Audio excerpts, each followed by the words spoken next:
uma ferramenta principal, revolucionária e que é de todos nós, que é a Lei de Acesso à Informação. A Lei de Acesso à Informação estabelece todos os procedimentos, os prazos, os caminhos que o cidadão tem para questionar o governo e o governo para responder. Então, a gente tem a transparência ativa, que é tudo que o governo tem que publicar sem ninguém ter que perguntar. Então, os salários, as licitações, os contratos, tudo isso tem que estar facilmente disponível no site dos órgãos públicos, no portal da transparência, que todo município hoje tem que ter, e também, enfim, em outros repositórios como o portal de dados abertos, que ainda muitos não têm, mas podem facilmente aderir ao portal nacional de dados abertos, portal brasileiro de dados abertos, que é disponibilizado para todo mundo. No caso, por exemplo, você está falando das prefeituras, né? A gente tem essa obrigatoriedade de as prefeituras. A gente pode falar um pouco sobre, a partir da sua experiência, né? Como é que as prefeituras estão disponibilizando esses dados, se estão praticando essa transparência ativa, mas a mesma regra vale para as câmaras municipais também. Então, o cidadão, a cidadã que quer saber como o seu vereador eleito, a sua vereadora, o que ele fez durante o mandato, ele também consegue chegar a essas informações diretamente com as câmaras municipais? Bom, hoje o direito de acesso à informação e a transparência pública nos municípios ainda engatinha, né, e deixa muito a desejar. A gente precisa cobrar mais desses entes subnacionais, que é onde a vida acontece, que é onde as decisões mais afetam o dia a dia do cidadão.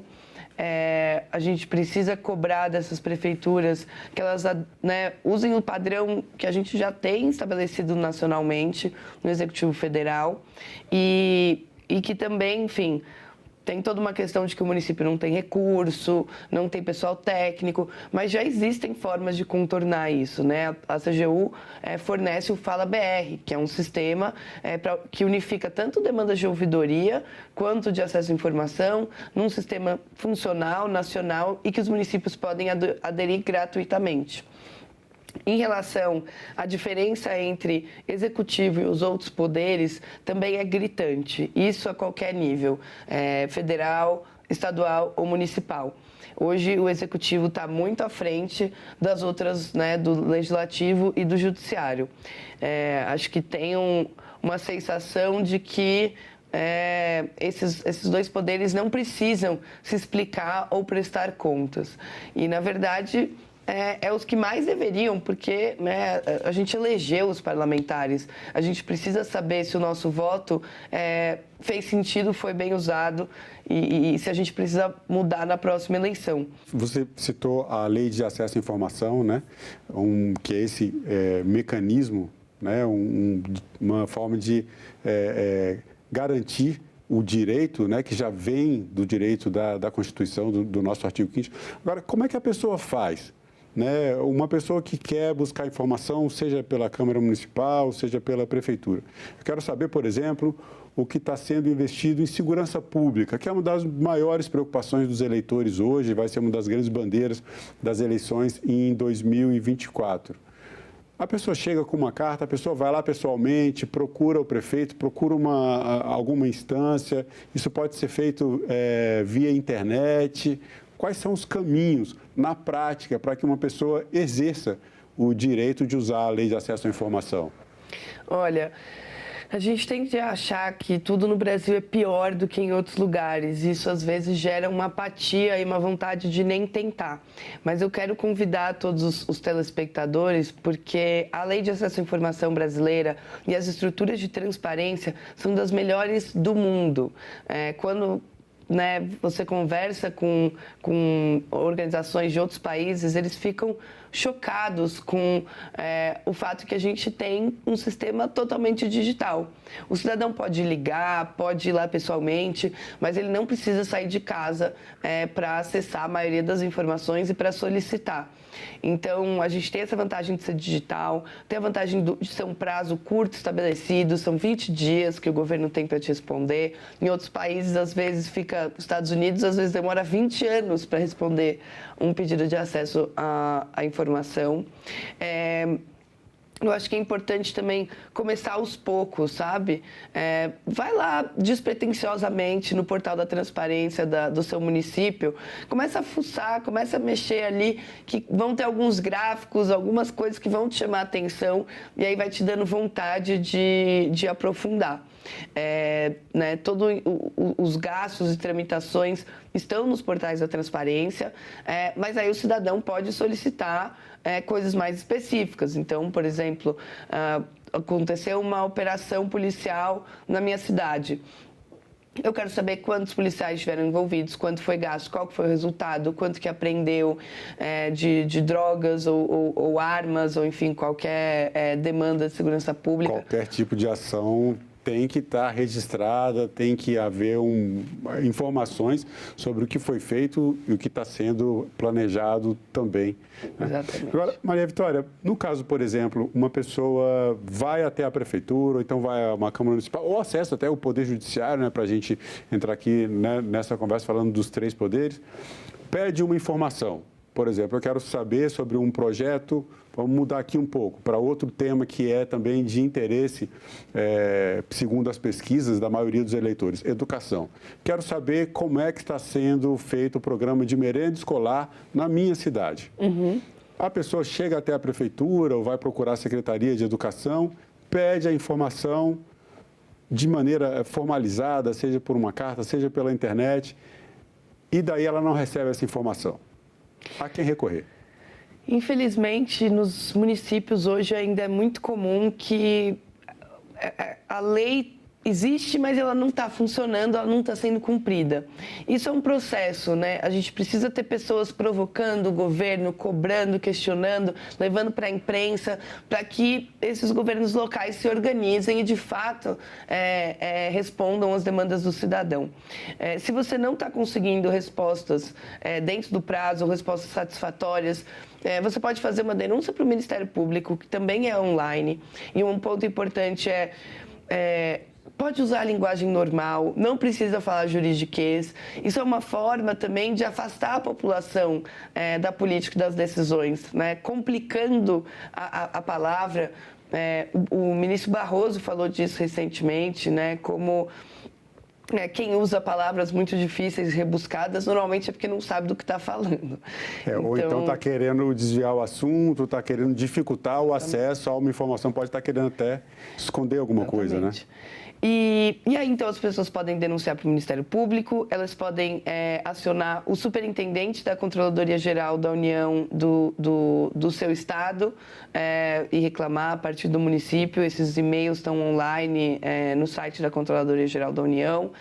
E também podem acionar organizações como a Fiquem Sabendo. No nosso e-mail, contato@fiquemsabendo.com.br, a gente recebe denúncias, demandas, reclamações dos cidadãos e a gente tenta apoiar para que funcione nos municípios também, né? E a gente brinca que cada um dos 5.500 municípios precisa ter um chato e uma chata da lei, porque se não perturbar, não tem por que ninguém se mexer. É o que a gente estava conversando também, né? Existe você falou dessa apatia em relação à política, eu quero lembrar que a gente vai colocar aqui o site do Fiquem Sabendo, né? Você citou o e-mail para as pessoas que quiserem. A gente vai falar um pouco mais sobre esse site, porque explica também um pouco como usar a lei de acesso à informação. Mas essa falta de participação política é uma coisa até, às vezes, engraçada, porque, às vezes, nós brasileiros, a gente ouve isso muitas vezes em conversas informais, em família, entre amigos. O brasileiro não participa de política, mas é o brasileiro que está falando que não participa da política. E uma das formas de participação é justamente acessar esses dados, né? Vocês têm no site da Fiquem Sabendo meio que um passo a passo de como usar a lei de acesso à informação. Você podia dar um resuminho disso para a gente, explicar como é que a pessoa consegue chegar nesse passo a passo para se empoderar e ter a sua participação na vida política do país, né, nas decisões que dizem respeito principalmente nos municípios, como você bem falou, é onde de fato a vida acontece. Sim, a gente tem um projeto que chama Wikilai, que é uma Wikipédia do acesso à informação no Brasil, onde a gente organizou tudo bonitinho, de uma forma lógica, com uma linguagem de gente normal, que tem lá até os pedidos de acesso à informação e os recursos prontinhos para a pessoa só copiar e colar, né? Então, ela pode descobrir, por exemplo, uma série histórica de quantas remoções de área de risco, programas de reurbanização foram feitos, né? A gente tem muitas comunidades no Brasil que sofrem o risco de deslizamento, com as chuvas cada vez mais frequentes. Então, entender se o prefeito que está agora pedindo reeleição, se ele fez o que ele precisava fazer para manter a sua família mais segura. Então, tudo que você quer, que é importante para você, você pode usar a lei de acesso à informação para saber, por A mais B, se aquilo foi endereçado ou não, para além de falatório em palanque, né? E a gente tem que lembrar que depois da eleição, quem está apto a cobrar dos eleitos é justamente a população. Né? Não é votar e depois esquecer, daqui a 4 anos, ver as campanhas eleitorais. É acompanhar, fiscalizar esse trabalho, que é um papel nosso enquanto cidadãos e cidadãs também. Agora, qual a importância dessa atitude, né? Dessa iniciativa que as pessoas precisam ter de buscar as informações oficiais como forma de evitar a desinformação, as fake news, né? Infelizmente, essa chuva de desinformação que a gente ainda vem recebendo, que normalmente aumenta nos períodos eleitorais. Você parar de receber informações de um monte de gente que você não sabe quem é, da onde veio, com base no quê, e ir direto na fonte, pegar, olhar se aquele dado condiz com o que está circulando no WhatsApp. Eu acho que é importante, como você falou, essa questão da fiscalização e da cobrança, porque um dos grandes detentores da corrupção, na verdade, não é a fiscalização em si, é o medo de que você pode ser fiscalizado. Então, seria impossível para a gente fazer um controle de tudo que o governo, a máquina estatal, está fazendo. Mas se a gente controla algumas coisas, isso dá a sensação de que está exposto a uma possível penalidade. E isso faz a corrupção, ou desvio de poder, desvio de função, diminuírem de uma forma geral. Então, é super importante essa participação contínua do cidadão. E, nesse momento pré-eleitoral, é o melhor momento que nós temos para conseguir compromissos e promessas desses candidatos, o que torna mais fácil a gente cobrar depois. Então, agora é o momento de cada cidadão ir nos seus candidatos e falar: você se compromete em regulamentar a lei de acesso à informação no seu estado, ampliar ou aderir, se não aderiu, ao portal da transparência, aderir ao Fala BR, pegar compromissos mesmo muito claros e pedir para que aquele candidato se comprometa diretamente com você e com a população, para você poder daqui a um ano chegar e falar: ué, quando você estava pedindo meu voto, você se comprometeu, agora já não quer mais? Sim, e no caso de um não cumprimento, que nesse caso, né, no que diz respeito ao acesso às informações, à disponibilização de dados de maneira ativa, isso não é um favor, não é uma benesse, isso é uma obrigação que todo gestor público tem, todo representante público tem, os vereadores e vereadoras, da mesma forma. A gente falava um pouco sobre, antes de começar a entrevista, estava conversando com vocês sobre as iniciativas, né, que a Fiquem Sabendo tem tomado para mobilizar as pessoas nesse período pré-eleitoral. E você falou em comunidades, né? Conta um pouco para a gente como isso está funcionando, que comunidades são essas, quem é que pode aderir, como que as pessoas podem fazer parte desse movimento de busca pela transparência, de cobrança, né, da transparência, das informações públicas e, assim, participarem mais ativamente de todo o processo pré-eleitoral e, claro, depois da nossa vida em sociedade. Às vezes, esse processo de cobrar o governo pode ser muito solitário, especialmente em municípios. A gente precisa se unir e criar redes para poder um apoiar o outro, compartilhar boas práticas, dar ideias do que funciona num município, do que não funciona no outro, se abraçar e ficar com raiva quando dá tudo errado e continuar com vontade para cobrar mais do governo. Então, a gente criou a comunidade da Fiquem Sabendo, carinhosamente apelidada por eles de Liga da Transparência, e que pode estar aberta para quem está atuando de forma ativa na cidadania nos seus municípios. É gratuito, entra, não tem nenhuma demanda, as pessoas se voluntariam para fazer certas missões de levantamentos nacionais a partir dos municípios. E aí as pessoas entram pelo site, daí via e-mail, entram em contato com vocês e aderem a essa comunidade. Perfeitamente. Agora, existem outros exemplos de comunidades, de grupos que se organizam também na busca por informações ou então até pela participação política mais efetiva, né? Aquela participação política que sai do sofá, que sai das reclamações em redes sociais e, de fato, vai atrás de quem pode decidir e cobrar para que as coisas realmente mudem? Sim, existe o programa de embaixadores da transparência da Open Knowledge Brasil, que é uma organização fantástica. Inclusive, eles lançaram mês passado, há pouco tempo atrás, o Índice de Transparência das Cidades de 2024, que pode ser uma fonte para o cidadão cobrar o prefeito que está se reelegendo de por que a cidade dele está lá para baixo do ranking, né? Outra iniciativa nessa linha é o radar de transparência do Tribunal de Contas da União com os tribunais de contas dos estados e a Tricom, que avaliam uma série de critérios de transparência nos estados e nos municípios, e que o cidadão pode ir lá e cobrar, falar, por que o meu estado está no nível mais baixo e não está no nível ouro, não está no nível diamante, para também tangibilizar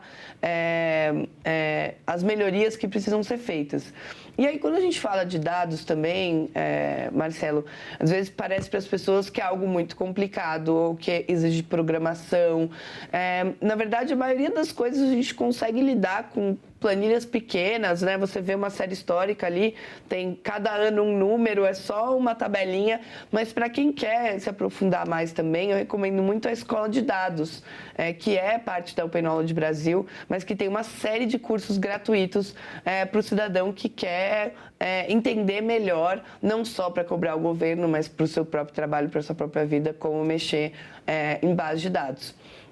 Também para acompanhar a questão de gênero nas eleições, né, que tem ficado cada vez mais importante, tem o Monitora, que é uma ferramenta da revista Asmina, onde é possível ver como é que está a situação de violência de gênero contra mulheres parlamentares. Escola de Dados, essa revista Asmina. Isso é bom as pessoas estarem registrando aí. Escola de dados é uma coisa bem interessante para você saber como lidar com essas informações, como compreender melhor as informações que realmente assim, pode parecer que é muito complicado, mas um pouquinho só de esforço você vai chegar a essas informações e compreender.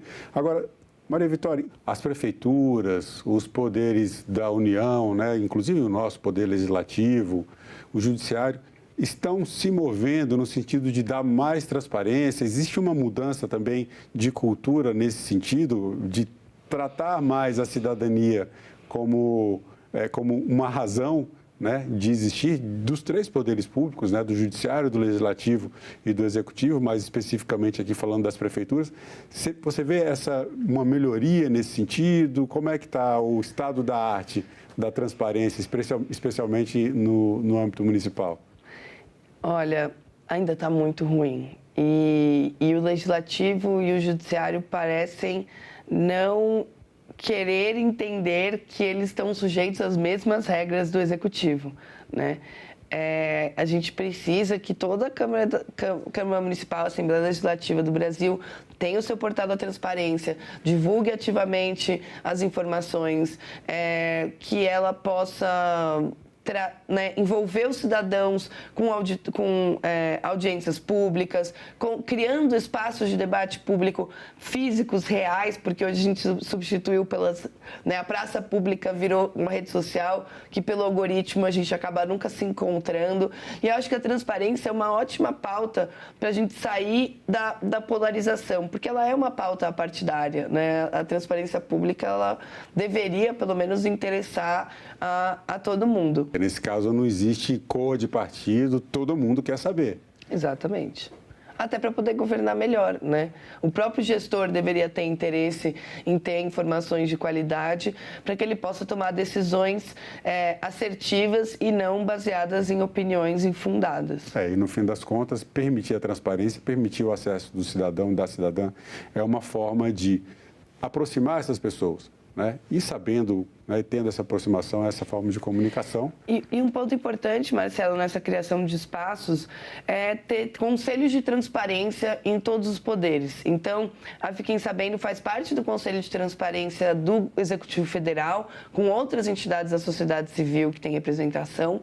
A gente está agora batalhando para restituir o Conselho de Transparência do Congresso, da Câmara e do Senado, e os cidadãos devem batalhar por isso nas suas regiões, nas suas cidades, para que eles tenham voz e acesso direto ao que o governo está fazendo e decidindo no âmbito das suas ações da transparência pública.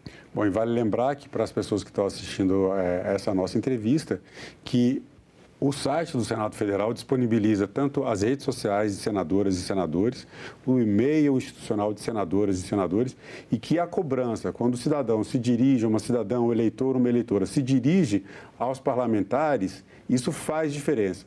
Uma pessoa pedindo é uma coisa, quando muitas pessoas pedem, aí a força de comunicação aumenta e o pleito também tem mais chance de ser atendido. Isso também é um mecanismo de transparência. No caso do Conselho de Transparência, aquelas pessoas que entenderem que é preciso aprimorar, inclusive isso vale, claro, para a gente aqui no Senado Federal, participem, né? Entrem em contato, usem o portal do Senado Federal para acessar essas informações. Maria Vitória, eu quero agradecer mais uma vez pela sua participação no Cidadania. Obrigado pela entrevista. Imagina, sempre um prazer estar aqui com você, Marcelo. Acho que é um trabalho super importante que você faz. E para fechar, eu gostaria de explicar a minha camiseta, porque claro, pode não fazer muito sentido, mas a ideia é o nome da nossa newsletter, que eu convido todo mundo a assinar, porque lá a gente distribui informações inéditas como a porcentagem de crianças beneficiárias do Bolsa Família que não tiveram acompanhamento de saúde, ou a lista de fila de transplantes por município no Brasil todo. São informações que têm impacto direto na vida dos cidadãos, numa linguagem normal. Então, convido todo mundo a acessar. E a ideia aqui, né, é a Don't Lie to Me, porque você não poderia mentir para mim, cidadão, porque eu tenho a Lei de Acesso à Informação. É um trocadilho, né? Você está fazendo no inglês, o LAI é Lei de Acesso à Informação, exatamente, como se fosse a palavra mentir em inglês. Não minta para mim. Exatamente. Ok, Maria Vitória, muito obrigado mais uma vez pela entrevista. Obrigada a você. E eu agradeço também a você que acompanha a programação da TV Senado. Assine o canal da TV Senado no YouTube, ative as notificações e acompanhe toda a produção do Poder Legislativo diretamente da fonte. Na TV Senado, democracia é todo dia.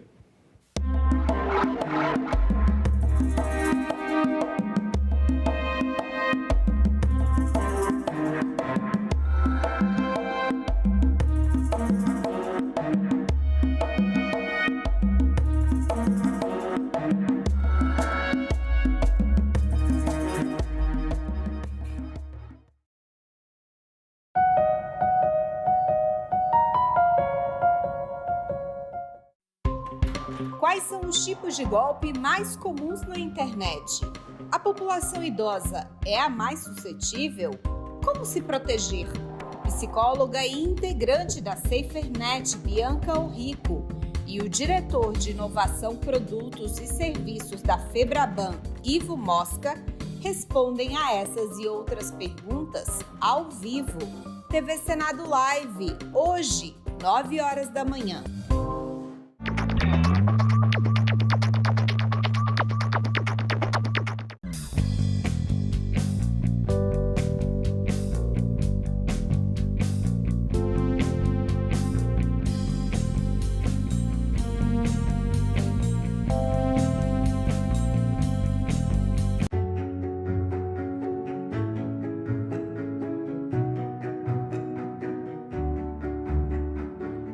queremos proclamar a nossa abolição.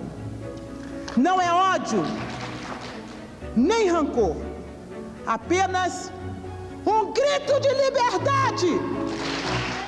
A luta não vai parar! Os exploradores do negro não vão ter descanso enquanto toda a nossa nação negro-africana não for definitivamente livre. O Estatuto da Igualdade Racial significa um avanço, passos à frente na defesa daqueles que são discriminados. O Estado, infelizmente, criminaliza a cor da pele. Não há sonho impossível. Seremos o que queremos ser. TV Senado. Democracia todo dia.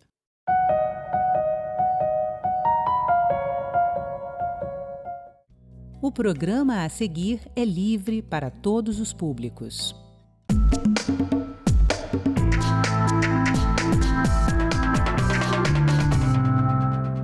Seca no Amazonas. Deputados cobram medidas urgentes para comunidades que ficaram isoladas. Escola no Maranhão promove conscientização dos estudantes sobre a necessidade de uma moda sustentável. Bossa Nova é reconhecida como patrimônio histórico e cultural imaterial da cidade do Rio de Janeiro. O seu balançado é mais que poema, é a coisa mais linda que eu já vi passar. Oi, pessoal! Que tal saber o que parlamentos como este têm feito país afora? Afinal, são decisões que impactam a sua vida, o dia a dia do brasileiro. Eu sou Andréa Alves e este é o Parlamento Brasil, um programa que há 18 anos é feito em parceria com as TVs legislativas de todo o país. Vamos lá?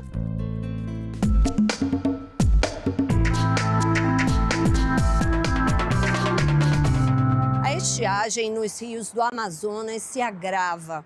O governo estadual decretou situação de emergência nos 62 municípios do estado. Decretou também situação de emergência de saúde pública. Na Assembleia Legislativa, os deputados cobram medidas urgentes para minimizar os impactos nas comunidades que ficaram isoladas pela seca. A situação não está fácil para quem vive no Amazonas. O grande volume de fumaça das queimadas e o isolamento de quem vive no interior por conta da estiagem são as principais preocupações das autoridades políticas, ambientais e da defesa civil. E os impactos sociais e econômicos tendem a piorar. Pesquisas recentes do Instituto Nacional de Pesquisas da Amazônia, o INPA, informam uma piora no quadro. Não há previsão de chuvas para os próximos meses e a temperatura da região está acima da registrada no ano passado.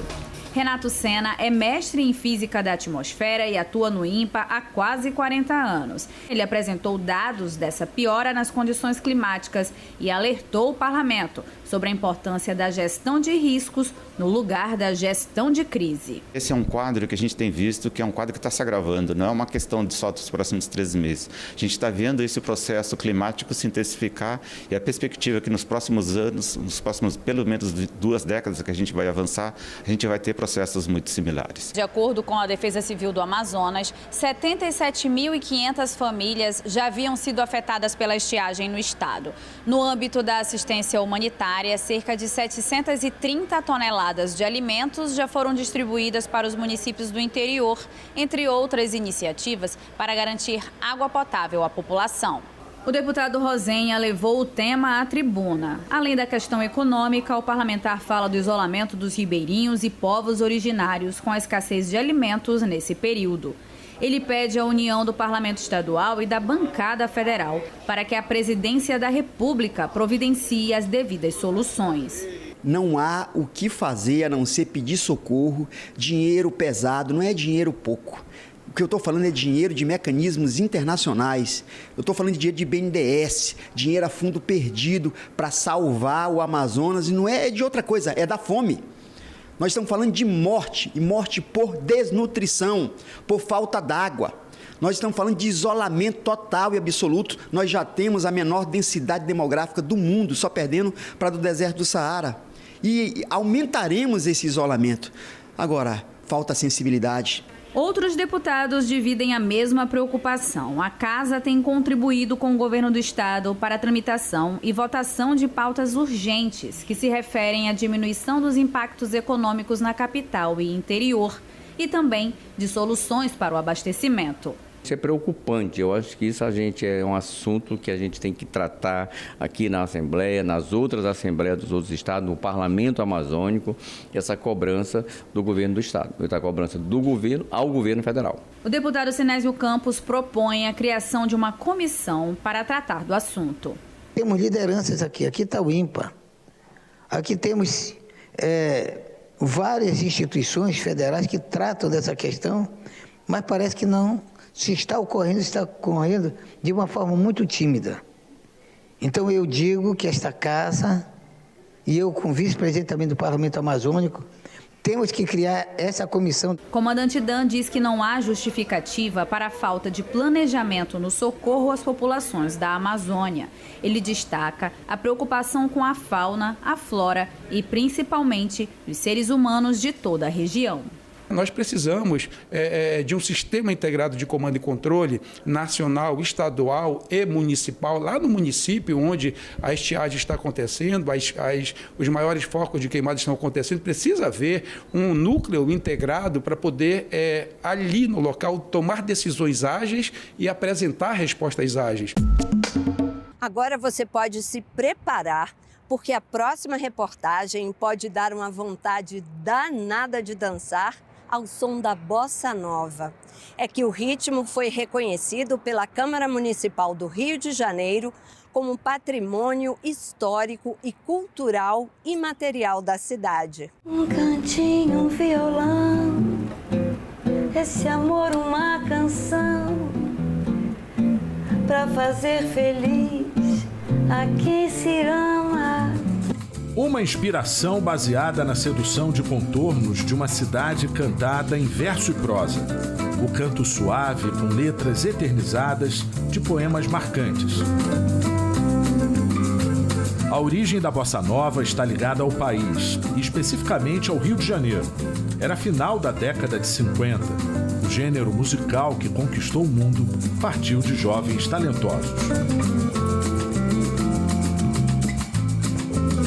O que era esse movimento? Estribado numa pessoa e num personagem em uma voz, João Gilberto, a que chegaram de imediato o letrista da Bossa Nova, Vinícius de Moraes, e o melodista da Bossa Nova, Tom Jobim.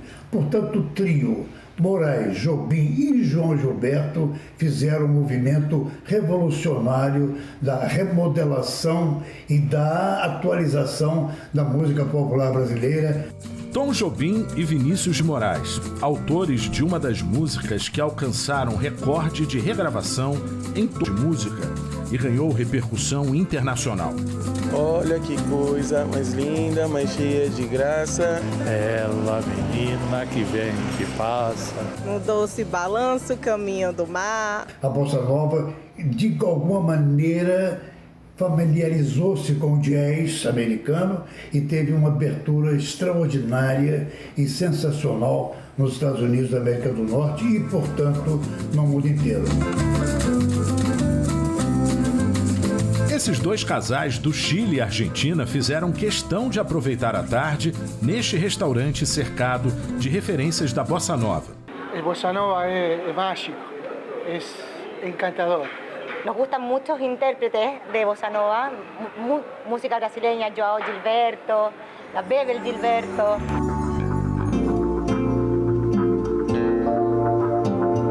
Rua Nascimento Silva, Ipanema, zona sul do Rio. Mais precisamente, o número 107.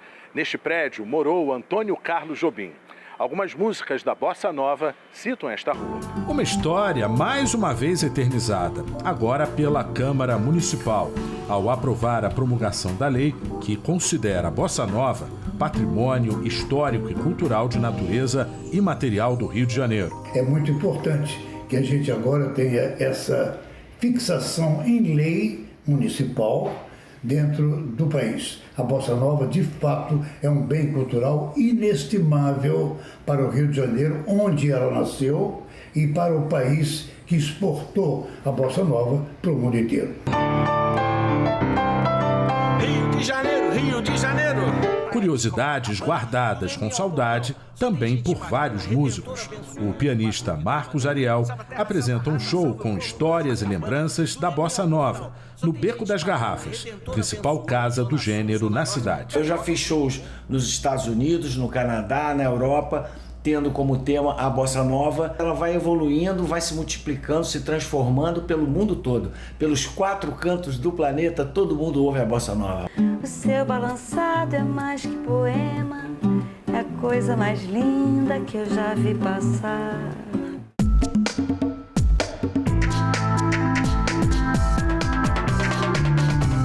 Deputados federais propõem penas mais pesadas para quem provocar queimadas. Segundo dados do Instituto Nacional de Pesquisas Espaciais, o INPE, só nos primeiros 4 meses do ano foram registradas mais de 17 mil queimadas no país, 81% a mais que no mesmo período do ano passado.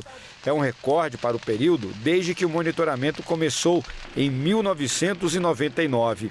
Os estados com mais registros foram Roraima e Mato Grosso. Já no Acre, o governo do estado chegou a decretar estado de emergência ambiental por causa dos incêndios florestais.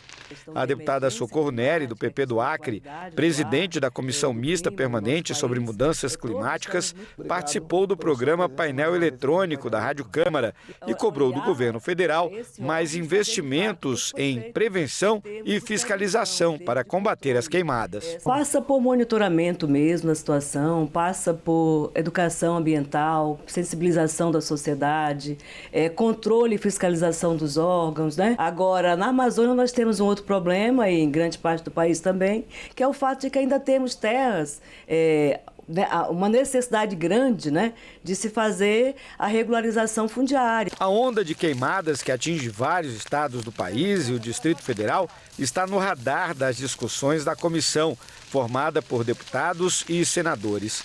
A parlamentar lembrou que mais de 90% dos incêndios florestais são provocados pela ação do homem e que muitas vezes começa com a queima da vegetação, preparando o solo para o próximo plantio. Falta mecanização, falta o apoio ao homem do campo, ao agricultor familiar, falta o apoio para fazer a orientação, quer dizer, falta extensão rural, falta assistência técnica, falta fomento à mecanização e ainda se usa o fogo, quer dizer, que é algo completamente absurdo, né? Nesta semana, parlamentares protocolaram um projeto de lei com foco na prevenção e no combate às queimadas. A proposta aumenta de 4 para 10 anos a pena máxima para quem iniciar propositalmente incêndio em floresta ou em demais formas de vegetação. Para o deputado delegado Matheus Loyola, do União Brasil do Paraná, um dos autores da proposta, a legislação precisa punir exemplarmente quem pratica esse tipo de crime. Nós precisamos de uma atuação forte do poder público, com uma legislação rígida para que coloque atrás das grades quem está praticando esses incêndios intencionalmente e que essa pessoa fique atrás das grades. O uso de inteligência artificial nas campanhas eleitorais já é uma realidade. Para combater a desinformação e as notícias falsas, o Tribunal Superior Eleitoral regulamentou o uso de IA nas campanhas. Veja na reportagem da TV Senado.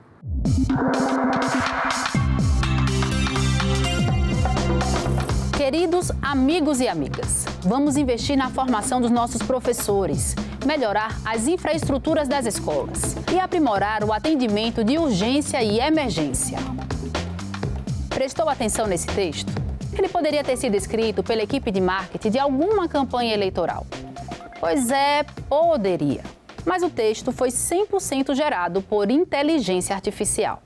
O crescente uso de inteligência artificial nas campanhas eleitorais fez o Tribunal Superior Eleitoral atualizar as regras das propagandas eleitorais de partidos e candidatos. Em fevereiro de 2024, a regulamentação da inteligência artificial foi incluída e já está valendo para as eleições municipais deste ano. Um dos principais motivadores foi a necessidade de combater a desinformação e a propaganda de notícias falsas durante as eleições.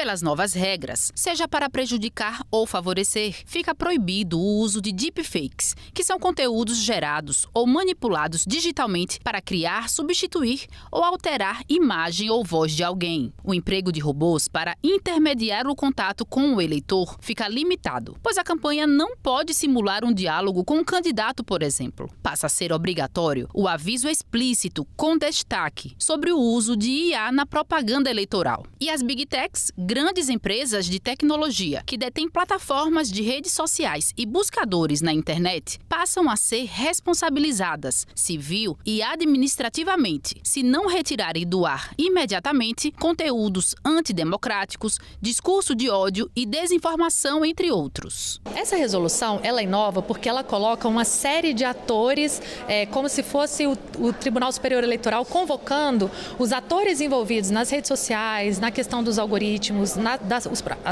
os envolvidos na propaganda política, para fazer o controle. Então, ela traz obrigações para as plataformas também, né, no controle desse conteúdo, e aí também traz certas punições administrativas, multa para essas empresas que não cumprirem, né, as chamadas Big Techs, redes sociais, e também para os partidos políticos e próprios candidatos, podendo levar mais severamente até a própria cassação. Pesquisa feita pelo Data Senado em junho deste ano revela que 81% dos brasileiros acham que as notícias falsas, as fake news, podem afetar significativamente o resultado eleitoral. O levantamento mostra ainda que 72% dos brasileiros já se depararam com notícias falsas nas redes sociais nos últimos 6 meses e consideram muito importante controlar essas publicações para garantir uma competição justa. A manipulação da informação sempre existiu, mas agora é impulsionada pela inteligência artificial. Diante desse cenário de disputa eleitoral com uma relevância cada vez maior da internet e do uso de IA, não só a justiça eleitoral, mas o eleitor também deve ficar atento. Já fui vítima, aliás, é muito difícil alguém não ter sido vítima, né? Alguém público, alguém não ter sido vítima da má informação, das fake news. Eu mesma fui vítima disto na última campanha. Uma coisa simples, mas que eu não havia dito. Mas a minha voz foi modificada. A voz de quem falou foi modificada para ter o tom da minha voz, e eu fazia uma chamada que não era verdadeira. Era uma simples chamada para um ato de uma candidata que eu não apoiava. Situações como essas podem influenciar o eleitor e afetar o equilíbrio do processo eleitoral. Esse conjunto de conteúdos que não fica muito claro a autoria nem a veracidade, ela pode acabar afetando a avaliação do eleitor sobre realidades, sobre pessoas, sobre decisões, sobre competências de governos. E ela pode, assim, ao afetar a avaliação, afetar também um comportamento do eleitor no momento do voto. Não simplesmente replicar qualquer coisa que acontece como se fosse natural. A gente vê coisas tão absurdas sendo faladas, né? Tem um mínimo de bom senso, de análise. Eu sei que às vezes a pessoa leva aquilo para a parte mais visceral e ele tem uma diferença ideológica tão grande que qualquer barbaridade que aparece, ele acha que aquilo é uma verdade absoluta. Analisa, olha, pesquisa. Mas será que a inteligência artificial é sempre a vilã? Especialistas destacam que a ferramenta pode ser uma grande aliada e trazer ganhos como barateamento de campanhas. A produção de material de campanha, por exemplo, aqueles materiais de santinhos, de edição gráfica, então ela facilita porque ela dá resultados, ela dá respostas mais rápidas para a confecção desses materiais. O que eu acho que é interessante da inteligência artificial é que ela pode trazer muita coisa boa, né? Para você conseguir entender questões públicas, para que você faça o teu plano de governo, para que você acesse aquilo que é importante para o teu eleitorado, pensando no candidato.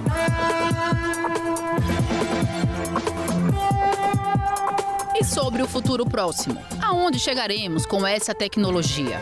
Qual será o impacto da inteligência artificial nas eleições seguintes? O que vai ser daqui a 1, 2 anos?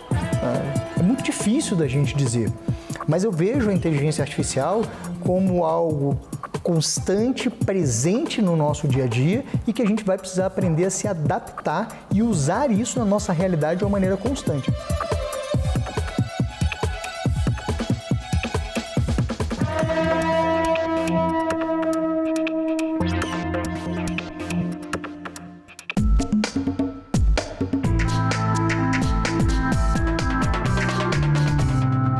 Roupas usadas e restos de tecidos não reciclados estão se tornando um problema ambiental mundial.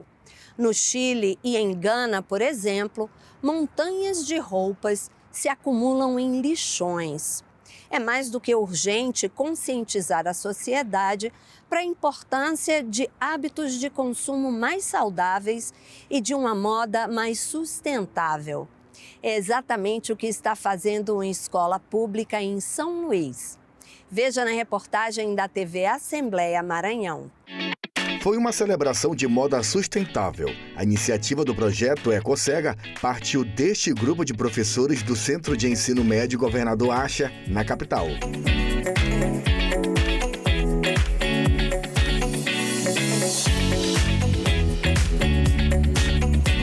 A escola tem um projeto por área, né? Então a área natureza e matemática, a gente pensou, por que não falar de sustentabilidade? Que é um tema que está tão abrangente. Então vamos pegar os nossos jovens, né? E vamos começar a inculcar na cabeça desses meninos a sementinha.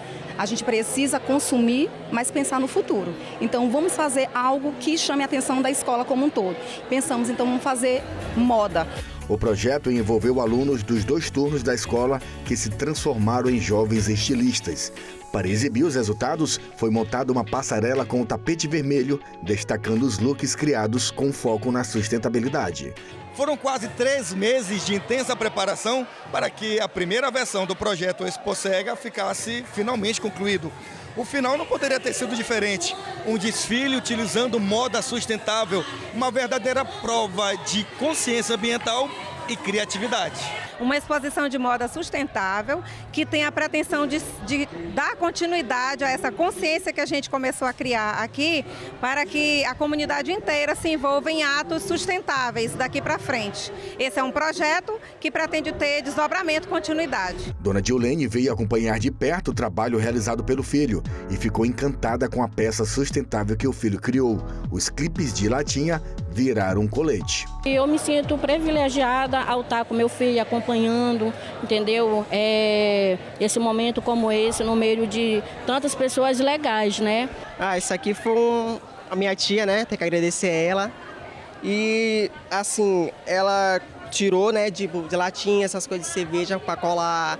Foi bom, foi difícil, né? Demorou muito, mas deu, graças a Deus, né?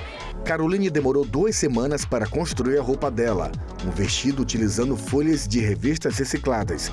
Cada item foi cuidadosamente escolhido e modificado, mostrando como a criatividade pode transformar materiais comuns em arte inovadora. Deu muito trabalho, mas cada momento foi muito gratificante fazer com que esse material que seria jogado no lixo e não teria importância para a sociedade foi transformado no vestido que pode ser admirado por todo mundo. A gente usou vários tipos de criatividades para fazer roupas, modelos. Então, para acontecer, a gente teve que fazer uma certa união, né, com as turmas para poder sair esse desfile. Quem imaginaria que um simples saco de ração poderia ser também uma peça de roupa? Essa foi a ideia do Vitor, que usou toda a criatividade e visão para transformar um material comum em uma verdadeira obra de arte sustentável. Eu estou desfilando uma camisa do cachorro desfilar, andando e desfilando na escola. Graças a Deus. Tá feliz? Tá feliz hoje.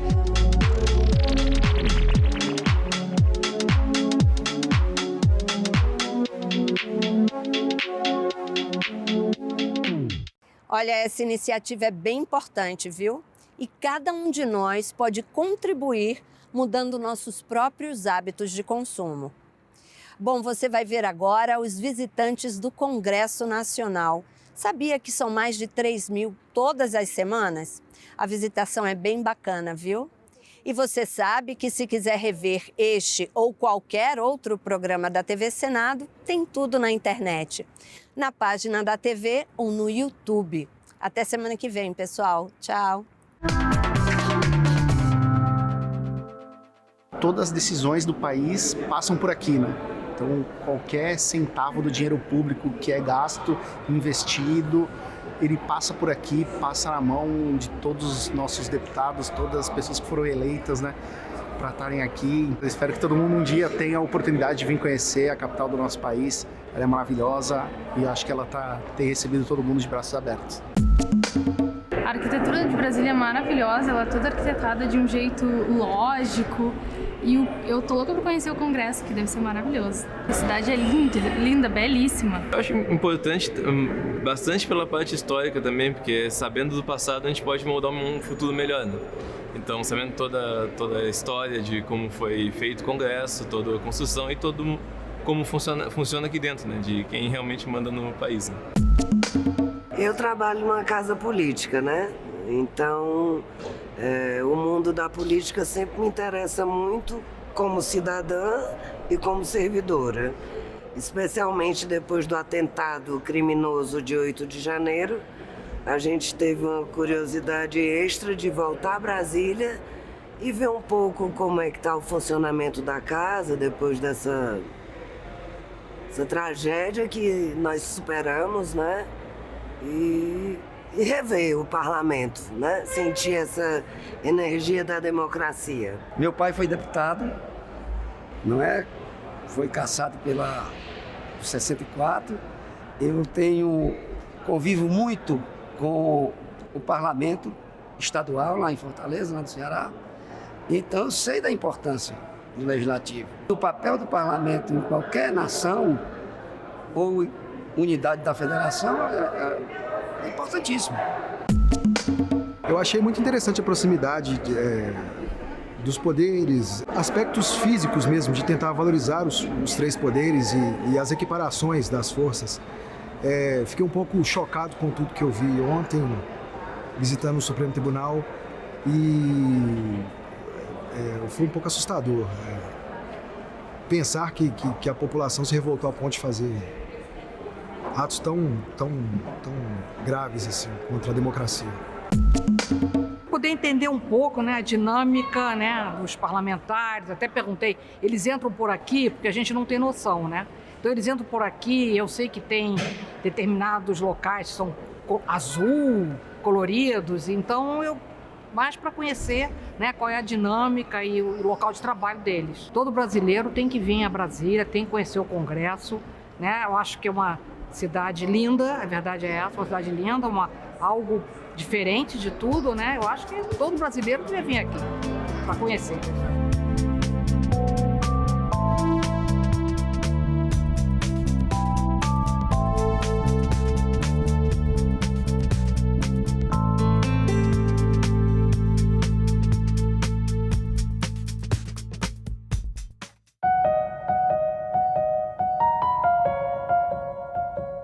Saúde mental. Número de suicídios cai no mundo e aumenta no Brasil.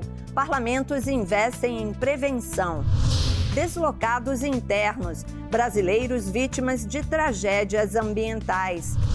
Arte no campo.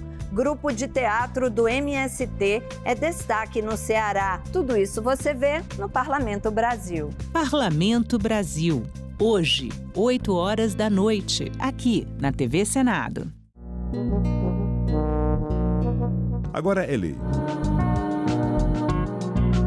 Foi aprovada a Política Nacional de Prevenção e Combate ao Abuso e Exploração Sexual da Criança e do Adolescente. Estão previstas medidas como combate ao bullying e ao cyberbullying, além da definição da pornografia infantil e do incentivo à automutilação como crimes hediondos. O Senado votou, agora é lei.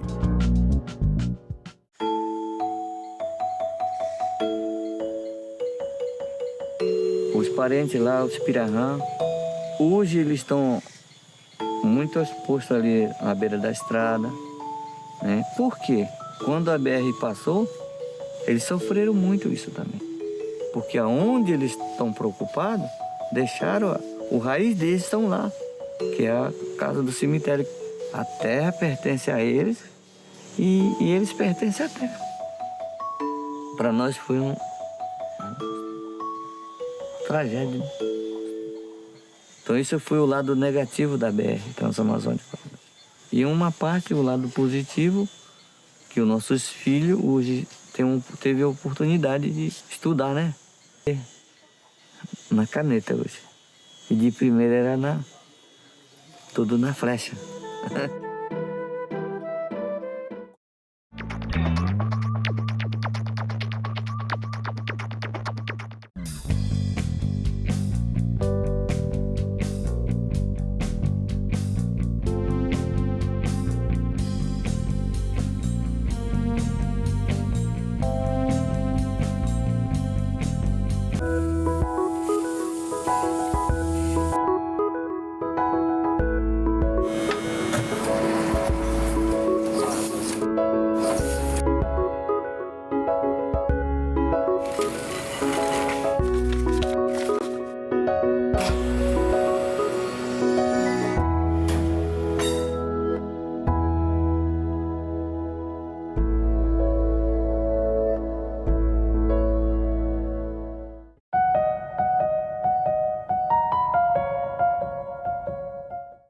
O programa a seguir é livre para todos os públicos.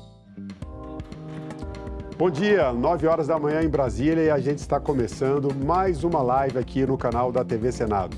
Hoje vamos falar sobre golpes contra idosos na internet. Por que esse grupo é tão vulnerável e como evitar os crimes virtuais contra essas pessoas? Participe! Nosso chat está aberto para receber as suas perguntas. Estamos ao vivo no YouTube, no Facebook, no TikTok e no Kawaii.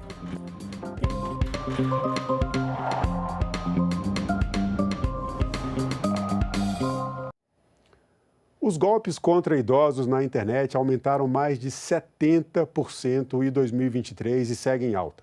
Fique com a gente e conheça os principais tipos de golpes virtuais e saiba como evitá-los. A TV Senado recebe nessa entrevista a psicóloga Bianca Orrico, da SaferNet, uma instituição voltada à garantia de direitos humanos na internet, e Ivo Mosca, diretor de inovação, produtos e serviços da FEBRABAN, a Federação Brasileira de Bancos. A jornalista Sara Reis está com vocês nas redes sociais, trazendo para a gente a sua participação. Fiquem com a gente. Bom dia, bom dia. Bom, Sara, você tem... Olá, Marcelo. Olá, Bianca, olá, Ivo. Bem-vindos.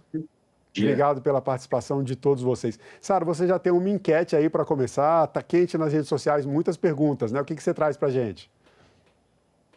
Pois é, Marcelo, verdade. A gente foi esquentando aí o assunto, né, durante a semana pelas redes sociais e a gente perguntou se as pessoas conhecem, né, algum idoso. O idoso, gente, pelo nosso estatuto, pelo Estatuto do Idoso, é a pessoa que tem mais de 60 anos aqui no Brasil. E a gente perguntou, você conhece alguém que já sofreu golpe financeiro? Olha só, a maioria, 74%, disseram que sim. E a gente perguntou, tá bom, mas aonde que foi esse golpe? Vamos dar uma olhada no resultado? Bora. Olha só, o golpe financeiro, ele foi presencial, ele foi feito pela internet ou ele foi pelo telefone? 64% disseram que foi por um meio virtual, tipo um site, um mensageiro como o WhatsApp, uma rede social. 14% disseram não, foi presencial e 22% foi pelo telefone. A situação está difícil mesmo. Bianca, eu queria que você dissesse para a gente, a partir da sua experiência, o que torna esse grupo mais vulnerável a esses golpes virtuais? Olá, Marcelo, bom dia. Então, a terceira idade ela está cada vez mais conectada, mas infelizmente ela também tem sido alvo dessas quadrilhas especializadas em crimes cibernéticos. E os idosos eles podem enfrentar essas dificuldades significativas para lidar com as tecnologias em decorrência de um recorte geracional, porque, na verdade, muitos deles ainda não desenvolveram competências e habilidades digitais necessárias para o uso desses dispositivos e acesso a essas plataformas. E aí a questão pode se tornar mais desafiadora diante da velocidade das modificações, que também criam essa necessidade de uma atualização constante e do desenvolvimento de novas habilidades que podem surgir em decorrência dessas novas ferramentas que estão online disponíveis para que a gente possa interagir, para que a gente possa ter acesso à informação, enfim. Ivo, agora a FEBRABAN tem feito vários cartilhas, programas para divulgar medidas de segurança e, inclusive, os principais tipos de golpe. Eu queria que você falasse para a gente quais são os principais tipos de golpes virtuais que têm sido praticados contra a população idosa. Perfeito. Bom dia, Marcelo. Bom dia, Sara. Bom dia, Bianca. Olha, os golpes, eles vêm crescendo com uma velocidade incrível, né? E contando com um nível de audácia e criatividade dos fraudadores de uma forma impensada. Eles sempre buscam muito trabalhar a engenharia social, né? Que é a capacidade de fazer com que o fraudado, né, o cliente ou o idoso, no nosso caso, ele esteja submetido a uma situação, a algum apelo emocional no qual ele acaba cedendo, né?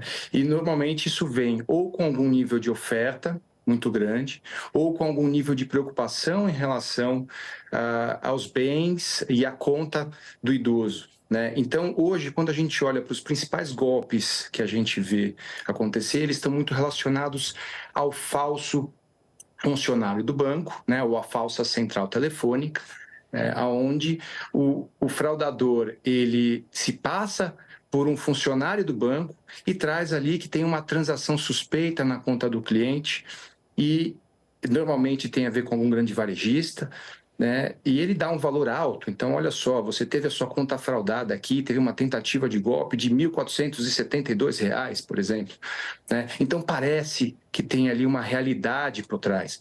E aí a primeira reação é não fiz, né? Como é que eu me protejo? E é aí que o fraudador ele entra com a engenharia social e tenta convencer a pessoa a bloquear aquela transação. E para bloquear a transação, e é aí que vem a grande pegadinha, né? Ele demanda os dados da conta, demanda a senha, e que muitas vezes não é me passa o valor da sua senha, não, é digita no telefone. Só que eles têm um processo de captura dessa senha. Você pensa que está sendo segura essa transação e não está. Depois ele pede o token por fim. E aí, por trás, na verdade, o que ele está fazendo é uma transação e tirando todo o dinheiro da conta da pessoa, né? Então, esse é um golpe muito comum. Então, ou ele vem no caráter de uma pessoa se fazendo como funcionário, agora é muito comum a gente ver uma simulação de uma URA, né? Então, ver uma gravação do banco como se fosse, né, a gravação do próprio banco quando você liga, né? Então, é muito convincente, né? Então, aqui, eu já começo a nossa provocação aqui de como fugir disso, trazendo que o principal fator aqui é sempre desconfiar, né, de qualquer ligação, qualquer chamada, e é aqui que começa o início da nossa prevenção às fraudes. Sara, o que você traz para a gente aí da participação das pessoas nas redes sociais? Tá sem som. O Ivo já começou aí, estava sem som. O Ivo já começou aí, né, a mostrar um dos golpes comuns, né, que o pessoal sofre pela internet. E essa é justamente a dúvida do Lucas. O Lucas, que fala lá de Rondônia, ele pergunta, né, quais são os golpes financeiros mais comuns que os idosos enfrentam na internet atualmente. Bianca, queria que você falasse, então, quais outros golpes eles têm enfrentado hoje? Eu sei que tem aí um boleto falso, né? A pessoa às vezes está lá, recebe um boleto falso e fica, meu Deus, da onde que vem essa conta? Perfeito, Sara. Geralmente, os golpes mais comuns estão relacionados a esses empréstimos consignados, esses falsos boletos, ou golpes das pessoas que se passam por familiares, até mesmo falando sobre sequestros e pedindo uma quantia de dinheiro, e também os criminosos que criam um vínculo familiar e através da intimidade, através de aplicativos de relacionamento, iniciam um relacionamento com essas pessoas idosas, criam esse vínculo de intimidade e em seguida podem pedir imagens íntimas, por exemplo, para a prática de sextorção, pedindo dinheiro e ameaçando divulgar nas redes sociais as imagens dessa pessoa, o que gera um constrangimento para pessoas idosas e um medo, e por conta disso as pessoas acabam pagando esse determinado valor. E eu acho que o Ivo já trouxe uma perspectiva muito interessante da gente sempre desconfiar desse tipo de interação ou dessas informações que muitas vezes podem ser utilizadas através dessas técnicas de engenharia social para manipular o usuário e fazer com que ele caia naquele golpe. E o Ivo ele já trouxe para a gente também que ele começou dando algumas dicas, algumas coisas que a gente tem que, né, desconfiar dessas ligações, desconfiar desses pedidos de senha. Ivo, fala um pouco mais para a gente. A Febraban tem trabalhado muito na educação dessas pessoas de como evitar cair nesses golpes. E a Bianca trouxe para a gente outros tipos de golpes. Eu queria que você falasse um pouco sobre isso, sobre mecanismos de defesa para que as pessoas evitem chegar à situação que ninguém quer, que é justamente cair na mão desses criminosos. Perfeito, Marcelo. Acho que só pegando um gancho da Bianca aqui antes, é muito importante a gente saber que não existe uma fórmula, não existe uma quantidade de golpes que se mantenha. A cada dia novos golpes vão crescer. Então, se a gente pegasse aqui o programa e ficasse debatendo quais são todos os tipos de golpes, a gente vai ver em números. Né? O importante é a gente lembrar que 80% desses golpes, como já colocados nas estatísticas que a Bianca colocou, acontecem via telefone, seja via ligação, seja via mensagem. Então, aqui a gente tem, nesse trabalho educacional, que a gente tem de ser muito importante para evitar esses golpes que já somam 8,8 bilhões de reais no último ano. São duas frases aqui, né? Então, sempre desconfie. Então, o primeiro fator é desconfie e não há qualquer pressão por parte de nenhuma instituição para que você haja imediatamente. Então, desconfie, está na dúvida, desligue o telefone, ligue para alguém de sua confiança, ligue para o número que está atrás do cartão de débito ou de crédito da instituição ou dentro do aplicativo, que é por onde você faz as suas transações do Pix. Então, ali dentro também tem o número de telefone e esse é o número mais confiável para você poder ligar e tirar suas dúvidas e, eventualmente, checar se houve alguma invasão à sua conta. E aí a gente tem a ponta do nunca, né? Então, nunca ligue para nenhum número telefônico que você recebeu por SMS, né, por mensagem. Nunca clique em nenhum link, né, porque normalmente esses links te levam para uma página que parece o aplicativo do banco, mas não é, né?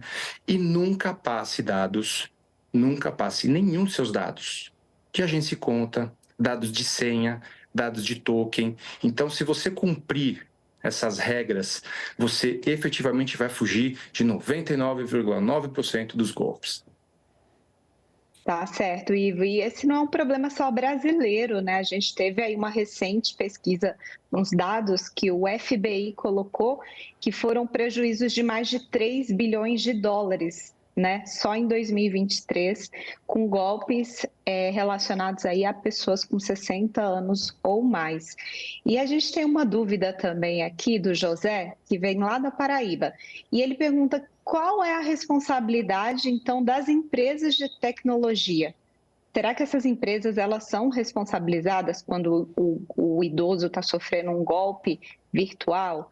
Bianca, a gente tem alguma responsabilidade, por exemplo, se o golpista ele utiliza algum meio ali, né, um mensageiro ou utiliza a rede social, existe algum tipo de responsabilização? Olha, é muito importante que as empresas possam fornecer os dados para as autoridades para que possa, de fato, identificar quem são os autores dessas práticas criminosas. Então, por isso que é necessário que a pessoa busque as autoridades competentes, realize um boletim de ocorrência e, em casos de ser possível identificar esses autores, as empresas devem sim fornecer todas as informações necessárias para que esse tipo de prática possa ser prevenida e as pessoas possam ser responsabilizadas pelos crimes que elas têm cometido online. Ivo, agora seguindo nesse caminho da responsabilização que a Sara trouxe aqui, conversando com a Bianca também, no caso dos bancos, quais os mecanismos, né, que as instituições financeiras têm para bloquear atividades suspeitas, né, e qual é a chance que uma pessoa tem de reaver um dinheiro a partir de um golpe? Como é que fica essa situação para as pessoas que acabam caindo, infelizmente, nesses golpes financeiros, principalmente? Perfeito. As instituições financeiras têm múltiplas camadas de segurança, né? E começa aqui por todo o processo de cibersegurança, onde o aplicativo da instituição ela consegue pegar diversos sinais do próprio aparelho de celular para garantir que você está num comportamento padrão, que você está na sua casa, que você está utilizando a sua rede de internet comum. Então, tem uma série de fatores que são utilizados aqui. Tem uma segunda camada, que é a camada de identificação, que passa por questões de biometria, né, ou senha digital, camadas de token. Então, você vai passando por uma série de camadas para evitar que haja aqui uma invasão à sua conta. A grande questão e maior dificuldade, como eu coloquei, está na engenharia social, que é quando o fraudador, aqui o delinquente, ele acaba movimentando uma conta por autorização do próprio cliente, né? Então, como eu coloquei, ou por um apelo emocional, ou por uma oferta imperdível, que acaba nos próximos minutos, né? Então você acaba indo e segue num processo, você digita a senha, coloca os seus dados e segue com a transação. E é aqui que a responsabilidade ela fica realmente fora da capacidade dos bancos de agir. O máximo que nós podemos fazer é o que a gente está fazendo, inclusive agora, nesse momento, que é trabalhar essa educação e continuar evoluindo constantemente, não só via FEBRABAN, mas também via todos os nossos associados. Tem campanhas recorrentes para ensinar sobre os golpes e como fugir dessas tentativas. Sara, com você de novo. Certo, a gente recebeu uma dúvida agora de São Paulo, é do Cauê. Ele está perguntando se existe algum tipo de assistência para as vítimas de golpes financeiros. E é importante a gente falar aqui no programa, né, que se a pessoa, por exemplo, ela sofreu um golpe, quem que ela procura, né? Ela tem que ir lá na delegacia, existem delegacias especializadas, né, em atendimento às pessoas idosas. Ela pode ligar no Disque 100, que é o Disque Denúncia, né, dos Direitos Humanos. Ela também pode procurar o Ministério Público, ela pode procurar a Defensoria Pública, se ela não, né, se ela precisar de alguma assistência. E Bianca, então respondendo aí ao Cauê, o que a gente tem hoje de assistência? Existe, por exemplo, algum tipo de atendimento online, já que a gente está falando de golpe, né, virtual? Eu queria só completar a pergunta da Sara, Bianca. A pessoa que cai num golpe também tem um efeito psicológico muito grave depois desse ocorrido, né? Eu queria que você falasse um pouco sobre isso do ponto de vista psicológico. Como é que fica o abalo emocional dessas pessoas? Olha, essa é uma ótima pergunta do Cauê, porque é necessário a gente ter essa conscientização e essa orientação e também buscar apoio, porque muitas vezes as vítimas, o impacto emocional nas vítimas, Marcelo, é muito intenso, no sentido de sentir que foi ingênuo, se culpabilizar muito pela situação que ocorreu, eu não deveria ter passado por isso, eu poderia ter buscado ajuda, eu não poderia ter entrado nesse senso de urgência e escutado mais as minhas emoções e oferecido meus dados para pessoas desconhecidas. Então, o sentimento de culpa é muito impactante para essas vítimas e muitas vezes faz com que elas não queiram denunciar por vergonha, por acreditar que as pessoas vão rir delas. Então, por isso que é muito importante a gente estar aqui falando sobre esse tema hoje, para incentivar as pessoas que essas técnicas de engenharia social, elas são realmente muito críveis, né? As pessoas acreditam muito nelas, porque as pessoas têm cada vez mais se especializado em fazer com que a gente, de fato, não identifique. Pessoas que, inclusive, são da área, especialistas da área de tecnologia, também têm informado que têm passado por esse tipo de situação, porque, de fato, essas técnicas de manipulação têm sido cada vez mais se assemelhado cada vez mais a essas comunicações verdadeiras que as pessoas recebem na internet. Então, o impacto, de fato, é muito latente, muito presente no cotidiano dessas pessoas, a culpabilização pelo que ocorreu, e é por isso que é muito importante, respondendo à pergunta do Cauê, que as pessoas gravem todas as possíveis provas para que dê materialidade a esse conteúdo. Então, todas as comunicações, transações relacionadas ao golpe, incluir datas e horários, número de telefone, nome das pessoas com quem você falou. Também é muito importante fazer um boletim de ocorrência, formalizar a reclamação no site, na ouvidoria da empresa, nos casos em que tem contratos que foram realizados por telefone, por exemplo, registrar uma reclamação no Reclame Aqui ou no consumidor.gov.br, que também é uma ferramenta de comunicação online, onde é possível também mapear esse tipo de violência, e contactar o banco ou o serviço de pagamento. Caso de dados de cartão de crédito que estejam comprometidos, é importante fazer o bloqueio, alterar as senhas de todas as redes sociais, utilizar a verificação de 2 etapas. Então, se eu não sei fazer isso, eu posso buscar pessoas de confiança nas quais eu posso confiar para que me oriente, que possa passar essas informações. A senha é algo pessoal intransferível, é muito importante isso também, mesmo com pessoas de muita confiança, é possível também que a gente possa ter a nossa senha pessoal e que a gente não compartilhe ela com ninguém. E também, no caso de não obter êxito em relação a essas questões, é possível buscar o juizado especial, Defensoria Pública e o PROCON da cidade ou um advogado de confiança para que seja possível ingressar uma ação judicial.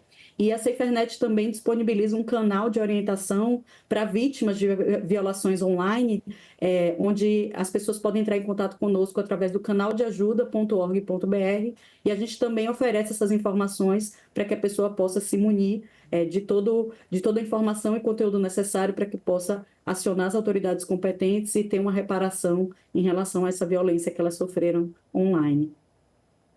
Sara, com você. Tá certo.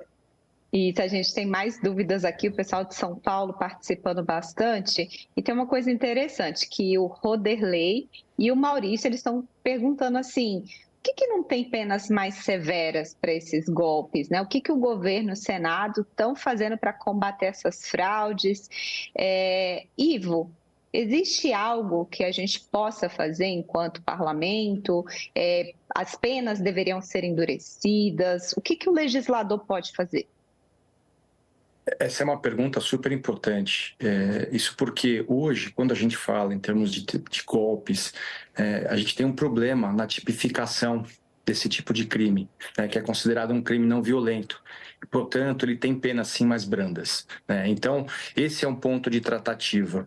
É muito importante, porque através de uma tipificação desse crime, que sim tem os efeitos colocados aqui psicológicos muito graves e que inclusive já temos casos que levou a suicídio, então esse é um ponto que deveremos tratar com muita força.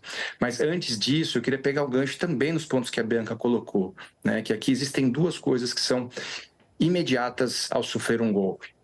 O cliente ele precisa imediatamente informar a instituição financeira que ele sofreu o golpe, para que a instituição financeira, através dos mecanismos disponíveis, e tem um que inclusive é do próprio Banco Central, que é o mecanismo especial de devolução, para que a instituição possa acionar rapidamente e tentar recuperar esses valores. Hoje a gente tem um percentual de valores ali que varia entre 11% e 30% dos valores conseguem ser recuperados. Então, isso depende muito também da agilidade. Então, é muito importante saber que se você caiu, pode haver ali uma recuperação se você for ágil na comunicação com o seu banco. Mas o cliente também não pode parar aí, porque para ele, efetivamente, a gente dá ferramentas para a polícia capturar esses delinquentes, a gente precisa ter o registro dessas operações. Então é importante sim fazer o BO, dar materialidade ao caso, guardar as informações, informar isso no boletim de ocorrência, porque isso começa a criar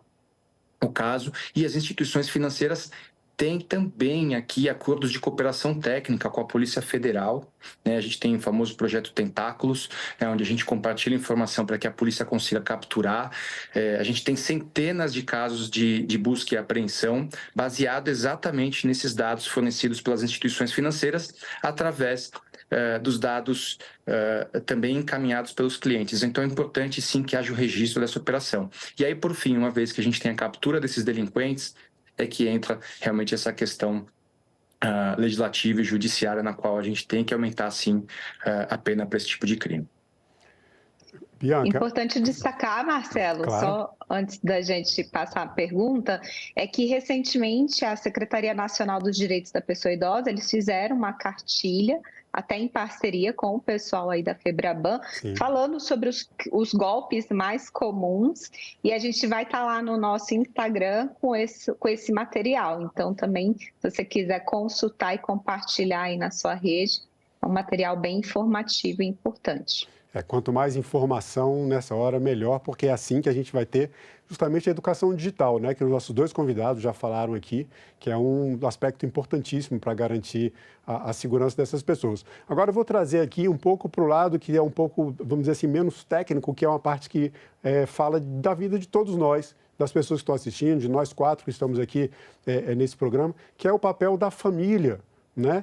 no apoio às pessoas idosas e na participação em como aumentar a segurança dessas pessoas, né? E a nossa Constituição, no artigo 230, ela coloca como dever da família, da sociedade e do Estado o amparo às pessoas idosas, a garantia da vida, a garantia da participação dessas pessoas na comunidade. Bianca, eu queria que você primeiro falasse um pouco sobre isso, né? Como a família, né, principalmente os mais jovens, podem estar auxiliando os idosos para evitar que golpes desses criminosos atinjam essas pessoas. Perfeito, Marcelo. Eu acho que essa é uma pergunta essencial, porque eu acho que isso diminuiria metade das situações que ocorrem com idosos se a gente tivesse esse cuidado e esse amparo em relação a eles com o uso das tecnologias. Porque é importante a gente entender que estar incluído digitalmente significa estar incluído socialmente. E a família tem um papel extremamente importante nesse aspecto, porque muitas vezes as pessoas podem amparar esses idosos oferecendo essas informações, desenvolvendo essas noções básicas de segurança e privacidade, orientando eles em relação às senhas, como interagir na rede, ter cuidado, configurar o perfil privado para que apenas pessoas de confiança tenham acesso aos seus perfis. Então, é muito importante que a família possa conscientizar e orientar e informar as pessoas idosas no sentido de fazer com que elas compreendam que a internet é um espaço público, é um espaço de direitos e deveres, é um espaço onde existem bilhões de pessoas, pessoas bem intencionadas, mas também pessoas mal intencionadas, e assim como qualquer espaço público, a gente precisa de alguma forma saber os nossos direitos e deveres e saber se proteger de possíveis situações de risco. E, para isso, utilizar essas cartilhas, essas campanhas de conscientização. O site da FEBRABAN, por exemplo, tem várias orientações que são super amigáveis, com uma linguagem amigável e acessível para que as pessoas possam ter acesso a essas informações. Isso permite com que essas pessoas idosas possam desenvolver essas noções básicas de segurança e privacidade e que possa evitar que esse tipo de crime aconteça. Fora que a inclusão digital e o apoio da família proporcionam uma série de benefícios para as pessoas idosas, né? Por exemplo, melhora a qualidade de vida, contribui para a inclusão social, possibilita um maior contato com a família e com outras pessoas, amigos, outros membros da comunidade, acompanha a experiência dos filhos, dos netos e dos amigos com mais frequência, mantém a mente ativa, ter acesso à informação. Então, por isso que é importante também que a família possa apoiar esses idosos e incluí-los digitalmente, fornecendo toda a orientação e apoio necessário para que eles possam também aproveitar as oportunidades que a internet tem para oferecer também. É isso. Vamos trazer uma internet cada vez mais segura para todos, mas especialmente para os idosos que são, né, os patriarcas e matriarcas das nossas famílias. Bom, eu quero agradecer mais uma vez a participação de vocês. Ivo Mosca, muito obrigado pela sua participação. Bianca Rico, muito obrigado pela sua participação. E Sara Reis, mais uma vez, obrigado também pelas perguntas que você traz, e especialmente a vocês que estão na internet trazendo perguntas para a gente também. A TV Senado Live é o espaço para você participar da nossa programação. Envie sugestão sobre aquele assunto que você gostaria de saber mais. O Senado Live acontece todas as sextas-feiras, às 9 horas da manhã. Até a próxima edição e obrigado pela sua companhia.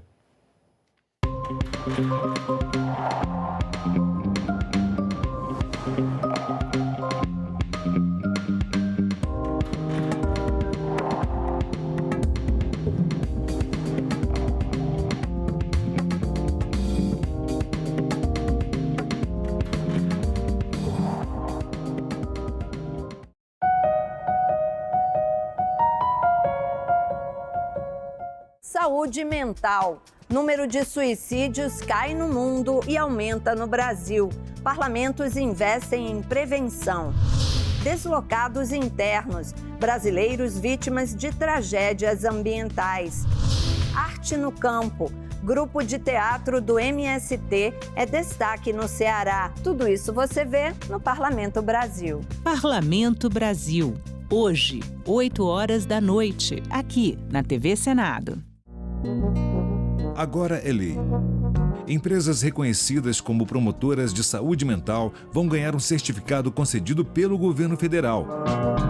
Para obter o título, as empresas interessadas devem prestar apoio psicológico e psiquiátrico aos trabalhadores, oferecer programas de promoção e avaliação psíquica e realizar treinamentos e campanhas de conscientização em saúde mental. O Senado votou, agora é lei. A TV Senado abriu uma nova seleção de documentários e séries documentais para a sua programação. Estamos em busca de novos produtos para tornar ainda mais diverso nosso espaço reservado à produção nacional. Se você tem um filme ou série entre 26 e 120 minutos sobre algum desses temas, mande um e-mail para a gente. As inscrições vão até o dia 30 de setembro. TV Senado, democracia, todo dia.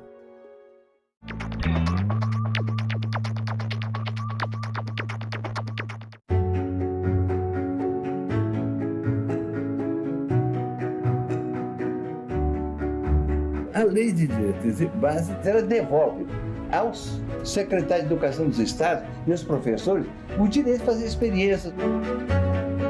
Aprovamos uma segunda libertação para negros e negras. A lei de cotas raciais e sociais nas universidades públicas federais. Que não é um ganhou, o outro ganhou, mas que ganha a educação.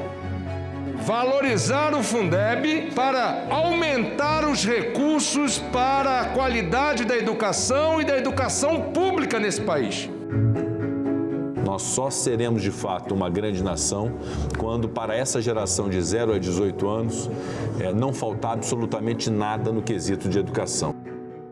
TV Senado. Democracia, todo dia.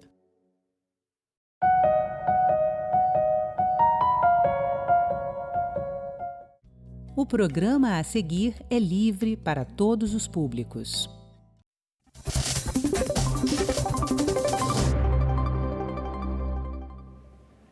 Olá, começa agora mais um assunto de Estado especial eleições. O pleito municipal se aproxima e no programa de hoje vamos ficar por dentro das regras eleitorais. O que é permitido, o que é proibido. E para conversar comigo, o nosso convidado é o cientista político Leonardo Barreto. Bem-vindo, Leonardo. Obrigado, Sérgio. Prazer estar aqui. Para começar, quais são as novas regras que passam a valer a partir dessas eleições de 2024? É importante observar que um dos aspectos essenciais para um bom andamento de uma eleição é a estabilidade das regras, né? Ou seja, se existe uma boa compreensão de ambas as partes, né, dos candidatos, dos eleitores, da própria autoridade eleitoral, né, de como se deve proceder, quanto mais compreensão, quanto mais consolidação, mais segura, mais transparente e mais legítima é uma eleição, né? Só que no Brasil, embora o nosso sistema eleitoral ele seja bastante longevo, né, dentro dos seus princípios macros, por exemplo, voto proporcional para vereador, né, para deputado, etc., as regras de administração do processo eleitoral, elas mudam de eleição para eleição, né? E principalmente por quê? Principalmente para se adaptar às novidades, né? Se adaptar aos eventos que acometem a sociedade e também para obedecer algum direcionamento sobre como o sistema político deve funcionar. E aí, nesse aspecto, a gente tem, acho que, duas fontes importantes de novidades, né? A primeira é aquele grande desafio, né, de cobrir o que as redes sociais, o que a tecnologia, né, o que a inteligência artificial lança de desafio para o sistema político. A gente sabe que não foi votada uma lei de fake news, né, nos últimos 4 anos. A gente sabe também que, desde então, surgiu uma coisa importante chamada inteligência artificial, que também não teve a oportunidade política de ter uma regulamentação para ser aprovada no Congresso Nacional. Mas, para fazer face a esses desafios, acho que a mudança mais importante é que o TSE ele definiu para si, né, um papel de criar algum nível de exercício de autoridade sobre essas novas tecnologias, né? E o principal deles foi exatamente a proibição do uso de inteligência artificial, como, por exemplo, produção de diálogos deepfake, e aí deepfake é quando mostra alguém, né, que você não consegue diferenciar da pessoa real, falando determinadas coisas. direitos de suspensão de conteúdo mais célere, né? Junto às plataformas. As plataformas foram convidadas a colaborarem, né? Já que não existe legislação, foram chamadas a colaborar com a autoridade eleitoral. Então, assim, do ponto de vista da administração das eleições, né, a boa parte da mudança está nessa criação de uma autoridade maior do Tribunal Superior Eleitoral sobre questões ligadas à tecnologia e seu uso nas eleições. Do ponto de vista sistêmico, a gente continua na implementação da reforma política que foi feita em 2017, né, que estabeleceu uma cláusula de desempenho e também a proibição de coligações, que são coisas que os eleitores ainda veem como novidade, embora ela já tenha sido implementada na eleição de 2020 e também na eleição de 2022, cujo objetivo é filtrar os partidos políticos, né? Ou seja, é você criar uma cláusula de desempenho mínimo que vai ser utilizada para definir quem vai continuar acessando recursos políticos ou não. A ideia com isso é dar recursos públicos, e a gente sabe hoje, né, que o sistema eleitoral político partidário ele é basicamente financiado por recursos públicos, apenas com quem tem um nível mínimo de legitimidade. E aí esse também continua sendo um processo de alteração que o eleitor vai continuar sentindo, não é, nessas eleições desse ano. Você comentou sobre as coligações. E a gente tem a figura já, nas últimas eleições, tínhamos das federações partidárias. Qual que é a diferença operacional entre elas e como que a federação partidária influencia na estratégia daquele partido político? Então, para fazer uma tradução coloquial e correndo o risco de ser muito chulo, nas coligações, usando aí o vocabulário dos jovens, os partidos ficavam, né? Eles criavam uma aliança que valia apenas para a eleição. E a ideia disso qual que era? Era reunir forças para que aquela coligação ela conseguisse votos suficientes para atingir o tal do quociente eleitoral, né? Que é um índice mínimo para o cara ter direito a ocupar, né, uma cadeira na Câmara de Vereadores, né? Falar especificamente em eleições municipais. As federações, elas obrigam os partidos a namorarem, né? O que significa isso? Eles vão se aliar, mas eles vão ser obrigados a permanecer enquanto um bloco político único durante os próximos 4 anos. Hoje a gente tem, por exemplo, a federação do PSDB com o Cidadania, a gente também tem a federação do PCdoB com o PT, né? Partidos que já tinham até alguma proximidade e aí que decidiram se unir para disputar eleições, mas são obrigados agora a permanecer pelo menos os 4 anos. E os 4 anos da existência de uma legislatura aqui de Brasília. Então, por exemplo, houve uma federação do PSDB, do Cidadania, para 2022, eles precisam estar juntos até 2026. E aí, nas eleições municipais, a gente vai acabar vendo essas federações também, né? O PCdoB com o PT, né? O Cidadania com o PSDB. Isso substituiu aquelas coligações que existiam apenas em períodos eleitorais. Você comentou também sobre o uso de recursos, né, públicos, de fundos. Existem o fundo eleitoral e o fundo partidário. Explica para a nossa audiência a diferença desses fundos. O fundo partidário é um recurso que é destinado para que o partido ele mantenha as suas atividades ao longo de todo um período, né? Então, ele está presente todos os anos no orçamento, né? Cada partido tem que dedicar uma parte desse dinheiro para uma fundação, né? Para promover a educação política, enfim. Você paga todas as despesas administrativas do partido político e por aí vai. O fundo eleitoral, ele acontece apenas nos anos de eleição, né? E eles são dedicados, ele está ali no orçamento também, mas ele só existe de 2 em 2 anos para financiar as eleições.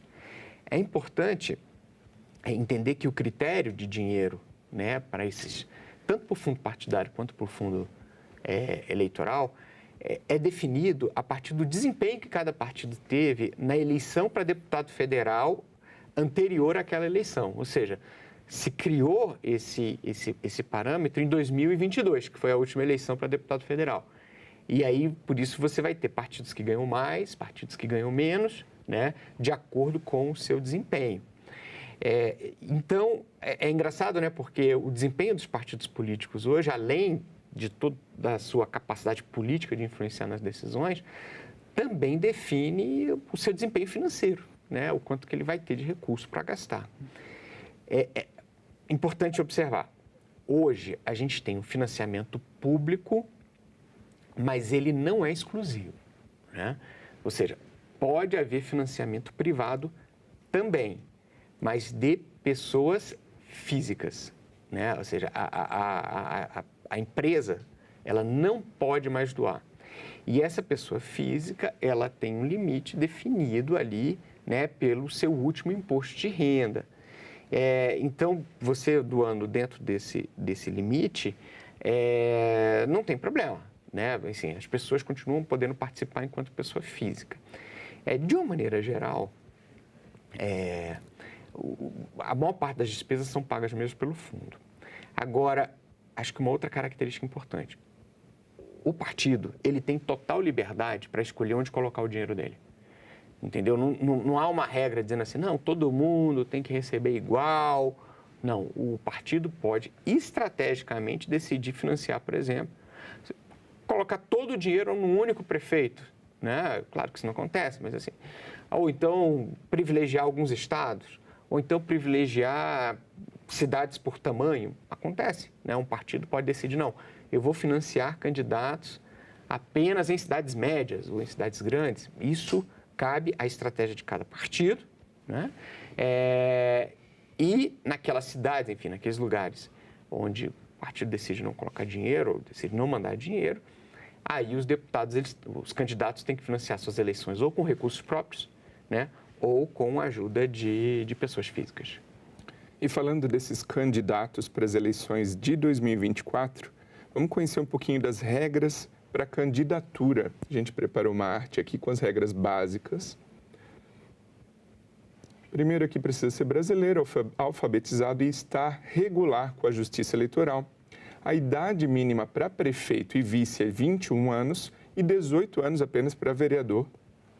Precisa estar filiado a partidos políticos até dia 6 de abril deste ano, no caso já houve essa filiação, e ter domicílio eleitoral na área. E, principalmente também, desincompatibilização, que é variável em até 6 meses.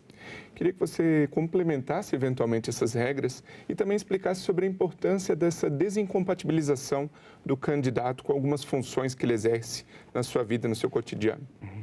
O objetivo dessas regras, além de promover acesso, né, elas são bem amplas, né? Por exemplo, 21 anos, 18 anos, então elas não exigem mais critérios de renda, como já aconteceu no passado, enfim. Além de ser bastante amplas, a ideia delas é sempre promover uma condição mais justa possível, né, de concorrência. Por isso, a regra de desincompatibilização. A ideia é não permitir que funcionários públicos que estejam no exercício de alguma função, no exercício de algum cargo, use daquele cargo, daquela função, para obter benefícios junto a eleitores, né? Então, por exemplo, imagine se alguém é o diretor lá da área de distribuição de remédio num determinado município, né? Ele não pode usar daquela função, por exemplo, privilegiando determinados grupos, fazendo promessas, etc., para obter vantagem eleitoral. Então, a desincompatibilização é a chance, ou melhor, a garantia de que o candidato ele não vai usar uma posição privilegiada para poder ter uma vantagem eleitoral. Agora, uma coisa que é muito importante, e é muito importante porque tem dado muita confusão, que entra no item sobre estar regular com a Justiça Eleitoral, que, além dos cumprimentos das suas obrigações, né, por exemplo, ter votado nas eleições ou então ter justificado, etc., você está adequado à lei de ficha limpa. né? E isso tem dado muito problema. Muito problema porque a lei do ficha limpa ela é muito clara. Ela diz assim, se você tiver uma condenação em segunda instância, que é uma condenação em nível colegiado, né? Você não pode disputar a eleição, né? Você tem um impedimento aí de 8 anos. Tá? Só que qual é o problema? Muitos entram em decisão, são condenados em decisão colegiada, mas entram com liminares recorrendo dessas decisões. E aí conseguem registrar candidaturas com base nessas liminares. E muitas vezes, aliás, é uma situação até relativamente comum, vários candidatos são eleitos, né, com essas liminares, e aí depois do processo eleitoral concluído, é que a justiça vai cassar essa liminar, que ele vai perder o mandato. E isso cria uma situação de instabilidade muito importante. Por quê? Porque o eleitor, se ele está com o número do cara na mão, se ele assistiu à campanha, né, se o nome do cara está registrado na urna, ele acredita que tudo está correto com aquilo ali. Não é? E aí ele vai lá e dá o seu voto de boa fé. É o que o pessoal do direito chama de ato jurídico perfeito. Né? Só que depois da eleição, a autoridade eleitoral muitas vezes vai lá e faz o seguinte, não, esse cara não, ele estava no pleito, mas ele não podia estar. Então a gente anula a eleição dele. Olha, anular a eleição do cara é uma coisa, o problema é anular o voto do cidadão, que na prática é o que acontece. Né? O voto do cidadão que agiu de boa fé, né, que estava confiando ali na qualidade do funcionamento do sistema eleitoral, para garantir que aquele cara ali estava tudo certo com ele, etc. Esse cara, ele tem o voto dele anulado. Sim, que é um dos principais direitos para promover cidadania e democracia. Exatamente. E, de repente, você está anulando. Exatamente. Hoje esse é eu entendo que é, talvez, uma das maiores fragilidades das nossas regras eleitorais, né? Porque ele não garante que você vá ter seu voto contabilizado, né? Assim, no mínimo, o que deveria ser feito? Fazer uma outra eleição, né? Mas acho que a justiça está se sensibilizando, né, de alguma maneira, da gravidade que é esse tipo de ato, né? E aí isso significa ter que ser mais veloz, né, na reafirmação das candidaturas. Mas hoje esse é um dos poucos pontos de turbulência, embora seja muito relevante. Sobre a justiça rever alguns pontos, algumas regras, eu achei interessante que você comentou, até me surgiu essa dúvida agora, que é a seguinte, você falou que a desincompatibilização serve para que seja mais justa a corrida eleitoral, para determinadas pessoas não usarem de suas funções, cargos ou, enfim, posições para obter vantagens. E como que a gente explica, então, a situação de uma reeleição em que aquele prefeito já está no poder e já está com essa posição privilegiada, se assim podemos dizer, né, e que hoje é permitido normalmente? É permitido, sim. Aliás, se a gente for avaliar, a gente tem várias situações que criam uma injustiça de concorrência, né? Então, por exemplo, se a gente pega um parlamentar, um deputado, um senador, ou mesmo um vereador, ele tem à disposição dele recursos, por exemplo, para fazer comunicação do mandato.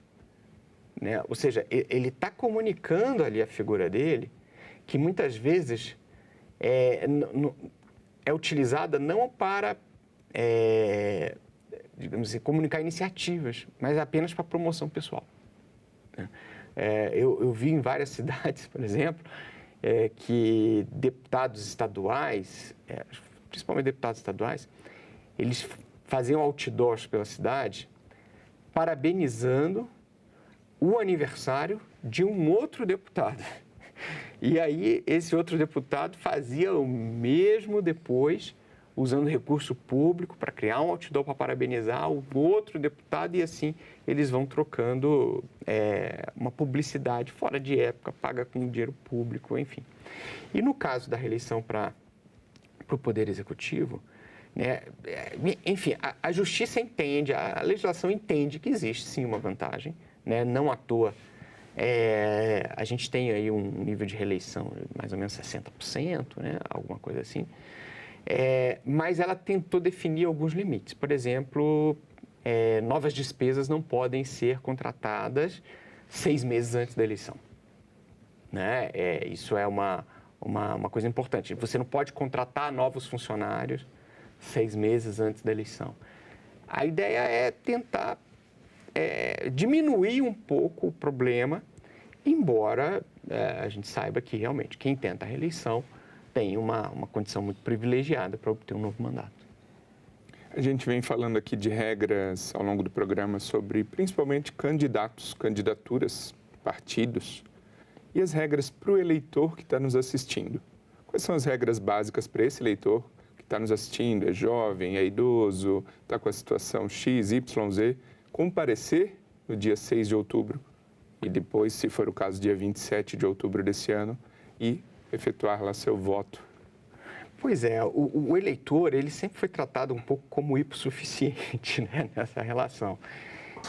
Isso significa que a responsabilidade, por exemplo, por crimes eleitorais como boca de urna, venda de votos, né, que sempre são os principais problemas, sempre foi uma coisa tratada muito mais do lado, né, de quem compra, do lado do candidato, e não há punições para o lado de quem vende, né? Isso ainda não existe. O que existe, do ponto de vista legal, é o cumprimento da obrigação eleitoral, e aí ou é o comparecimento, ou é a justificativa. E hoje a justificativa ela é muito acessível, né? Muito barata, o que faz que muita gente considere que hoje o voto seja optativo na prática, né? Mas ele tem ali um caráter obrigatório, e o nível de comparecimento dos eleitores no Brasil, em geral, ele é muito mais alto do que em países que têm voto facultativo, né? Voto facultativo, quando você tem um grande comparecimento, comparece metade, né? No Brasil, esses índices de comparecimento sempre são maiores que 70%. Então, a questão da obrigatoriedade, ela tem um papel, né? Agora, na campanha, né, o que a gente tem hoje de novidade? Primeiro a questão das fake news, né? Disseminação de informações falsas, enfim. Acho que isso é um elemento que está entrando no mesmo nível, né, da compra de votos, da boca de urna, como os principais comportamentos que são tutelados e vigiados pela Justiça Eleitoral, né? E aí a gente ainda não tem um histórico de punição, de aplicação de multas, enfim, por você circular imagens ou mensagens, né, pelas redes sociais, até porque muitas vezes as pessoas não sabem que aquilo é fake, né? Então, de certa maneira, as punições elas continuam concentradas mais nas campanhas, né, e em provar que elas agiram deliberadamente para criar algum tipo de distorção no sistema eleitoral. Mas o eleitor precisa prestar atenção, né, porque muitas vezes entrar, né, numa campanha que tenha más intenções ou use mais instrumentos pode torná-lo cúmplice, né, de um crime administrativo que está previsto, né, pela Justiça Eleitoral. Você comentou sobre a facilidade hoje em dia da justificativa do voto para quem não consegue comparecer. Então, eu acredito que muitas pessoas que estão nos assistindo vão pensar, poxa, tem uma viagem a trabalho, uma viagem pessoal. E hoje está já mais facilitada essa justificativa. Gostaria que você comentasse um pouquinho sobre isso e também brevemente sobre quais as consequências da não justificativa. Começando pelo final, né, a não justificativa, ela te tira alguns direitos, né? Por exemplo, o direito de prestar um concurso público, né? Ou melhor, de ser admitido no concurso público ou de ocupar uma determinada função. Acho que todo mundo que já ocupou um cargo, né, se lembra de ter tido que demonstrar ali no ato, né, que cumpriu as suas obrigações eleitorais, né? Acessar alguns serviços públicos, algum crédito público, algum benefício social, né, Bolsa Família, BPC, fazer um cadastro para Minha Casa Minha Vida. Então, basicamente, o não cumprimento, ele complica a sua relação com o governo, né? A sua relação com o Estado. Agora, hoje é muito simples, né, a gente ter uma justificativa. Ao contrário do que o nome diz, né, você não precisa explicar por quê, ou, enfim, provar que você estava numa viagem ou qualquer coisa desse tipo, né? Basta um preenchimento de um formulário, normalmente isso é feito pelos correios, pode ser feito hoje em dia, inclusive, pela internet, de maneira eletrônica, e o pagamento de uma multa muito baixa, né, que não chega aí a R$5. Então, você fazendo isso, você continua com o seu cumprimento. Eu acho que o fato de haver uma facilidade tão grande, né, de justificar, mas mesmo assim a gente tem um comparecimento, né, significativo nas eleições, muito superior, né, de países com voto facultativo, eu acho que mostra que o brasileiro, no final das contas, ele valoriza esse tipo de engajamento, sabe? A eleição, embora, né, a gente tenha muitos problemas, muitas situações de compra de voto, muitos, principalmente políticos com mandatos, né, que usam ali uma barganha para conseguir apoio, enfim, essas questões. As pessoas entendem que sim, que a eleição é um grande momento de pactuação, né, de pactuação da sua relação com a tua cidade, da sua relação com a sua comunidade, né? E acho que esse nível forte de comparecimento mostra, né, que as pessoas sabem disso. Muito obrigado, Leonardo Barreto, pela participação aqui no Assunto de Estado. Eu que agradeço, Sérgio. Obrigado. E o meu muito obrigado a você que nos prestigia com a sua audiência. Essa entrevista já está disponível para você rever ou compartilhar no nosso site senado.leg.br/tv ou também no nosso canal no YouTube. Aproveita e se inscreve lá. Até o próximo Assunto de Estado.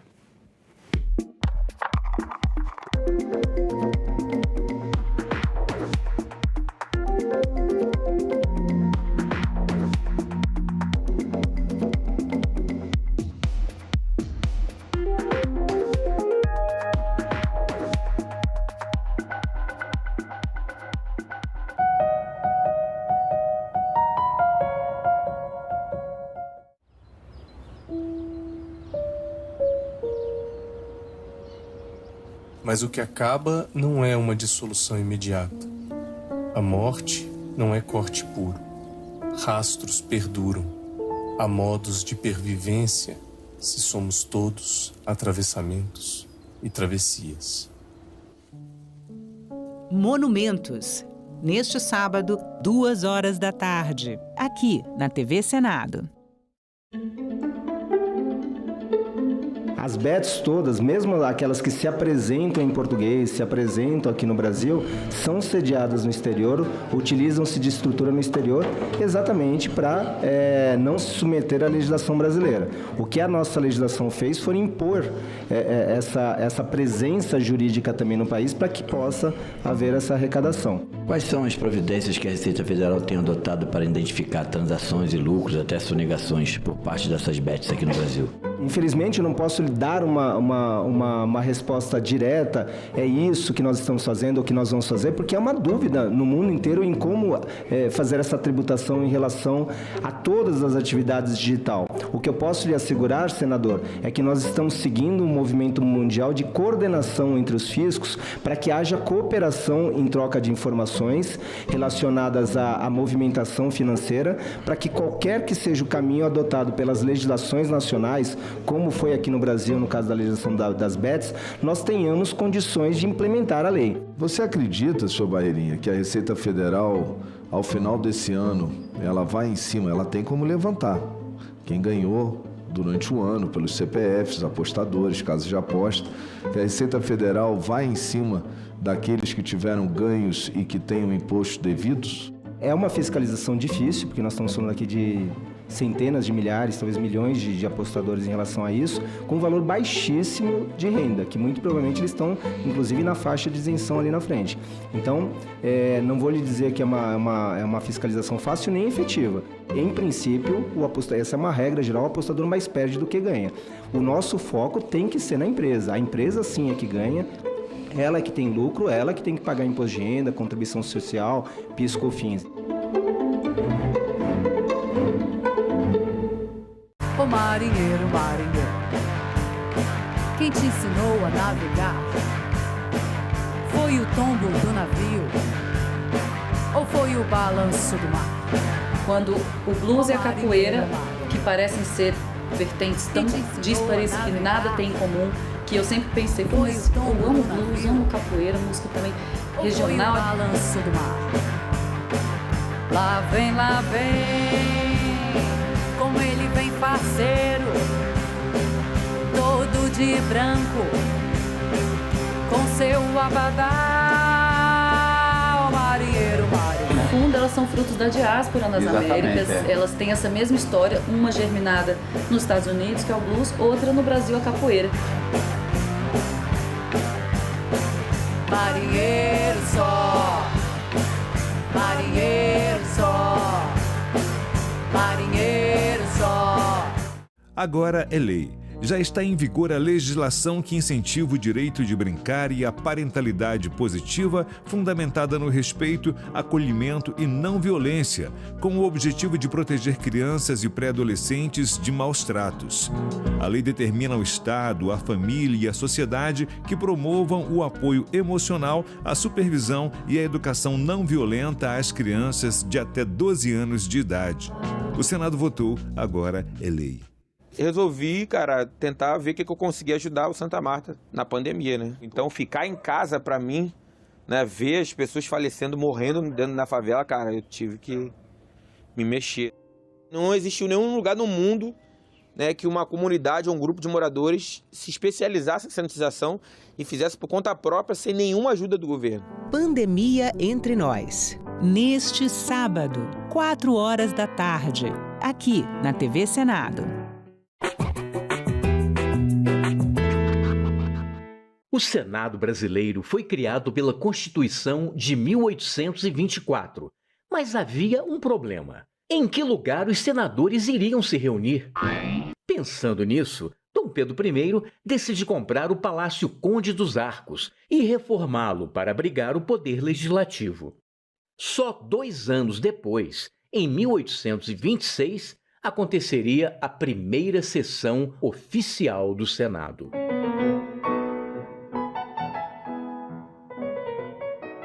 Depois de quase 100 anos, os senadores ganhariam uma nova casa, o Palácio Monroe. Construído originalmente para a Exposição Universal de 1904 nos Estados Unidos, o prédio, todo feito em estrutura metálica desmontável, foi transferido num navio para o Rio de Janeiro e remontado no local mais nobre da cidade. O Monroe acabou se tornando um cartão postal do Rio e uma referência histórica de um período político bastante conturbado. Em 1960, com a inauguração de Brasília, o Senado passou a ter um novo endereço.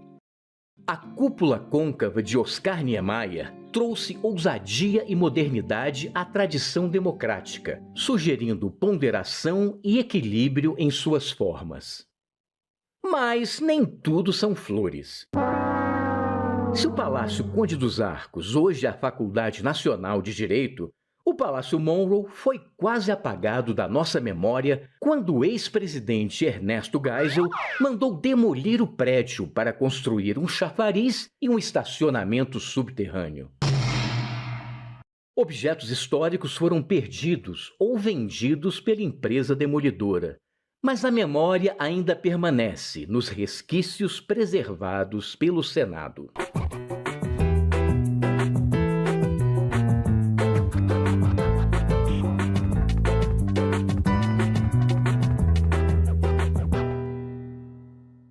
O programa Inclusão vai mostrar iniciativas de várias organizações que se sensibilizam com a dor da insegurança alimentar grave de crianças, jovens, adultos e idosos do país, estratégias de combate à fome no programa Inclusão. Inclusão, sábado, 8h, aqui na TV Senado.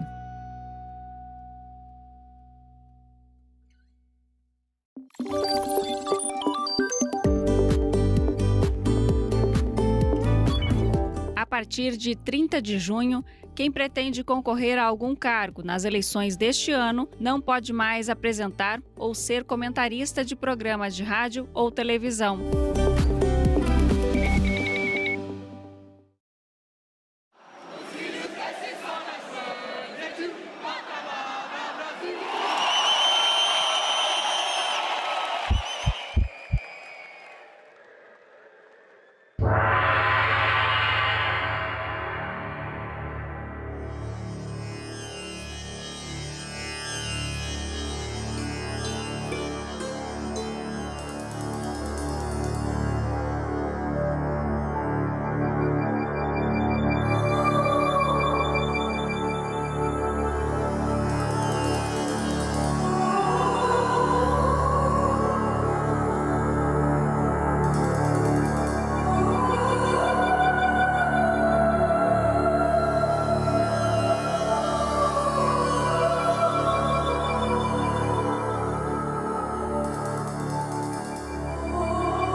Vamos começar a partir da Constituinte, porque antes da Constituinte nós era de menor. Nós não podia tomar decisão, inclusive até para me dar uma entrevista como essa agora, eu teria que ter uma autorização do SPI, né, que era o Serviço de Proteção ao Índio, ou pela FUNAI. Índio, sai dessa mata, senão a lata pode cortar. Tira a pena da testa que a minha festa vai começar. O Império Brasileiro foi o início, o marco inicial da nossa cidadania, da construção da nossa cidadania. De um lado, você tem um projeto vitorioso da independência, que é o que vai manter a centralização, e nesse caso, comparado com a América do Sul, é o diferencial, porque ele mantém a centralização, então um projeto centralizador, mantém a monarquia, mantém a escravidão e garante uma sociedade desigual. Esse projeto está na matriz do Estado brasileiro, é o projeto vitorioso da independência. E a gente, para falar sobre direitos da população negra, começa a pensar mais nesse marco da Constituição Cidadã do que precisamente a independência do Brasil.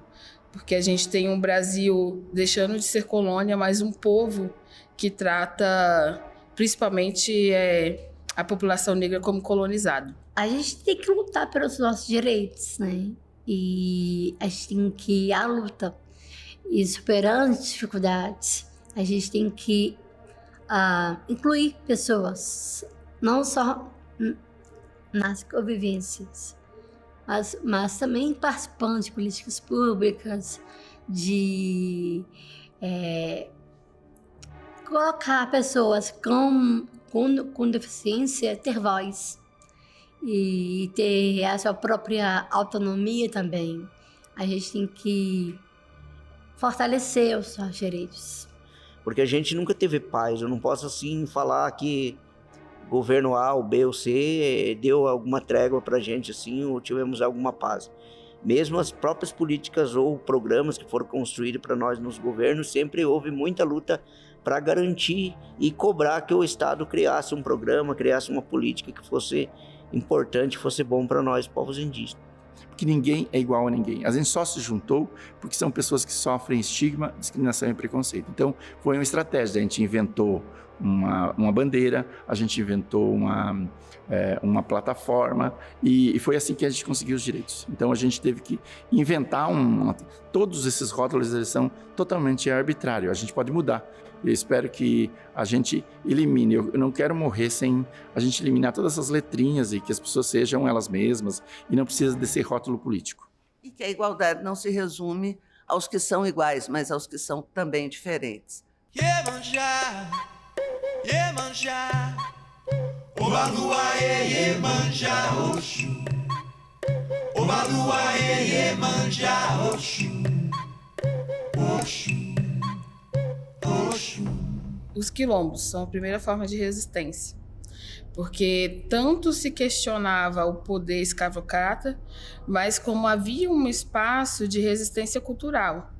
Era onde a gente podia, né? A gente fala, os meus ancestrais podiam, de fato, serem o que eram, né? Então, podiam cultuar os seus cultos, podiam se organizar enquanto comunidade e podiam, de fato, tomar suas próprias decisões. Tentando sintetizar esses 200 anos dessa busca por uma cidadania mais plena, mais inclusiva, a gente pode dizer que é uma estrada lenta, tortuosa, não linear, marcada por avanços e retrocessos e com um movimento que muitas vezes parte da sociedade civil, parte do conjunto de homens, mulheres, trabalhadores e que encontra eco no Legislativo, na Câmara dos Deputados e Senado, mas muitas vezes a Câmara dos Deputados e o Senado não tem força suficiente para aplicá-los, então também é uma relação contraditória. Eu sei de alguns momentos em que o parlamento vai retroceder, talvez o pior deles da história do Brasil seja 64, né? No momento em que é o parlamento que consuma o golpe de Estado quando ele declara vaga a presidência da República com João Goulart presente no território nacional. Em 1999 começa a surgir os movimentos contra nossos direitos. Em 2001 é formada uma frente de religiosos e nós também, fazendo contraponto, fundamos aqui a Frente Parlamentar pela Cidadania LGBTI+. E aí, de repente, você começa a olhar, eita, os negros não se vacinam. Eita, a mortalidade infantil é maior na população negra. Eita, as mulheres estão sendo esterilizadas, são quase todas negras. Opa, peraí, tem um problema. Então, o problema da miscigenação foi ter escondido a exclusão da população negra. Mas, infelizmente, existe ainda preconceito, rejeição também. O papel do Legislativo em relação ao avanço ou os retrocessos da cidadania no Brasil é exatamente contraditório. Porque se nós tínhamos 2 projetos de independência, tem um brasileiro republicano, libertário, revolucionário, que está com mulheres instalando a República no meio da praça. Esse é o brasileiro que nós poderíamos ter sido, né?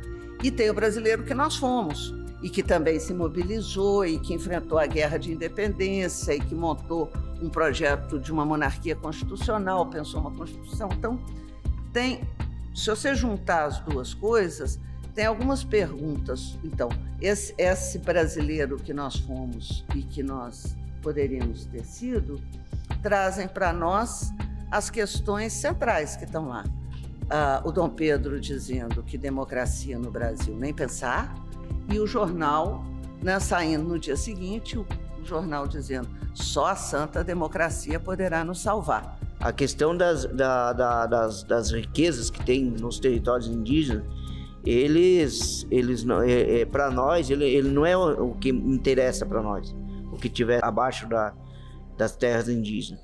O que interessa para nós é o que está em cima, é a terra que tem em cima, é a floresta, é os animais, é os encantados que a gente chama, é os invisíveis que estão lá dentro e nós, os povos indígenas que estamos ali também.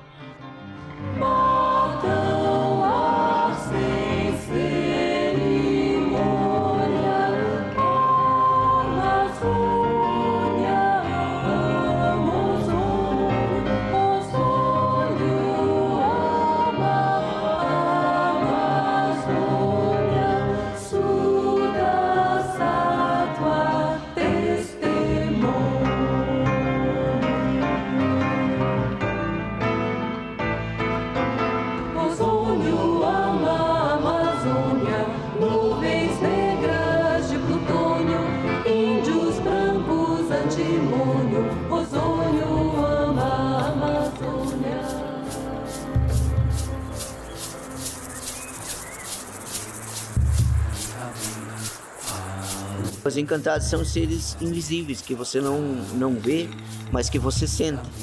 A partir da hora que você tem uma conexão de espiritualidade.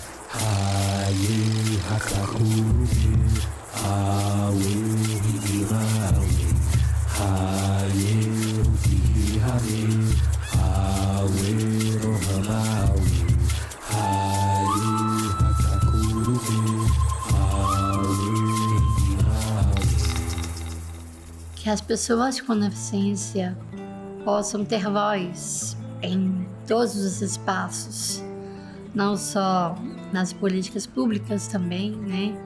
E também exercer os seus próprios direitos e deveres. Nós estamos em 8º lugar no âmbito internacional em termos de direitos conquistados. Nós temos uma série de desafios, nós temos muitas mortes, nós temos uma discriminação muito grande das pessoas trans, nós temos muitos desafios, mas a gente, em termos de direitos garantidos, nós estamos bem na figura. De um lado, você tem movimentos que o Senado, pelos deputados, tentou garantir esses direitos e chegou até a ser fechado, a sofrer sanções por conta dessa luta. E teve momentos que essas instituições impediram, ou dificultaram, ou não ouviram fortemente os ecos da sociedade. Mas é o espaço, por definição, onde esses direitos são consolidados.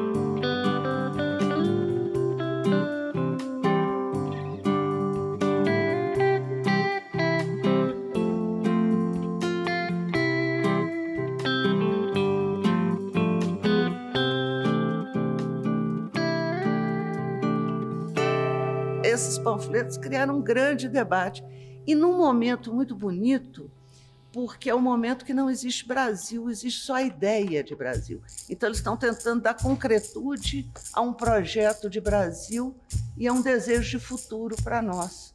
Isso eu acho que vale a pena nós chamarmos de volta ao coração hoje. Um grande debate público para que a gente possa imaginar o brasileiro que nós ainda queremos ser. Qual é o futuro que nós queremos para o nosso país?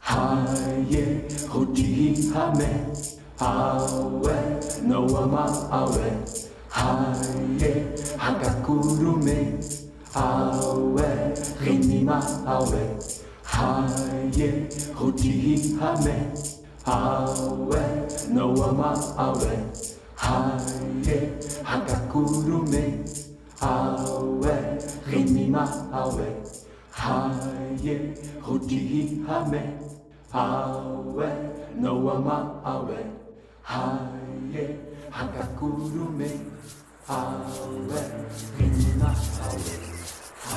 Haye Hutihi Hame, Awe Rohama Awe, Haye Hakakurume, Awe Hidima Awe, Haye Hutihi Hame, Awe Rohama Awe, Haye Hakakurume, Awe Hidima Awe.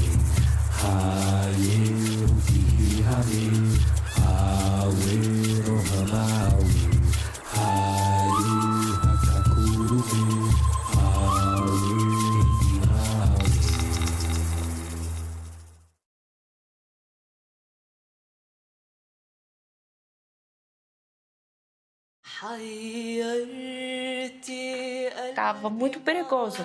Tem 2 áreas brigaram com bombas em cima da nossa área. Tem um quarto no nosso prédio embaixo da escada. E a gente ficava uma família inteira nesse quarto, o mês inteiro. Sons do Refúgio, neste sábado, 18h, aqui na TV Senado.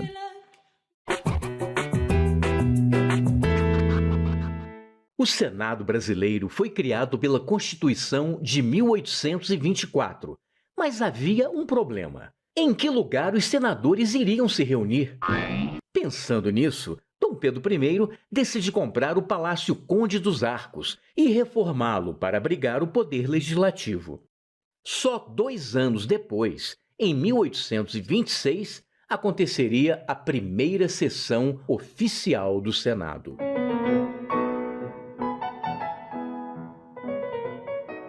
Depois de quase 100 anos, os senadores ganhariam uma nova casa, o Palácio Monroe. Construído originalmente para a Exposição Universal de 1904 nos Estados Unidos, o prédio, todo feito em estrutura metálica desmontável, foi transferido num navio para o Rio de Janeiro e remontado no local mais nobre da cidade. O Monroe acabou se tornando um cartão postal do Rio e uma referência histórica de um período político bastante conturbado. Em 1960, com a inauguração de Brasília, o Senado passou a ter um novo endereço. A cúpula côncava de Oscar Niemeyer trouxe ousadia e modernidade à tradição democrática, sugerindo ponderação e equilíbrio em suas formas. Mas nem tudo são flores. Se o Palácio Conde dos Arcos hoje é a Faculdade Nacional de Direito, o Palácio Monroe foi quase apagado da nossa memória quando o ex-presidente Ernesto Geisel mandou demolir o prédio para construir um chafariz e um estacionamento subterrâneo.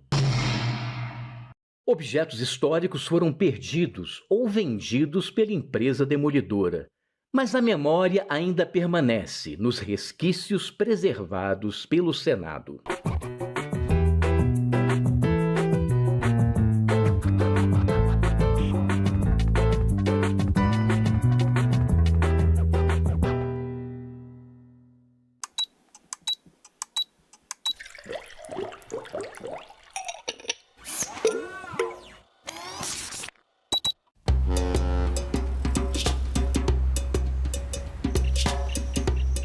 Eu sou a primeira mulher diretora do Instituto e não médica. E também, na verdade, eu sou a primeira mulher negra.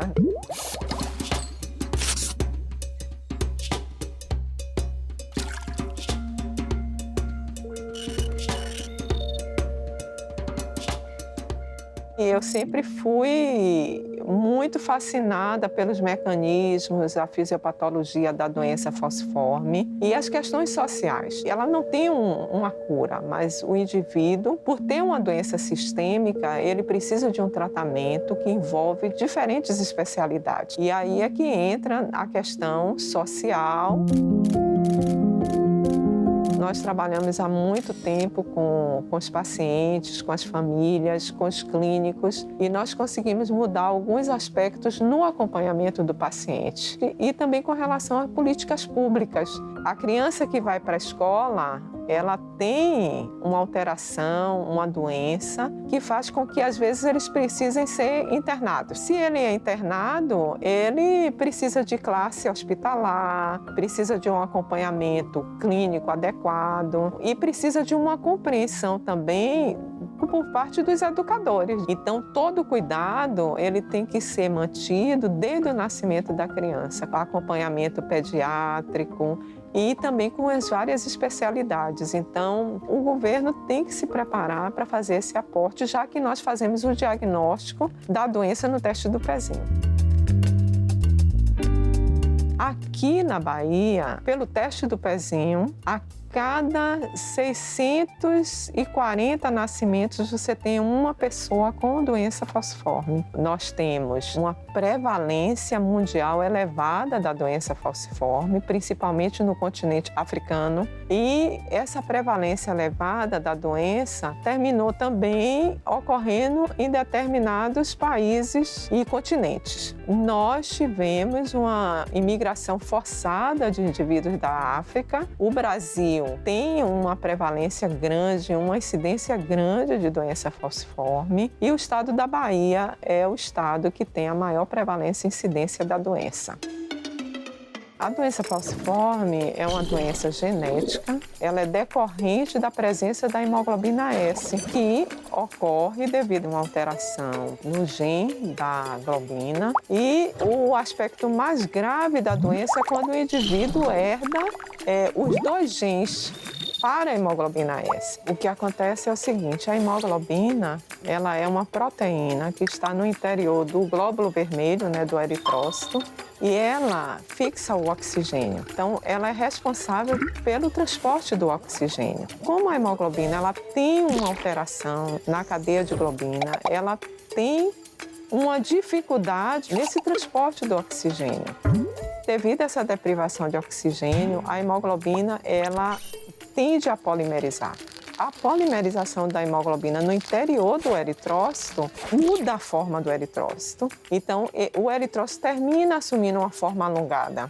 E isso dificulta a passagem do eritrócito. Apesar da doença falciforme ser uma doença genética, é uma doença que tem repercussões hematológicas, inflamatórias e uma repercussão sistêmica. O indivíduo ele tem alterações de infecção, ele tem alterações oftalmológicas. É muito frequente o acidente vascular cerebral em crianças, principalmente até os 5 anos de idade, retinopatia, alterações ósseas e um aspecto muito frequente da doença são as crises de dor e também as crises que nós chamamos crises vaso-oclusivas. Gosto muito de história, então é a história da doença falciforme, a história da nossa Bahia, os países africanos e toda essa história sempre me encantou. Também eu considero que é uma área em que eu consigo trazer diversidade para o laboratório, né? Tem um projeto com a África, países africanos. É importante, esse projeto foi financiado pelo CNPq. Nós trouxemos 16 alunos de pós-graduação do Benin e da Nigéria, com bolsa de pós-graduação, no estudo para desenvolver teses e dissertações no tema doença falciforme, que tenha uma doença falciforme que é caracterizada por uma alteração com a presença da hemoglobina S. Nós trabalhamos com aspectos genéticos da doença, aspectos inflamatórios da doença e também os aspectos laboratoriais, aspectos bioquímicos, a busca de biomarcadores de prognóstico com relação a cada um dessas alterações clínicas que o indivíduo apresenta.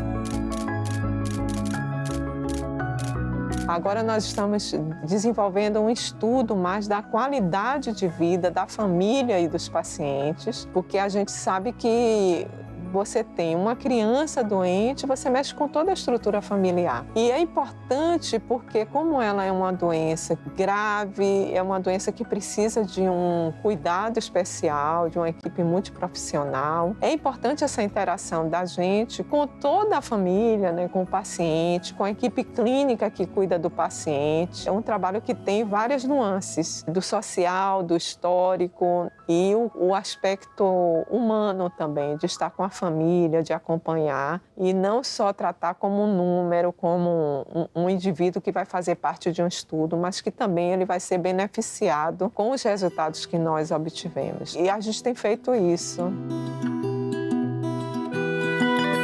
A pessoa que eu me transformei, ela é reflexo do trabalho que eu desenvolvi ao longo dos anos. Eu tenho um cuidado muito especial com a pessoa, com o ser humano. Isso me ajudou. O que eu desenvolvo no laboratório, com os pacientes, com as famílias, eu levei para a gestão na diretoria do Instituto. Eu conheci o Instituto, eu ainda era aluna da graduação, então quando eu venho trabalhar aqui, eu penso na comunidade que hoje eu estou dirigindo. Então eu termino que eu sei da vida de cada uma das pessoas que estão aqui, porque eu acho importante que você administre com amor. Eu digo isso e eu penso isso todo dia. Eu digo, gente, eu tenho o poder de estar aqui tomando decisões que vão afetar a vida de cada uma das pessoas. Então, eu acho que as pessoas hoje que estão no poder, elas têm que ser humanas, porque Estar no poder afeta a vida das pessoas diretamente. Em cada decisão que eu tomo, eu penso primeiro na pessoa e no quanto que isso pode afetar a vida daquela pessoa, que eu acho super importante. O poder, ele tem que ser usado para o bem e não para o mal. Então é isso.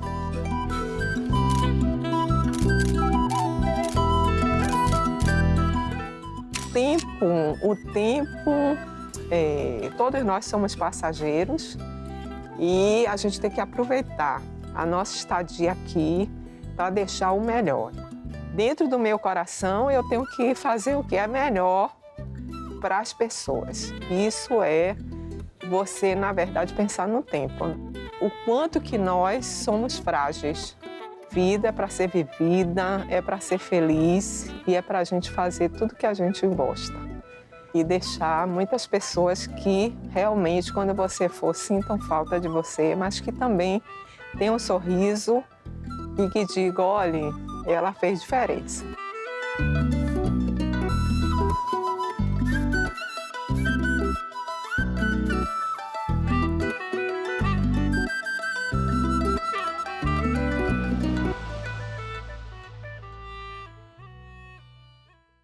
Saúde mental. Número de suicídios cai no mundo e aumenta no Brasil.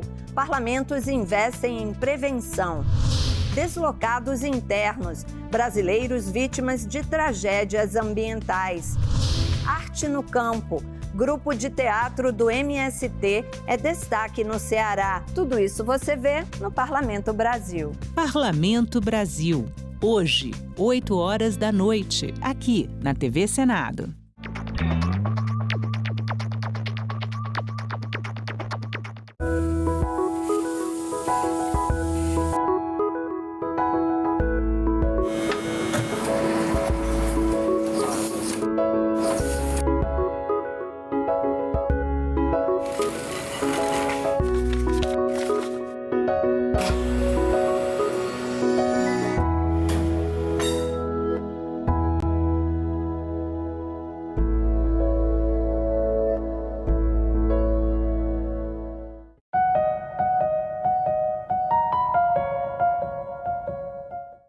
O programa a seguir é livre para todos os públicos.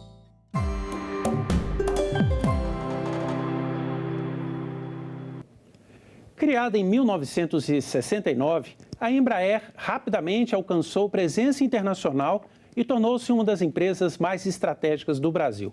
Ao completar 55 anos, contabiliza 9.000 aeronaves produzidas e entregues para mais de 100 países. E o que esperar do futuro desse setor? Nós vamos conversar sobre o desenvolvimento e as perspectivas da indústria aeronáutica com o presidente da Embraer, Francisco Gomes Neto. Presidente, muito obrigado por aceitar o nosso convite, por favor. Prazer é todo meu. Um grande prazer conversar com o senhor sobre a indústria aeronáutica e a Embraer especificamente. Nós tivemos recentemente a pandemia da Covid, que afetou esse mercado de forma dramática, o mercado da aviação. Entretanto, nessa recuperação pós-Covid, a Embraer aumentou em 10 vezes o seu valor na Bolsa de Valores. Quais que foram as estratégias que possibilitaram isso e como é que esse mercado está hoje já nesse pós-pandemia? Muito bem. Foi um momento muito difícil, né? 2020, com o impacto da Covid. Mas a gente tinha sempre confiança no futuro, né? Sempre olhamos aquilo de forma positiva. Então, nós reunimos uma equipe, cerca de 70 colaboradores, e construímos um plano, né? Para 5 anos, que a gente sabia que a crise ia acabar. Eu não sabia quando e nem a profundidade, mas que ia acabar. Fizemos um plano para 5 anos, um plano focado em melhorar muito a eficiência da companhia e focar nas vendas das aeronaves existentes, que são muito modernas e competitivas. Então, nós focamos em reduzir os inventários, reduzir o custo das aeronaves, reduzir o ciclo de produção das aeronaves e sem deixar de investir em inovação. Então, na verdade, foi essa estratégia que a gente adotou para sair da crise. E o mercado como um todo, ele já recuperou, o mercado mundial nessa área depois da Covid, ou ainda há um caminho a se percorrer? Nós atuamos em 3 divisões principais, né? Divisão comercial, a divisão de jatos executivos, de defesa e segurança, né? Essas 3 divisões. Então, eu diria assim, a de jatos executivos, ela já se recuperou totalmente, né? Já há alguns anos. A de defesa e segurança também teve um impulso, até por conta dos conflitos internacionais, os países decidiram investir mais nas suas forças armadas. E na aviação comercial, ela vem se recuperando, né? E eu diria que já estamos quase em alguns segmentos, alguns países até num nível maior que antes da pandemia. Bom, a Embraer anunciou um aumento significativo de entregas nesse ano, 2024, né? Uma carteira firme de pedidos. A empresa entregou 47 aeronaves no período, um aumento de 88% em comparação com o trimestre anterior. Quais que são as perspectivas a longo prazo da Embraer? Bom, desde 2022 a gente vem crescemos em 2023, crescemos para 2024 e temos uma perspectiva muito positiva para os próximos anos, né? Como eu disse, nós temos um portfólio de produtos que é muito moderno e muito competitivo em todas essas 3 unidades de negócio que a gente atua e nós estamos muito otimistas com os próximos anos. Nós achamos que a companhia pode chegar a receitas de 10 bilhões de dólares, mesmo antes do final da década. Bom, o avanço da internacionalização da Embraer se dá mais a partir de 2010. A empresa entregou mais de 8 mil aeronaves, né? 9 mil desde que foi criada. Além das estratégias empresariais em si, quais que foram os fatores que contribuíram para esse crescimento internacional, para o aumento da presença internacional da empresa? Bom, desde o início da criação da Embraer, né, o nosso fundador, engenheiro Osiris Silva e sua equipe, eles já visualizaram que a Embraer precisaria ter uma presença internacional muito forte e se inserir nas cadeias de valores globais, porque o avião é um produto muito global. Então, ela já nasceu com um foco em internacionalização muito grande. Mas é verdade, né, nos últimos 10, 15 anos, essa internacionalização se intensificou. Então, nós temos hoje algumas fábricas fora do Brasil, temos fábricas nos Estados Unidos, temos fábrica em Portugal, mas temos centros, operações comerciais em todos os continentes e operações de serviço em todos os continentes para apoiar os nossos aviões. O senhor falou de fábrica em Portugal, parece que a empresa tem feito um investimento alto nessa unidade lá em Portugal. Qual que seria o propósito disso? Em Portugal é uma parceria que nós temos com o governo português, né? A empresa chama-se OGMA, então é 65% Embraer e 35% do governo português, e é uma combinação de fabricação de componentes e de área de serviços de manutenção de aeronaves, tanto civis como militares. E é verdade, né? Recentemente a gente anunciou um investimento estamos implementando um investimento de cerca de 90 milhões de euros para tornar a OGMA um centro de serviço autorizado de motores da Pratt & Whitney. Então, com isso, a OGMA vai fazer manutenção de motores da Pratt & Whitney. Inclusive, esses motores são aplicados também uma família na geração E2 aeronaves da Embraer. E esse projeto vai permitir a OGMA mais do que triplicar as suas receitas nos próximos anos. Bom, o senhor falou então dessa internacionalização, né, da estratégia que foi feita. Eu queria voltar na fundação da empresa. O senhor acredita que o sucesso da Embraer como empresa nacional, ele se dá também por uma decisão estratégica de se investir em tecnologia naquela região? Porque não foi só a Embraer, né? A visão que se tinha no passado era de transformar aquilo ali num polo de tecnologia. A gente pode dizer que foi um projeto estratégico bem feito no país, ainda na década de 60, entrando para a década de 70? Eu acho que foi um projeto estratégico focado em educação que deu muito certo, né? Então, assim, a visão do Marechal do Ar Casimiro Montenegro de que antes de construir aviões no Brasil, a gente precisava construir engenheiros aeronáuticos, né? Fez a parceria com o MIT em 1944, trouxe professores do MIT e fundou aqui o DCTA e o ITA, e a partir daí o Brasil começou a formar engenheiros aeronáuticos. Aliás, o engenheiro Osiris Silva se formou também no ITA e foi a base da Embraer, né? E até hoje a gente investe muito em educação. Nós temos um programa chamado Programa de Especialização em Engenharia, onde nós contratamos todos os anos dezenas de engenheiros do mercado e enviamos para um MBA, um mestrado em aeronáutica em parceria com o ITA. Então, é um curso de 1 ano e meio, onde a Embraer ela praticamente paga todos os custos, inclusive dá um salário para essas pessoas fazerem um MBA de 1 ano e meio e depois contrata aqueles que querem, claro, contrata para trabalhar nos nossos quadros. E hoje, nos últimos 20 anos, formamos mais de 1.700 engenheiros deste programa fazem parte dos quadros da Embraer. Não haveria, então, a Embraer sem o ITA? Olha, eu diria que seria muito difícil. Acho que foi a base de fundação da Embraer e até hoje, né? Eu acho que é uma instituição muito renomada, muito competente e, como eu disse, até hoje essa parceria que nós temos com o ITA tem ajudado a Embraer a ter esta força, esse respeito no mundo todo. Esses aviões que a Embraer desenvolve são desenvolvidos praticamente por engenheiros brasileiros, engenharia em São José dos Campos. E ela está fornecendo mão de obra também para outros países e outras companhias? E outras companhias ainda acabam levando alguns dos nossos engenheiros, o que mostra, né, que eles mesmos reconhecem a competência da engenharia aeronáutica brasileira. Bom, a Embraer ela já vendeu aeronaves para 120 países, aeronaves da Embraer em 120 países. No entanto, a gente ainda vê na indústria da aviação comercial uma presença pequena da empresa aqui no Brasil. Quando a gente vai para o exterior, já aconteceu comigo em mais de um país, você voa em aviões da Embraer. Mas no Brasil, eu acho que nunca voei num avião da Embraer. Por que a presença da empresa relativamente, proporcionalmente, é maior em outros países, nos Estados Unidos, por exemplo, na aviação comercial, do que no Brasil? Você tem toda a razão. Assim, fazendo uma análise um pouco grosseira, né?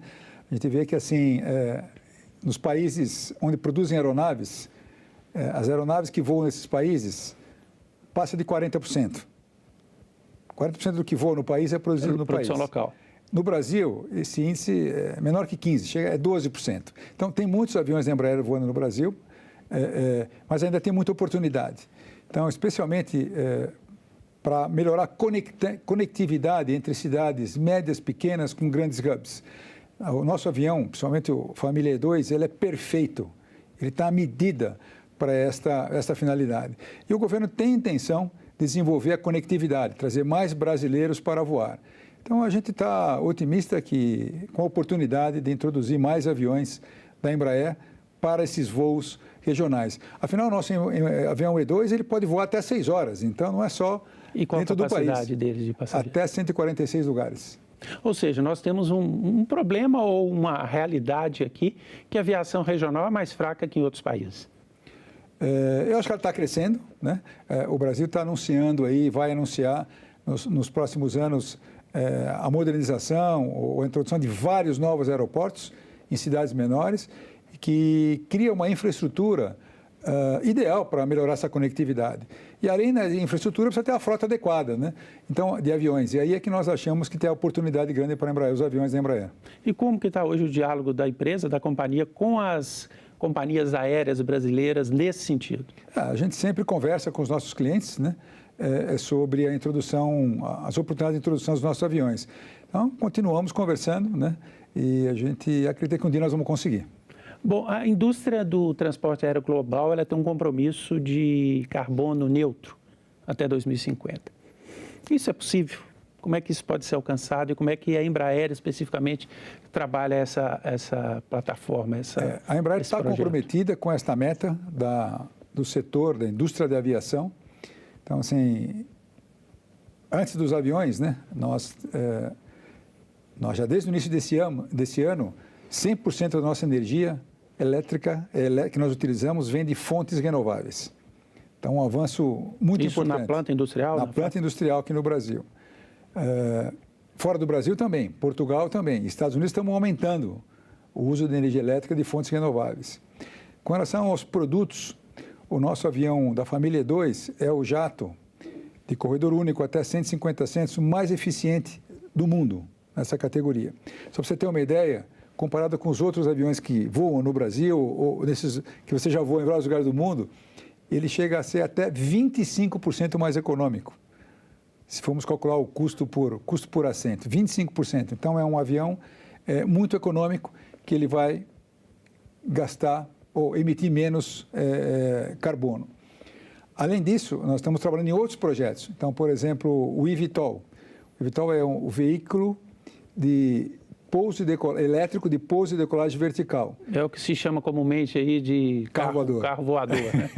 Que há várias iniciativas no mundo e a Embraer também está nesse mercado. É uma delas que nós estamos avançando bem, nós temos centenas de engenheiros trabalhando nesse desenvolvimento e a gente espera entrar em serviço com essa aeronave até o final de 2026 e ele é 100% elétrico, ou seja, zero emissão de carbono.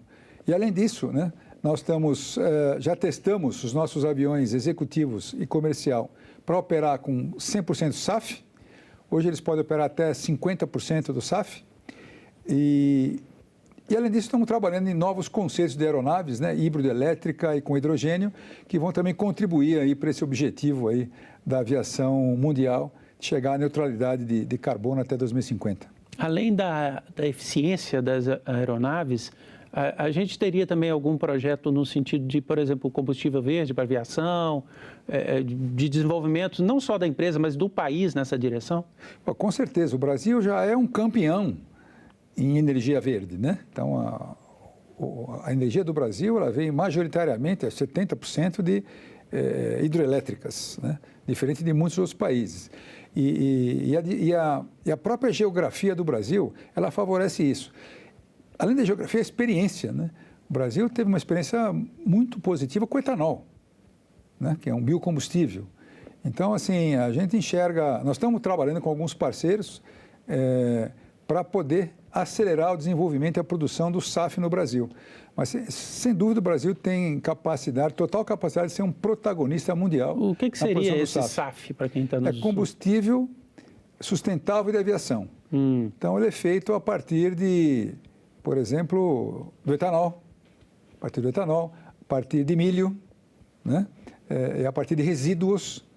Então, ele é um combustível, não é fóssil.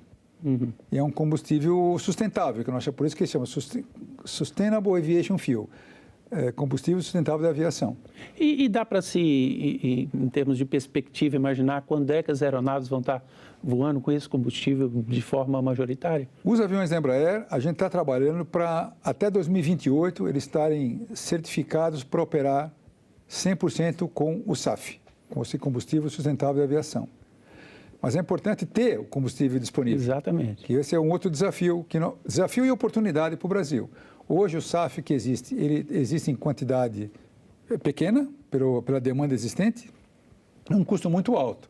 Então aí que nós temos a grande oportunidade para o Brasil. Mas o Brasil já produz esse SAF, esse combustível? Ainda não. O que está disponível é em outros países? Em outros países. E quem poderia capitanear um projeto desse? A Petrobras? Como é que o governo... Se é que há no governo alguma perspectiva de se investir O governo nisso? tem o projeto de combustível do futuro, né? Um projeto de lei que foi aprovado, que inclusive ele direciona já um consumo de SAF no futuro, um percentual de SAF no combustível. Porque você não precisa já mudar de 0 para 100%, né? Todo o percentual que você vai pondo de SAF, você vai gerando menos emissões de carbono. Então o Brasil já está trabalhando nessa direção, e o governo federal já com esse projeto de lei, e nós temos conversado aí com potenciais fabricantes de SAF para trabalhar junto, né, para poder acelerar o desenvolvimento e a produção do SAF no Brasil. Quando nós começamos a falar de sustentabilidade, o senhor falou aí do carro voador, né, vamos chamar popularmente como as pessoas entendem, né? E a Embraer está investindo nisso. Qual que é o futuro desse mercado? Como é que a indústria aeronáutica vê esse mercado do carro voador? Bom, nós acreditamos muito nesse mercado, né? E a nossa empresa, IVE, é uma empresa que a Embraer criou, mas a Embraer tem mais de 80% de participação nessa empresa. Ela está muito bem posicionada para ser um dos líderes mundial nesse mercado, né?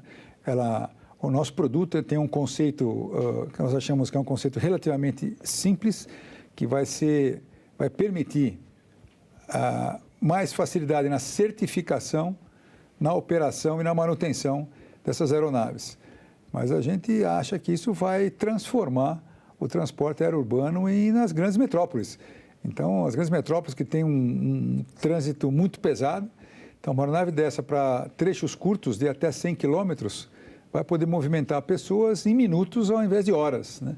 Então, nós estamos muito animados, nós achamos que ele vai revolucionar, como eu falei antes, o transporte aéreo urbano nas grandes metrópoles. Eu imagino que ainda não haja uma regulação disso, uma regulamentação, e com certeza será necessária, né? Porque Você está criando um meio de transporte que não existia, né? Você vai povoar os ares aí de aeronaves. Eu imagino que ainda não existe essa regulamentação no país. Não existe, mas a Embraer tem uma outra vantagem, além de ser uma das, eu diria, umas únicas que está nesse mercado, que tem capacidade de desenvolver, certificar e produzir aviões, que nós fizemos dezenas de aviões, né?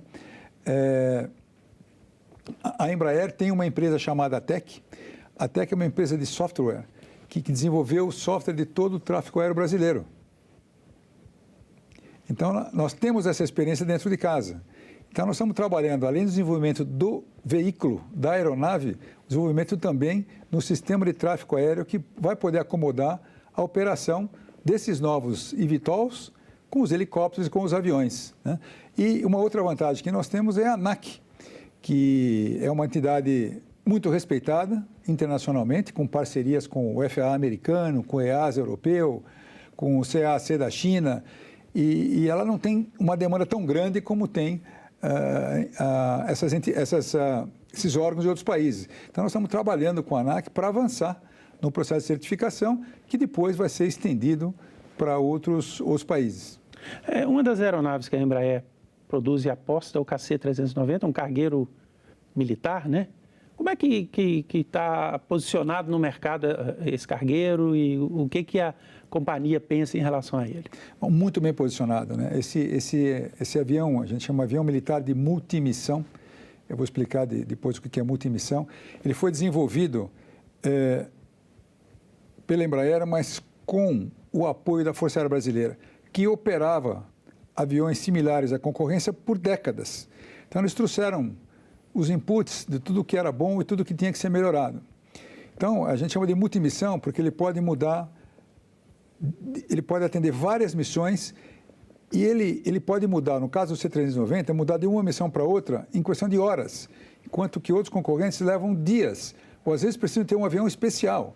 Por exemplo, apagar incêndio, como nós estamos vendo hoje, né? O C-390, ele é facilmente adaptado para apagar incêndio. O mesmo avião que faz missão humanitária de trazer pessoas, como fez de Israel para o Brasil, ele pode, com uma rápida modificação, virar um avião para apagar incêndio. Ou abastecer caças voando. Ele pode fazer uma outra missão, abastecer caças voando. Ou levar paraquedista, ou transportar helicópteros, tanques de guerra. Então, ele pode mudar de uma missão para outra rapidamente. Além disso, é um avião muito moderno. Ele foi desenvolvido com tecnologia que a Embraer aplica em aviões comerciais. Então, como o sistema de fly-by-wire, que é um comando por fios, não mais por cabos. Então, ele é mais ágil, mais rápido, de rápidas respostas. Então, é um avião muito eficiente. E, além disso, ele tem turbinas, não tem hélice. Então, ele é muito mais rápido. Então, ele é mais rápido, carrega mais carga que aviões da concorrente, mais moderno. E ainda é multimissão por desenho, por projeto. Então, ele está muito bem posicionado. Além da Força Aérea Brasileira, ele está avançando na Europa e na Ásia. Então, nós já vendemos para Portugal, vendemos para a Holanda, para a Áustria, República Tcheca e para a Coreia do Sul e muito mais pela frente. E a produção dele é no Brasil ou em alguma outra unidade? A produção dele é em Gavião Peixoto hoje, perto de Araraquara. Bom, a gente teve recentemente um acidente no Brasil, né, ali na região de São Paulo. Nesses momentos, a população sempre fica apreensiva, né, as pessoas que voam. Como é que a Embraer vê hoje a questão da segurança e o que é feito nesse aspecto na produção de aeronaves? Não, a segurança de voo é levada na Embraer muito a sério, né? Então, nós temos um engenheiro-chefe que é responsável por segurança de voo, né? Que a qualquer incidente, isso é analisado profundamente por ele e pela equipe. Além disso, né, durante o desenho e a produção dos aviões, assim, segurança é em primeiro lugar. Na Embraer a gente fala que é segurança em primeiro lugar e qualidade sempre. Então, segurança, a gente se refere à segurança dos produtos e segurança das pessoas nas nossas fábricas. Então, é um tema que a gente leva na Embraer muito a sério e os nossos registros de segurança dos aviões, assim, são muito bons, né? A gente é muito orgulhoso dos registros de segurança dos aviões da Embraer. A Embraer anunciou a contratação, se não me engano, de 900 colaboradores esse ano. Seriam profissionais engenheiros ou profissionais de diversas áreas? Como é que é esse plano da empresa em termos de investimentos e contratações? De diversas áreas, a grande maioria é para fabricação de aviões, é para a fábrica, né? Na verdade, nós estamos antecipando um crescimento de produção que nós vamos ter no ano que vem. O avião ele demora 1 ano e meio para produzir, né? Mais ou menos. Então, o avião para entregar no ano que vem, tem que estar sendo produzido agora. Então, essas pessoas nós contratamos para ter tempo de prepará-las, de treiná-las, elas estarem prontas para nos ajudar a suportar esse crescimento de produção de 2024 para 2025. Mesmo com o ITA, né, que forma, né, profissionais altamente qualificados, um profissional para trabalhar na indústria da aviação, seja um engenheiro ou qualquer outro, ele precisa de um processo de treinamento longo quando chega na empresa? Como é que é essa formação dos profissionais? Os engenheiros a gente contrata, não é só do ITA, a gente contrata engenheiros de diversas universidades do Brasil e tem outras universidades. Porque o ITA é referência, mas outras também outras formam. aeronáuticas, como o FMG, São Carlos, de outras universidades e de outras modalidades também, né? Mas na Embraer, além desse programa de desenvolvimento de engenheiros, eu dei o exemplo do MBA em aeronáutica, nós temos um outro que é um programa de especialização em software. E esse é feito em parceria com a Universidade de Pernambuco. Mas na Embraer nós temos um programa de desenvolvimento de pessoas muito completo, né? que cobre praticamente todos os níveis de profissionais da companhia. Os operadores, as áreas específicas como a área de qualidade, a área de manufatura, a área de vendas, a área de compras, tudo isso nós temos programas dentro da companhia muito bem estruturados que a gente passa todos os anos para os funcionários. Então, na Embraer, a gente não para de desenvolver as pessoas, porque esse é o grande segredo da companhia. É uma equipe muito competente, né, para poder superar os desafios que nós temos a cada dia em todas as áreas da empresa. A gente tem algumas áreas da economia que falta mão de obra. A construção civil, por exemplo, falta mão de obra hoje no Brasil, uma mão de obra mais especializada. Nós poderíamos dizer, então, que na indústria aeronáutica não falta mão de obra. O Brasil forma hoje os profissionais necessários para essa indústria. O Brasil forma. Nós treinamos pessoas até que nem entraram na empresa ainda. Nós temos processos que nós treinamos pessoas, por exemplo, em São José dos Campos ou Gavião Peixoto, onde estão as fábricas, e treina a pessoa que tem interesse em um dia vir trabalhar na Embraer. Então, a hora que nós vamos contratar, ele já tem um treinamento básico, né? Então, assim, não que seja fácil, mas a gente tem os processos implementados para garantir o desenvolvimento dos profissionais que nós precisamos agora e precisamos para levar a Embraer para o futuro. Presidente, muito obrigado. Imagina, foi um grande prazer. Eu conversei com o Francisco Gomes Neto, que é o presidente da Embraer. Agradecemos também a sua companhia conosco aqui. Você pode rever esse programa em nossa página na internet, senado.leg.br/TV, ou no nosso canal no YouTube. Aproveite e se inscreva no canal para ter acesso a todos os conteúdos produzidos pela TV Senado. Até o próximo Agenda Econômica.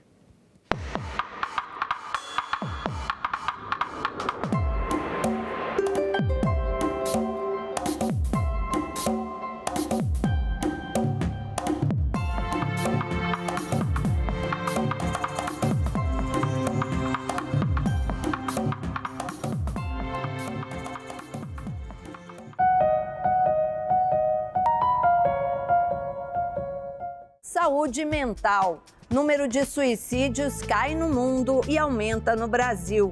Parlamentos investem em prevenção. Deslocados internos. Brasileiros vítimas de tragédias ambientais. Arte no campo.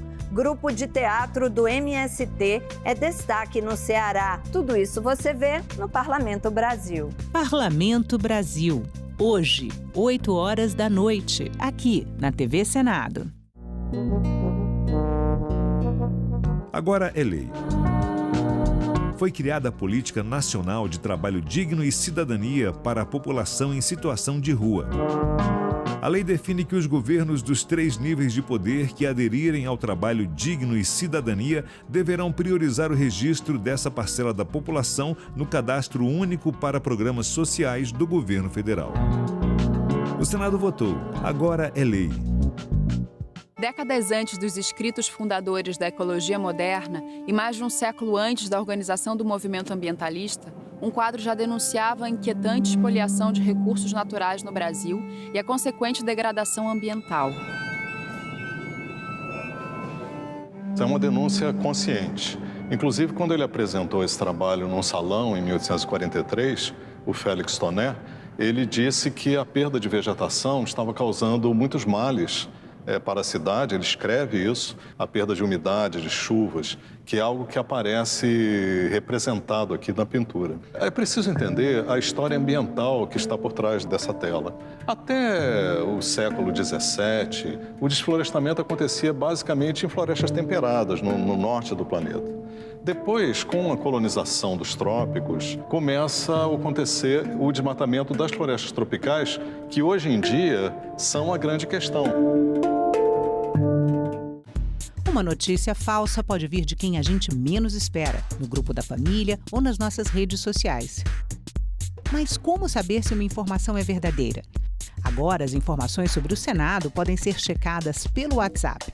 Envie texto, link, foto, captura de tela ou vídeo de qualquer notícia duvidosa sobre o Senado Federal. Nossa equipe vai analisar o material e responder se a informação é falsa, verdadeira ou imprecisa. Ficou na dúvida? Senado verifica.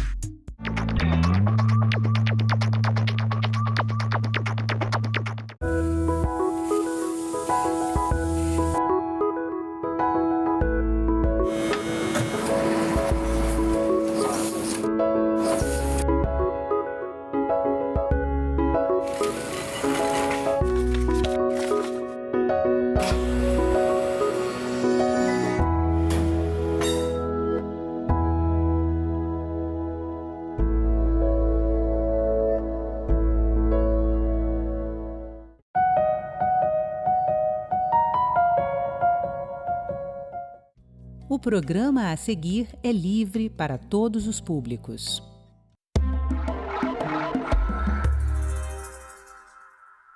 Esta edição do Cidadania vai tratar dos resultados do relatório Panorama da Violência Letal e Sexual contra Crianças e Adolescentes no Brasil. A pesquisa foi feita nos últimos 3 anos pelo Fórum Brasileiro de Segurança Pública e pelo Unicef. E os números são preocupantes. Mais de 15 mil crianças e adolescentes foram mortos violentamente no Brasil de 2021 a 2023. Quem traz mais detalhes sobre o assunto é Ana Carolina Fonseca, que é a nossa entrevistada hoje. Ela é oficial de proteção do Unicef no Brasil. Ana Carolina, muito obrigado por participar aqui do Cidadania. E eu já vou começar fazendo a pergunta relacionada a esse primeiro número, que para mim é um número assustador. 15 mil mortes de crianças com idade entre 0, crianças e adolescentes, né, com idades entre 0 e 19 anos, em 3 anos. O que é que poderia explicar esse número tão absurdo de homicídios? Olá, eu agradeço o convite de poder participar e debater esse tema, né? O estudo traz alertas muito importantes para a gente. Esse nos chama sempre a atenção, então a gente está falando de um contexto que ainda continua se agravando. A gente teve mais de 15 mil vidas perdidas de crianças e adolescentes nos últimos 3 anos, são números inaceitáveis. E a continuidade desse cenário passa por muitos fatores, mas um deles, para começar, é a própria banalização dessas mortes, principalmente porque a gente está falando de meninos negros adolescentes, que são a maioria desses 15 mil. E, infelizmente, a gente ainda olha para essas mortes de uma forma... Nós ainda invisibilizamos essas mortes, né? Então, esse é o primeiro ponto que a gente precisa olhar para ele. Eu vou, então, já aproveitando o que você falou aí, há um recorte racial, não é? E provavelmente social também. Geralmente são meninos mais periféricos, meninos que, por exemplo, estariam nas favelas em situação mais próxima de ambientes violentos, seria isso? Os recortes que a gente consegue saber, né, assim, as informações que a gente tem são as informações que os boletins de ocorrência nos fornecem, né? Então é um estudo que ele é feito baseado nas informações dos boletins de ocorrência. A gente ainda tem que saber muito mais sobre quem são esses meninos e meninas. Olhando para as informações que a gente consegue ter acesso a partir desses registros, o que a gente consegue saber é que 90% são meninos, 82%, quase 83% são negros. Arma de fogo foi o principal instrumento utilizado e a gente tem aí algumas dinâmicas diferentes de acordo com faixa etária. Então, de 0 a 9 anos, a gente está falando muito de uma violência no ambiente doméstico e à medida que essa criança, esse adolescente vai crescendo, isso vai assumindo características de uma violência urbana. Então, acho que essas são as características gerais que a gente consegue traçar a partir do estudo. Você falou aí, quando vai deixando a infância e vai entrando na adolescência, ganha a característica de violência urbana e muitas mortes com arma de fogo. E aí uma coisa me veio à mente, a gente está vindo de um processo nos últimos anos no Brasil de um forte movimento, inclusive político, pela liberação do uso de arma de fogo indiscriminado. Isso eu estou falando de maneira bem geral. Isso acaba se refletindo também na violência letal, nas mortes desses meninos e meninas? Quando a gente olha para os dados, de fato, a arma de fogo está presente na maior parte dessas mortes e nos assusta muito que a arma de fogo também, né, tem uma participação expressiva na morte das crianças. Então, o que está acontecendo nessas casas, né, que essa arma de fogo está ali sendo parte dessa dinâmica violenta? Então, de fato, a gente tem feito a recomendação de que a gente precisa avançar na discussão sobre o controle de armamento por pessoas civis, né, de armamento bélico por civis, mas a gente também tem que avançar na discussão sobre o controle do uso da força pelas polícias, né? Então, a gente também precisa observar, isso o estudo nos aponta, um crescimento, né, das mortes decorrentes de intervenção policial, também por arma de fogo, né? A gente teve uma média aí de 18% dessas mortes decorrentes de intervenções policiais. Nesse caso, mas a gente vai para outros pontos da pesquisa também, mas nesse caso específico dos homicídios, o que mais te surpreendeu ao ver os resultados, Ana? O que mais nos surpreendeu foi o aumento entre crianças pequenas, porque quando a gente olha a série histórica, na verdade, a gente está vendo uma diminuição nos números gerais de mortes violentas, mas nos chama a atenção um aumento entre as crianças pequenas, então a gente precisa ficar atento a isso e entender se isso é uma tendência que vai se confirmar, e nos chama a atenção o aumento significativo das mortes decorrentes de intervenção policial. Então esses são os dois alertas que a gente deixa. Essa questão da intervenção policial traz à tona também uma outra polêmica mais recente, que em alguns estados, por exemplo, a gente tinha, estado de São Paulo, por exemplo, o uso de câmeras, exatamente, que comprovadamente mostrou uma diminuição da violência como um todo, inclusive de homicídios de pessoas em geral, dos próprios policiais. Talvez fosse um caminho que pudesse trazer mais segurança, né, para essas crianças que estão em regiões mais vulneráveis e mais próximas de ambientes violentos. Essa é uma discussão que realmente precisa ser feita. Existem evidências robustas, né, da eficácia de alguns mecanismos. As câmeras corporais, né, é um deles. A gente acompanhou a experiência de São Paulo no uso das câmeras no período, né, em que havia ali a gravação ininterrupta. E entre 2019 e 2022, uma pesquisa do próprio Unicef, também com o Fórum de Segurança Pública, registrou uma queda de 66% das mortes de adolescentes por intervenções policiais. Então, de fato, a gente tem indicativos de por onde a gente precisa caminhar para poder, de fato, reverter esse cenário. Há a possibilidade da gente perceber, você já mostrou um bom caminho para um caso específico. Que outras políticas públicas a gente já consegue imaginar, pegando aí esses dados tão fresquinhos aí do que o Panorama nos trouxe, para diminuir mais drasticamente ainda, para a gente passar de 15 mil para, ter uma redução de 50% pelo menos, né, no próximo estudo daqui a 3 anos. Que políticas públicas a gente já pode pensar agora? E essa discussão são mortes evitáveis, né? Assim, não é aceitável que a gente continue convivendo com elas. O primeiro ponto realmente é o controle de uso da força pelas polícias, porque só com isso a gente reduziria 1 em cada 5 mortes, né? No ano passado a gente estava falando dessa proporção. Reduzir armas, né? Ou fazer o controle do uso de armamento por civis, também vamos reduzir essas mortes. Agora, no médio e longo prazo, a gente também precisa fazer uma discussão sobre racismo, sobre o racismo estrutural, que também atravessa as polícias, que atravessa as forças de segurança como um todo, e a gente precisa olhar para os outros serviços, né? Outros estudos do Unicef mostram que adolescentes que perderam a vida pela violência muitas vezes já estavam fora da escola há muito tempo, Então, a gente começa, na verdade, a excluir esses meninos e essas meninas, mas sobretudo os meninos negros, desde a primeira infância, quando ele não encontra uma escola que o acolhe, quando ele vai ali não sendo acolhido por esses diferentes serviços. Então, são várias ações integradas. Você vê como importante também a gente mudar a cultura do sistema. Aí você já falou da polícia, né? Mudar a cultura dentro da polícia, mas aí eu penso também do próprio Ministério Público na atuação, né? E principalmente na questão do cuidado, do Conselho Tutelar. É importante a gente treinar e capacitar melhor toda a infraestrutura que faz esse atendimento das crianças que sofrem violência? Com certeza, capacitar toda pessoa que trabalha, que atende uma criança ou adolescente, ela precisa saber identificar que essa criança e adolescente está sendo vítima de violência, principalmente quando a gente fala violência sexual, mas outras formas de violência também. As violências, uma criança normalmente ela sofre múltiplas violências, né? E se a gente consegue identificar o sinal de cada violência, né, dessa primeira violência, interrompe, a gente vai construindo outras trajetórias. O Conselho Tutelar é fundamental, educação, saúde, as forças de segurança como um todo, o sistema de justiça como um todo. A gente realmente precisa de um grande pacto para que a gente consiga, de fato, enfrentar e reverter esse cenário.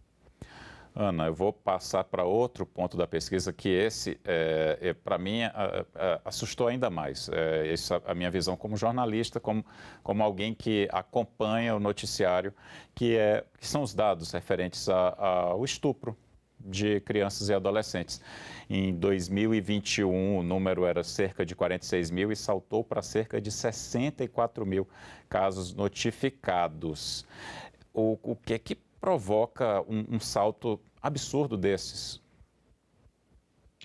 Na verdade, a gente tem que olhar para esse dado pensando que a gente pode estar lidando com dois cenários. Pode sim ter um aumento dos casos de violência, isso é preocupante e a gente tem que sempre pensar que isso pode estar acontecendo, principalmente porque também aqui aumentaram os casos, principalmente entre as crianças pequenas, aumentou em todas as faixas etárias, mas o maior crescimento foi entre as crianças pequenas.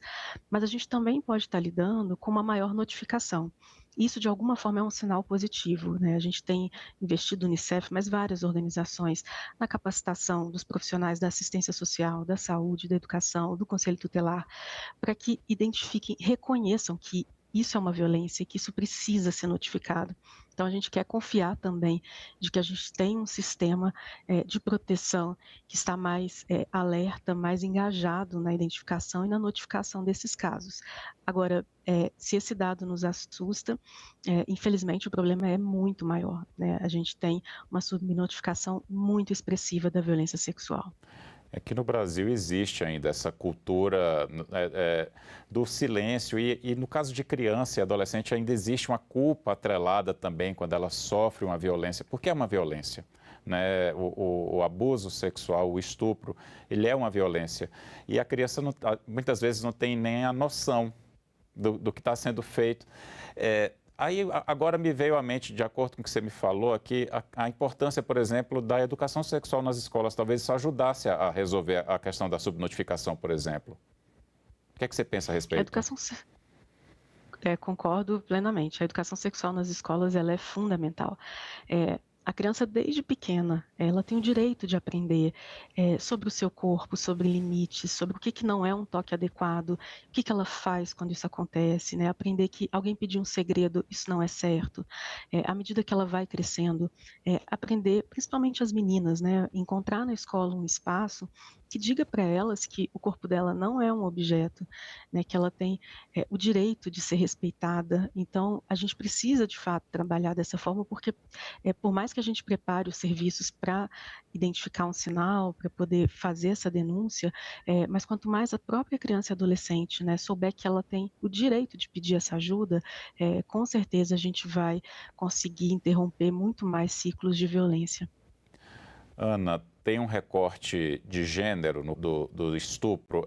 É mais comum com as meninas? Tem um recorte de gênero, então a violência sexual ela atinge principalmente meninas, né? São as mais vulneráveis. A gente está falando aí desses mais de 164 mil vítimas, 87% eram meninas, 35,8% tinham até 9 anos, né? Mais de 80% tinham até 14 anos, então são crianças, né? Nós estamos falando de crianças, mas também não podemos ignorar os meninos, né? A gente também tem números altos, foram mais de 20 mil meninos vítimas de estupro também nesses 3 anos, então é importante a gente entender as dinâmicas, né? Vão ser diferentes contra um menino, contra uma menina, né? A idade, o pico de idade para as meninas é 13 anos, para o menino é aos 4. Por isso que esses estudos são importantes, a gente precisa entender como acontece para que a gente, de fato, consiga dar uma resposta para isso.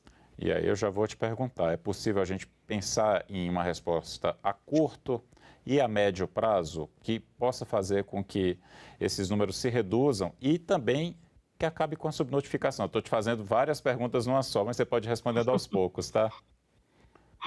Claro. No curto prazo, acho que tem um movimento que já tem acontecido, inclusive com a participação importante da imprensa, da gente discutir tudo isso, né? Acho que o movimento também dos direitos das mulheres tem pautado muito a questão da violência sexual, e no curto prazo isso é muito importante, né? Você ver o relato de alguém, saber que você pode pedir ajuda, saber que aquilo não é correto. Então, a gente precisa de uma grande mobilização de campanhas, de informação. Em todos os lugares onde tem, né, um aumento desse tipo de mobilização, aumenta o número de denúncias.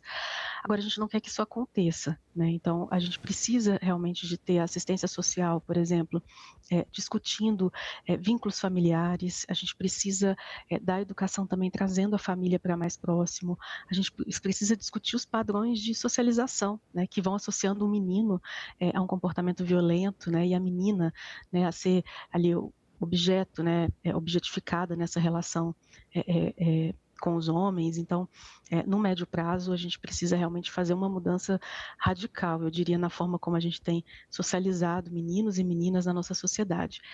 E os serviços, vou sempre insistir nessa tecla, né? A gente tem o Disque 100, tem os conselhos tutelares, todo mundo que tem suspeita, não precisa ter certeza, precisa priorizar a proteção dessa criança. Na dúvida, acione um sistema de proteção. Você falou uma coisa que é muito importante. A gente tem uma cultura, a primeira cultura que você falou que tem que ser destruída e que a gente chama cultura de estupro, né? A cultura do estupro, né? Que é exatamente isso, de respeitar o corpo da mulher, da menina, da criança, do menino, né? Respeitar o corpo do outro. Sempre. Mas isso que você falou, mais agora relacionado às denúncias, me trouxe aquele ditado antigo em briga de marido e mulher não se mete a colher, e quando é uma questão relacionada à família, porque muitas vezes os estupros e os abusos acontecem dentro da família e às vezes os vizinhos ou os parentes, eles têm um certo receio de denunciar como se fosse algo errado. Eu queria que você falasse um pouquinho da importância da gente quebrar essa cultura, que é importante sim denunciar, proteger aquela criança, aquele adolescente. A proteção de uma criança e de um adolescente é responsabilidade de toda a sociedade. Então, a gente realmente precisa quebrar essa cultura de que o que acontece dentro da família vai ficar ali dentro da família, porque senão a gente não vai proteger, né? A residência é o lugar de maior prevalência da violência sexual em todas as faixas etárias. Para você ter uma ideia, entre 0 e 4 anos e entre 5 e 9 anos, isso fica entre 70% e 72% dos casos foi dentro de casa por alguém conhecido, né? Então, mesmo quando essa adolescente vai ficando mais velha, as violências ainda acontecem nesse ambiente doméstico. Então, se a gente não quebrar, não romper essa barreira, né, e não fizer a opção pela proteção, a gente de fato não vai conseguir reverter esse cenário. Ana, o Unicef, a gente tem que deixar claro, às vezes é a primeira vez que a pessoa ouve a expressão, ele é da ONU, é um órgão da ONU. A ONU, a Organização das Nações Unidas, e ele, na verdade, faz ações específicas em todos os países onde a ONU está presente. Deixa eu te fazer uma pergunta. A pesquisa é nossa, a gente está falando da nossa realidade, mas é possível a gente pescar ações que foram bem-sucedidas em outros países? Vocês conseguem ter esse olhar? Eu não estou nem perguntando a respeito de pesquisas equivalentes em outros países, mas, por exemplo, um país vizinho que tenha conseguido reverter números complexos como esses que o panorama nos mostra hoje. Eu acho que a grande, né, vantagem da gente nesse momento poder fazer essa pesquisa, né, de ser o Unicef e a ONU fazendo, é a possibilidade desse intercâmbio, né, de experiências. Comparar dados é realmente difícil, mas a gente tem sim inspirações de outros países. Quando a gente pensa a violência letal, a questão do uso de câmeras realmente desponta como algo emblemático, muito embora a experiência mais reconhecida hoje tenha sido inclusive a de São Paulo. Quando a gente pensa violência sexual, o que a gente tem aprendido com países e com experiências que têm conseguido reverter esses números? Trabalhar direitos sexuais, direitos reprodutivos, trabalhar com a escola, trabalhar com a saúde, trabalhar com a assistência social, trabalhar com as meninas e os meninos, né? Então, em tese, não tem muito segredo em relação ao que precisa ser feito. A questão é você conseguir realmente essa articulação intersetorial. E aí um ponto também para destacar, o Brasil é pioneiro em legislações que protegem crianças e adolescentes, né? Então, acho que a gente conseguir colocar em prática isso que o país também tem de diferencial, né, em relação a outros países. Ou seja, a gente tem a lei tem qualidade, tem que ter mais ação. Temos que ter mais ação e mais ação intersetorial. Acho que esse é um ponto para a gente conseguir ainda avançar, né? Então, se a gente conseguir que esses serviços se falem, que a gente consiga atender essa vítima também de uma forma efetiva, de uma forma intersetorial, isso vai dando coragem para outras vítimas também denunciarem. Esse é um ponto muito importante. Não é fácil, muitas vezes, fazer uma denúncia, porque às vezes você vai encontrar um serviço que não está preparado para te acolher. Então, quanto mais esses serviços estiverem preparados e um conselho tutelar articulado com a saúde, com a assistência, que consiga garantir, né, esse atendimento rápido, a inclusão em serviços de atenção à saúde mental, tudo isso vai aumentando a confiança da população para, de fato, fazer as denúncias, né, e as denúncias que são tão necessárias. Qual dado te chamou mais atenção na pesquisa como um todo? O que mais te surpreendeu? Sempre nos surpreende também aqui na violência sexual o aumento das notificações contra as crianças pequenas. E aqui nos surpreende bastante, a gente fica se perguntando justamente, né, o que está acontecendo, porque quando a gente pensa na denúncia de violência sexual contra adolescentes, né, a gente quer acreditar que pode ser resultado de um movimento também de conscientização, né, de adolescentes ali se sentindo mais seguros para fazer isso. A criança pequena vai sempre depender de alguém que identificou esse sinal e que fez esse alerta. Então, isso sempre nos assusta muito. E a violência sexual, a violência de uma forma geral, né, contra a criança pequena, ela vai ter repercussões muito, muito importantes para o desenvolvimento, né, dessa criança, desse adolescente. Então, impactos a curto, médio e longo prazo, né? Então, nos chama sempre muito a atenção quando a gente vê essa notificação crescendo entre as crianças pequenas.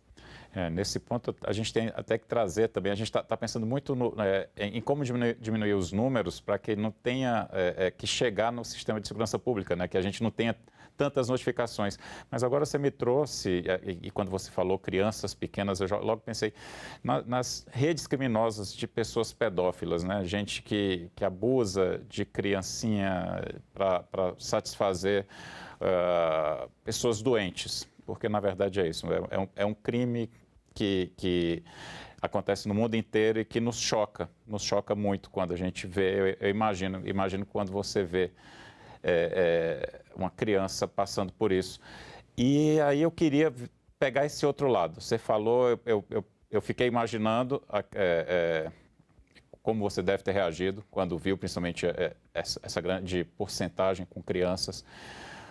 Como preparar também o outro lado, né? No caso, as delegacias de polícia civil. A gente falou muito de polícia militar, que é quem estava muito relacionado aos crimes de homicídio. Mas preparar a polícia civil para investigar e até para impedir esse tipo de crime, sabe? Que, infelizmente, como você falou, ainda está muito comum e ainda tem crescido, que é o crime de pedofilia, a exploração de crianças, de bebês, inclusive, exploração sexual. É possível a gente fazer esse treinamento e é possível, dessa maneira, a gente até, vamos pensar, coibir, né, esse tipo de quadrilha, por exemplo? O estudo, o que ele nos mostra, na verdade, é que a maior parte dos casos, né, de violência sexual que chegaram ao conhecimento da polícia são casos intrafamiliar. né? São pessoas conhecidas e é importante a gente até frisar isso, porque às vezes a gente fica esperando ver um criminoso da forma como a gente constrói o imaginário, né, do que é essa pessoa que tem coragem de fazer isso, mas infelizmente a gente está falando de pessoas próximas, né, o tio, um padrasto, um avô, um pai, então a gente está falando de pessoas do convívio normal dessa criança, desse adolescente. Então esse é um ponto que a gente precisa sempre frisar.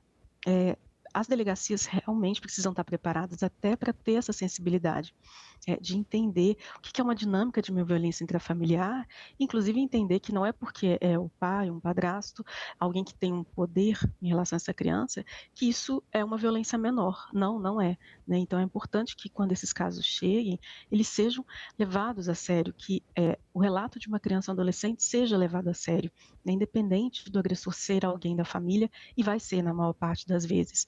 Então sim, a gente precisa de delegacias muito bem preparadas, inclusive as delegacias que atendem violência contra mulheres, né? A gente precisa fazer mais essa discussão também. Quando uma mulher é vítima de violência doméstica chega até uma delegacia, é muito importante entender o contexto das crianças também. Elas também são impactadas por essa violência doméstica e a gente precisa entender o quanto elas também são vítimas direta e indireta dessa violência. Você até falou, a polícia tem que entender que é uma violência maior até, né? Quando alguém de dentro da família está cometendo esse tipo de violência. Eu pensei agora, confesso que tudo isso mexe comigo também. E aí eu pensei nas crianças que passam por isso, crianças e adolescentes, a gente precisa pensar no acolhimento também, né? Para curar esses traumas. A pesquisa leva a isso também, a questão psicológica, psicossocial? A pesquisa ela parte dos dados dos boletins de ocorrência, então a gente não consegue saber como é que esses casos foram conduzidos, né, encaminhados. É uma pergunta fundamental. A gente tem uma lei relativamente recente, né, de 2017, que é a Lei 13.431, que ela obriga que todos os municípios criem um comitê, né, para poder justamente articular os serviços em torno de crianças e adolescentes que são vítimas e testemunhas de violência.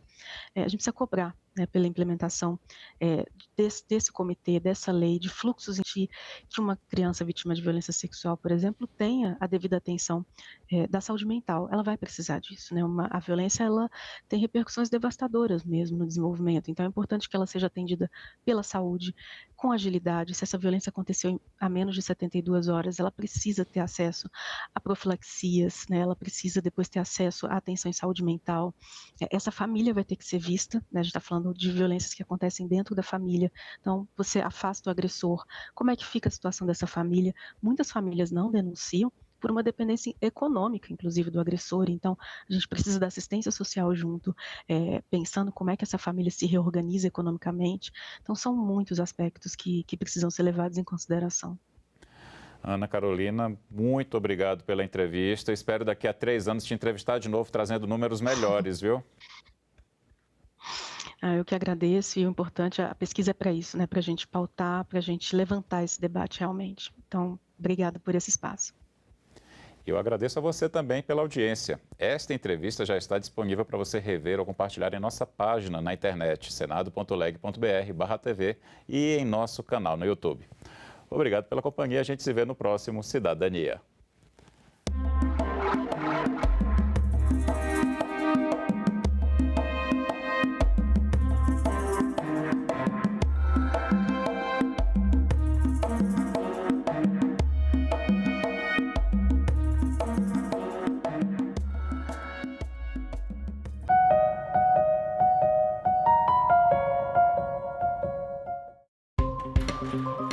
Quais são os tipos de golpe mais comuns na internet? A população idosa é a mais suscetível? Como se proteger? Psicóloga e integrante da SaferNet, Bianca Orrigo, e o diretor de Inovação, Produtos e Serviços da Febraban, Ivo Mosca, respondem a essas e outras perguntas. TV Senado Live, hoje, 20h30. As leis fazem parte da nossa vida de todo dia. Elas podem começar de diversas formas, mas todas elas passam pelo Congresso Nacional. As leis nascem por um projeto de lei. É um longo caminho que pode demorar alguns anos até a aprovação. Mas quem pode, afinal, apresentar uma ideia, um projeto de lei? Muita gente, os senadores, os deputados, o presidente do Supremo Tribunal Federal, procurador-geral da República, o presidente da República, claro, e você também. Qualquer cidadão pode apresentar um projeto de iniciativa popular. Ele precisa ter assinaturas de 1% do eleitorado brasileiro em pelo menos 5 estados. Agora que a gente já entendeu como surge o projeto de uma lei, vamos conhecer a jornada do projeto. Vamos supor, o projeto é de um senador. O ponto de partida é quando a proposta é lida em uma reunião do plenário. Na sequência, ela vai passar por uma ou mais comissões especializadas que vão avaliar também se a proposta está de acordo com a Constituição. Essas comissões colocam em votação o relatório e ele volta para o plenário. Se for aprovado do Senado, esse projeto vai para a Câmara dos Deputados, onde é feita uma revisão do projeto. Se os deputados fizerem alguma mudança no texto, aí o projeto volta para mais uma votação no Senado. Quando a proposta de lei é feita pelos deputados ou tem uma votação iniciada na Câmara, como, por exemplo, os projetos de lei de iniciativa popular, aí o caminho se inverte. Primeiro os deputados votam e a revisão fica com os senadores. É só depois que o projeto segue para a etapa final. O presidente da República decide se aprova ou veta a lei. E olha só, mesmo que o presidente vete uma lei, o Congresso Nacional pode derrubar o veto do presidente. É o nosso poder legislativo que dá a palavra final sobre um projeto de lei. Mas antes de tudo isso, estamos nós, eleitores, e as nossas escolhas. A TV Senado abriu uma nova seleção de documentários e séries documentais para a sua programação. Estamos em busca de novos produtos para tornar ainda mais diverso nosso espaço reservado à produção nacional. Se você tem um filme ou série entre 26 e 120 minutos sobre algum desses temas, mande um e-mail para a gente. As inscrições vão até o dia 30 de setembro. TV Senado, democracia, todo dia.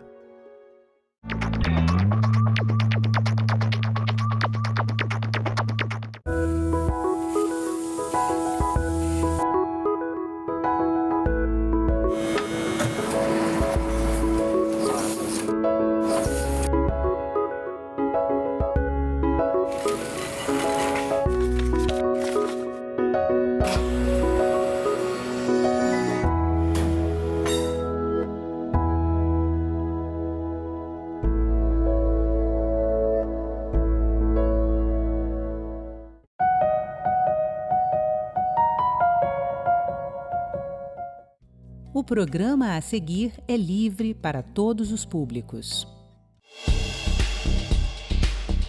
O pedestre tem responsabilidade, ciclista... Uma cadeira na academia me foi negado pela história e pelo meu país. Hoje nós podemos, com o nosso megafone, que é o diploma na mão, nós não podemos recuar nesse debate. Declaro aberta a 7ª reunião da Comissão do Senado.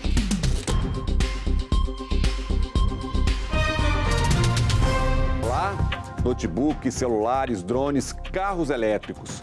E o que essas novas tecnologias têm em comum? O lítio. O mundo precisa de minerais e o Brasil pode ser protagonista nesse cenário. Senadores e especialistas debateram em audiência pública estratégias para o desenvolvimento de uma indústria de processamento mineral no país, com destaque para a exploração de lítio.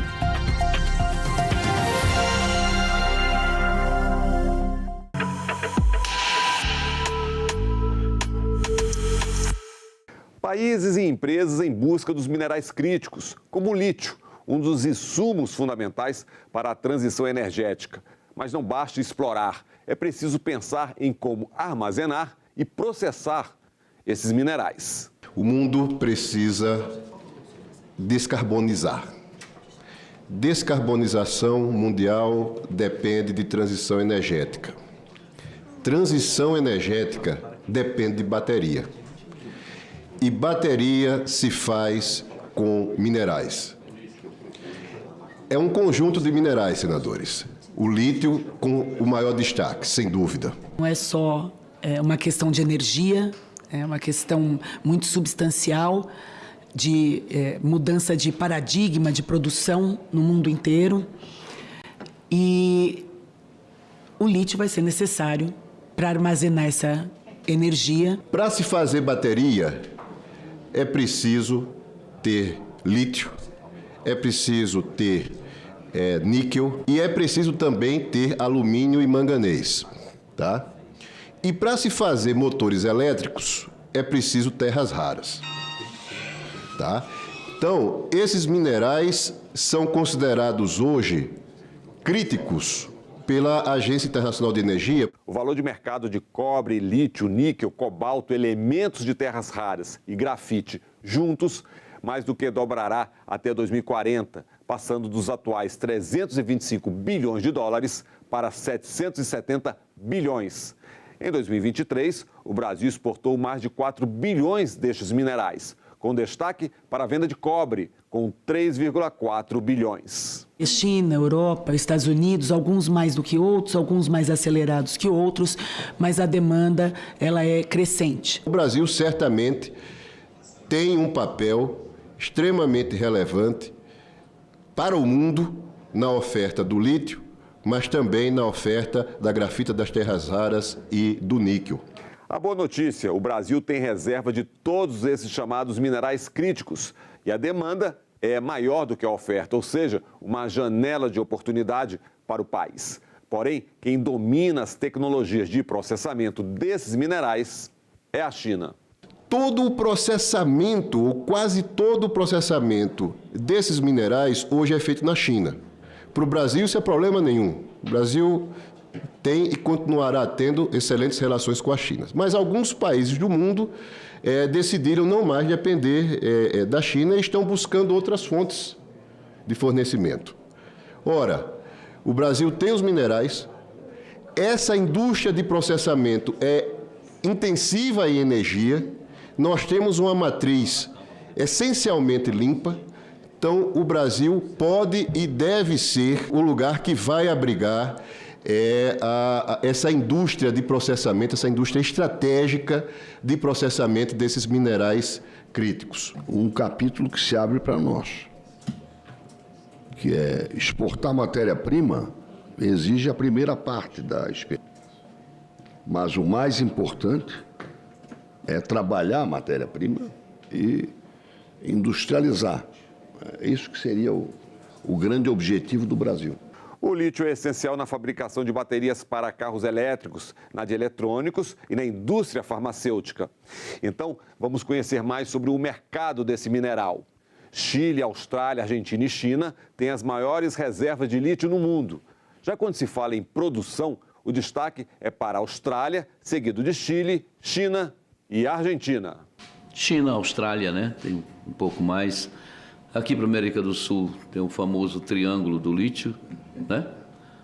Chile, Argentina e a Bolívia aqui, né? Em geral, o lítio aparece em 3 tipos de reservas, né? O primeiro tipo de reserva é a reserva salar, né? Que é o caso do Chile, da Argentina e da Bolívia. E a exploração dessas reservas salares demanda muita água e tem um impacto ambiental muito preocupante, tá? Você tem as reservas em rocha, principalmente as rochas pegmatíticas. Aqui eu estou me aventurando aqui na geologia, viu?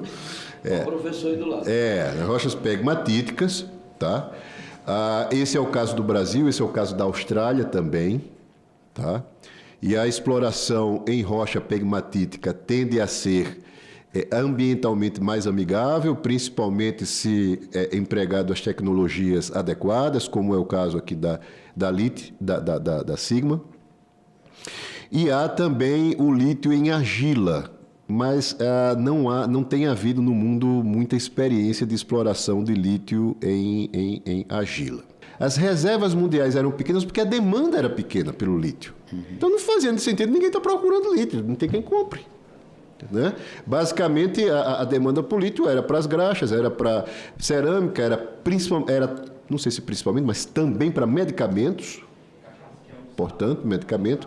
Né? E agora você tem essa revolução que, olha, o mundo precisa de bateria de lítio para fazer transição energética, então vamos todo mundo correr atrás do lítio. Pois é, o Brasil tem um diferencial competitivo. É o único produtor de lítio verde no mundo, ou seja, o mineral é extraído sem emissão de poluentes na atmosfera, como o dióxido de carbono. O nosso é granular, o nosso não leva nenhum ácido, não leva nenhum químico nocivo na sua na produção, é único no mundo, é carbono zero, é por meio desse descolamento da rocha em que nós produzimos esse lítio, que ele não é amassado como o usual do mercado, e que a gente coloque para o mundo que o lítio do Brasil ele é processado, grau bateria, verde e único no mundo. Acho que é importante demais. O Brasil tem energia limpa, como poucos países têm. O Brasil tem uma mineração responsável. Tá? A nossa política ambiental é muito exigente. Tá? Então, se esses países, mundo afora, querem ser coerentes quando tratam de transição energética, os investimentos nessa indústria de transição energética, seja na transformação mineral, seja na cadeia de baterias, etc., tem que ocorrer no Brasil com energia limpa. Agora vamos saber mais sobre a produção brasileira. O país tem a 7ª reserva, quase 5% do total. Já na produção, somos o 5º, com cerca de 3% da produção mundial. Minas Gerais concentra 85% das reservas conhecidas de lítio no país. A gente tem uma reserva de 1.370.000 toneladas, mas essa reserva é crescente. Existem outros projetos que estão em andamento e que tendem a ampliar tanto a reserva como a produção do lítio. Foi um planejamento para que a produção respeitasse a sociedade, o meio ambiente e a comunidade do Vale do Jequitinhonha e, em especial, Itinga e Araçuaí. Itinga, só este ano, em função dessa atividade econômica que a Sigma levou, aumentou 30% no seu PIB. Pesquisas indicam reservas de lítio em outras regiões do país, nos estados do Ceará, Rio Grande do Norte, Paraíba, Goiás, Bahia e Rio Grande do Sul. Eu vejo, sim, que essas grandes reservas aí estão em Minas, as grandes reservas de lítio. Mas acredito que deve ter grandes reservas da Amazônia também, não sei. Já foi feito um levantamento, uma pesquisa que a gente possa dizer que é só nesses 2 lugares, ou a gente teria expectativa para ter outras minas importantes? Em termos de reserva, o senhor pergunta. De reserva, né? Reserva. Já tem pesquisa, já tem alguma coisa, ou ainda temos... Inclusive, esse negócio de pesquisa me deixou meio preocupado um dia desse, porque, segundo informações... O que nós temos pesquisado hoje, em torno de 23% do território nacional, o resto ainda não se pesquisou para saber exatamente que minério nós temos, principalmente desses minérios mais necessários à tecnologia, à transição energética e tantos outros. O que o senhor sabe, além daquilo que está posto? A principal reserva está ali no Vale do Jequitinhonha, que vai ali do norte de Minas até o sul da Bahia. Tá?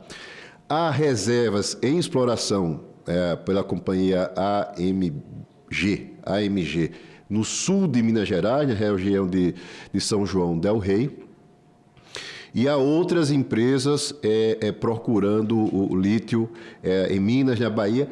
E a informação que eu também tenho é que existe um potencial de identificação de novas reservas, realmente no Ceará, no Rio Grande do Norte e, se eu não estou enganado, também na Paraíba e em Pernambuco. Eu estou bastante confiante de que novas reservas, especialmente do lítio, vão ser identificadas. Até porque os geólogos com quem eu converso sobre isso, eles dizem, olha, o lítio não é um mineral raro, não é difícil encontrar lítio.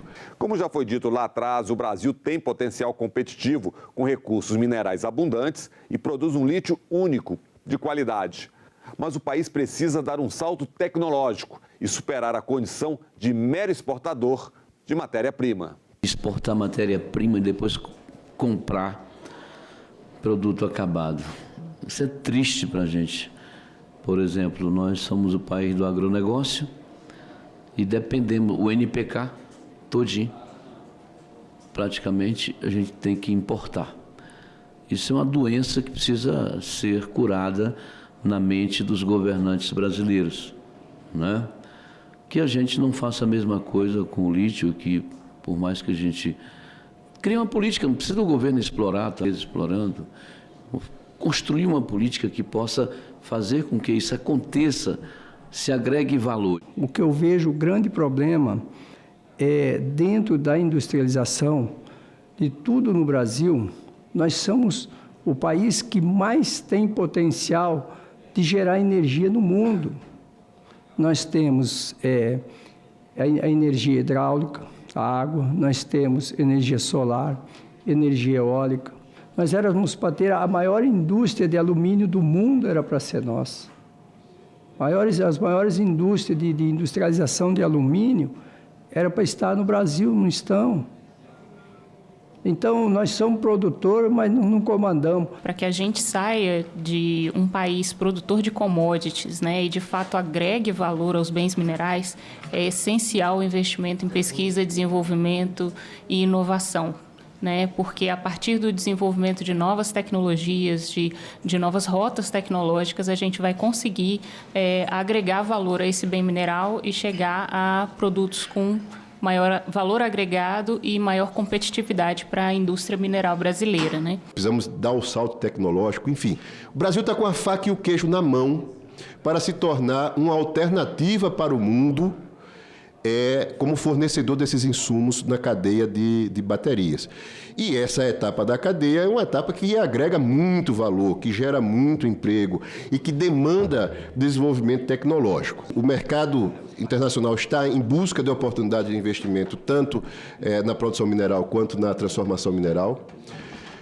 Estamos buscando construir parcerias com outros governos que estão interessados nesses minerais. E aqui a parte que eu acho mais importante. Vamos fomentar a pesquisa, o desenvolvimento e inovação na área tecnológica para que a gente tenha no Brasil tanto a tecnologia nacional de processamento desses minerais, que hoje é basicamente sob domínio da China, e a tecnologia para a produção de bateria. Há muita coisa a se fazer para o país aproveitar a tão falada janela de oportunidades. Entre elas, buscar parcerias, melhorar a mão de obra, desenvolver tecnologias. Como objetivos específicos para o lítio, né, eu destaquei esses dois: a caracterização mineralógica e química de detalhe dos minérios alvo de estudo, visando determinar as fases carreadoras dos elementos de interesse, com destaque para lítio, cobalto e níquel. 15 segundos. E o desenvolvimento de rota de processo para a produção de compostos de lítio, carbonato hidróxido, grau bateria, a partir dos minérios pegmatíticos nacionais e o refino de compostos de grau técnico atualmente produzidos pela indústria nacional. Nosso Senai já tem um belo projeto de tecnologia para a produção de baterias e está iniciando um programa para desenvolver tecnologia de processamento desses minerais para a cadeia das baterias. Precisamos formar mão de obra qualificada, especializada, e o Senai também é parceiro nisso. Precisamos desenvolver infraestrutura adequada para os projetos. Esses projetos geralmente aparecem em lugares longínquos. A colega da Sigma sabe muito bem disso, a necessidade de infraestrutura, de estradas, de que a rede elétrica chegue lá, né? E precisamos fazer isso tudo com absoluto respeito pelo meio ambiente, com responsabilidade ambiental. E um dos passos mais importantes para essa emancipação é conhecer as próprias reservas, os recursos disponíveis. E para isso, desenvolver pesquisas, aprimorar tecnologias de prospecção. Em outras palavras, é preciso investimento. Sobre a questão da identificação das áreas, quer dizer, do levantamento geológico na superfície brasileira. Até pouco tempo atrás, a exploração geológica das planícies era feita pela Petrobras. porque o objetivo maior era a identificação de reservas de petróleo. Aí você tem grandes planícies no Brasil. Você tem a planície amazônica, você tem a planície pantaneira, você tem a planície litorânea. O SGB, a CPRM, antiga CPRM, agora sempre identificada como SGB, se ocupou sempre das áreas de cristalino, né? Das áreas de planalto, as áreas de elevações, de serra, né? E as áreas que estavam sob responsabilidade da CPRM estão bastante mapeadas. Eu já, inclusive, eles recentemente me mostraram uma comparação entre as experiências no Canadá, entre as experiências na Austrália, países que têm a dimensão territorial que o Brasil tem, e a gente não tem nada a dever, considerando isso, que a CPRM não fazia exploração em planície. Há uma necessidade de melhorar o mapeamento, melhorar a escala do mapeamento. Em 2023, nós tivemos disponível para o FNDCT 9,6 bilhões em recursos e em 2024, 12,7 bilhões. Então, esse é o nosso principal instrumento de apoio à pesquisa, desenvolvimento tecnológico e inovação. Falando especificamente sobre ações implementadas pelo FNDCT, essa encomenda, né, de ação transversal de 2021, em apoio ao projeto Infraestrutura e PDI em Tecnologia Mineral para a Produção de Níquel, Cobalto e Lítio, o projeto Nicole, desenvolvido pelo Centro de Tecnologia Mineral, um valor de 3 milhões, e ele tem como objetivo o desenvolvimento tecnológico para a produção de compostos de lítio, cobalto e níquel a partir de minérios brasileiros com especificações compatíveis para a produção de baterias de íon lítio ou seus precursores. Mas a ideia é que a gente faça uma chamada específica para o setor mineral, que aí envolva da geologia, a mineração e a transformação mineral. E aí a nossa proposta é uma chamada de influxo contínuo no valor de 150 milhões. Essa proposta ela já foi apresentada para o Comitê Gestor do Fundo Setorial Mineral, foi aprovada e ela deve ser encaminhada internamente para uma aprovação quanto à sua implementação. Nós estamos trabalhando no Ministério de Minas e Energia com 2 objetivos. Primeiro objetivo, o mundo está precisando dos minerais críticos, o Brasil vai cumprir esse papel e vai buscar ampliar a oferta dos minerais críticos, tá? Da produção mineral. Como é que se faz isso? Priorizando nos levantamentos geológicos as áreas com maior potencial para aparecer esses minerais e priorizando, apoiando também a atividade de pesquisa mineral. O segundo objetivo é a gente justamente desenvolver no Brasil essa indústria de processamento mineral, tá? Que vai agregar valor aos minerais e que vai permitir que o Brasil tenha uma posição estratégica na cadeia de valor das baterias, né? E quais são as diretrizes desse nosso trabalho, né?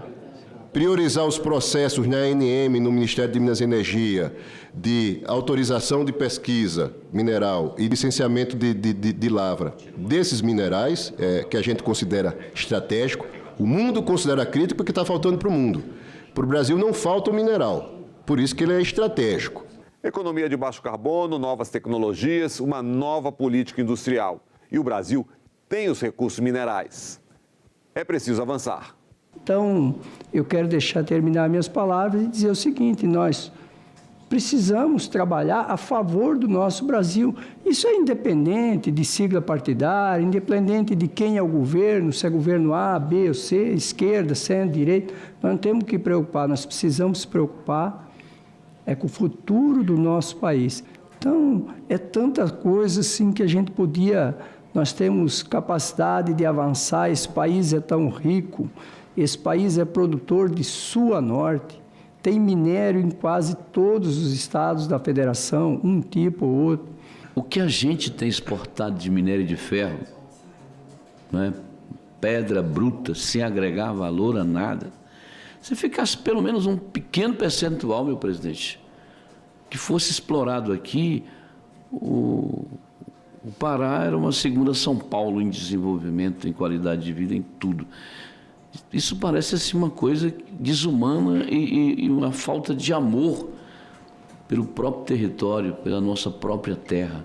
A gente não pode passar a vida toda. Eu não conheço nada na literatura, ressalvo aqui o professor, né? Quem foi que já se deu bem na vida exportando matéria-prima bruta, commodity? Acho que não sei, acho que não. Não tem ninguém que possa contar uma história positiva. Isso é ruim. E aí você vê uma potência que nós temos de produção aqui e não podemos explorar. Nós temos que achar que se faça, claro, exploração racional, exploração aonde nós sabemos a nossa responsabilidade de preservação ao meio ambiente, mas nós precisamos encontrar mecanismos para nós crescermos e temos que pensar na industrialização. É importante tanto a destinação de recursos, né, para pesquisa, desenvolvimento e inovação para o setor mineral, que é um setor que contribui não só para a transição energética, né, com matérias-primas para a transição energética, mas também para a reindustrialização do país. Então, é um setor que é essencial para que o nosso país também se desenvolva economicamente. Eu gostaria muito de agradecer essa oportunidade da gente vir aqui. A gente tem, assim, para a gente está muito claro que o Brasil tem uma tremenda janela de oportunidade. O Brasil precisa entender o tamanho e a importância desse movimento para o Brasil e para o mundo, e esse aqui foi um espaço muito alvissareiro para a gente trazer essa mensagem. E por isso que eu estou muito confiante, a gente está trabalhando com muito afinco, com muita vontade, nessa coisa de desenvolver, finalmente, uma indústria de transformação mineral, de agregação de valor aos minerais brasileiros, como o senhor deseja, como todo brasileiro deseja. É isso. Energia limpa, mineração responsável, transição energética e, claro, benefícios sociais.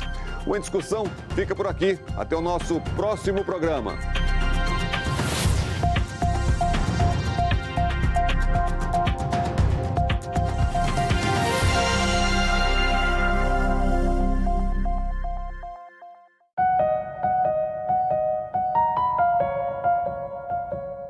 O programa Inclusão vai mostrar iniciativas de várias organizações que se sensibilizam com a dor da insegurança alimentar grave de crianças, jovens, adultos e idosos do país, estratégias de combate à fome no programa Inclusão.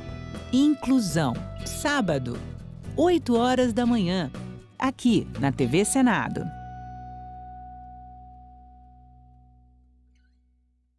Agora é lei. Já está em vigor a legislação que incentiva o direito de brincar e a parentalidade positiva, fundamentada no respeito, acolhimento e não violência, com o objetivo de proteger crianças e pré-adolescentes de maus tratos.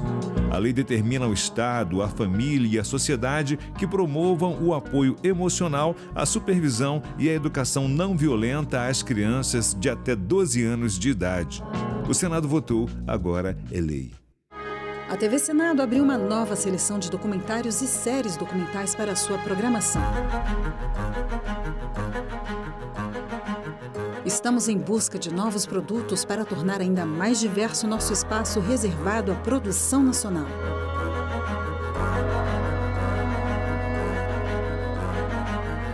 Assuntos sociais, direitos humanos, arte e cultura, saúde e educação, ciência e tecnologia, meio ambiente, política, história.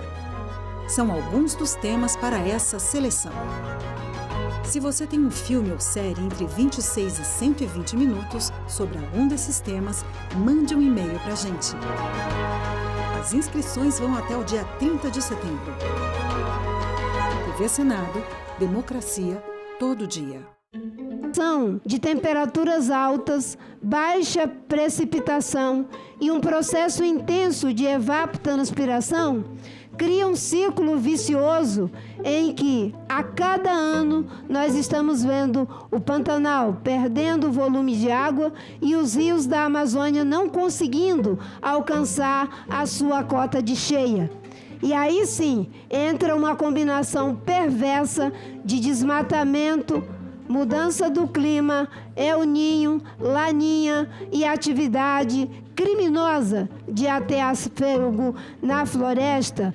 Existia destinado ao seu ministério 994 milhões de reais para auxiliá-la a combater esse desastre ambiental que nós vivemos hoje. Desses 997 milhões de reais, até agosto, seu ministério recebeu em torno de 345 milhões de reais. O governo o tempo todo é criticado e apanha para cortar e depois apanha porque cortou. Somente com um esforço conjunto seremos capazes de enfrentar esses desafios de forma mais eficaz. Nesse sentido, não posso deixar de destacar uma importante contribuição do Parlamento, quando aprovou o projeto de lei que deu origem à Política Nacional de Manejo Integrado do Fogo. Tem uma sala de situação que envolve 23 ministérios, coordenado pela Casa Civil. O plano é baseado em 6 eixos: adensamento tecnológico, finanças sustentáveis, economia circular, bioeconomia, infraestrutura resiliente e transição energética.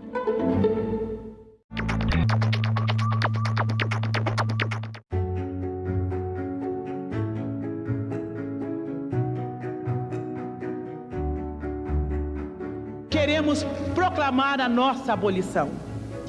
Não é ódio, nem rancor, apenas um grito de liberdade. A luta não vai parar!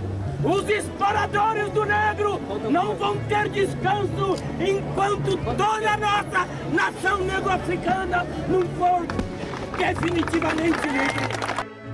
O Estatuto da Igualdade Racial significa um avanço, passos à frente na defesa daqueles que são discriminados. O Estado, infelizmente, criminaliza a cor da pele. Não há sonho impossível. Seremos o que queremos ser. TV Senado. Democracia todo dia.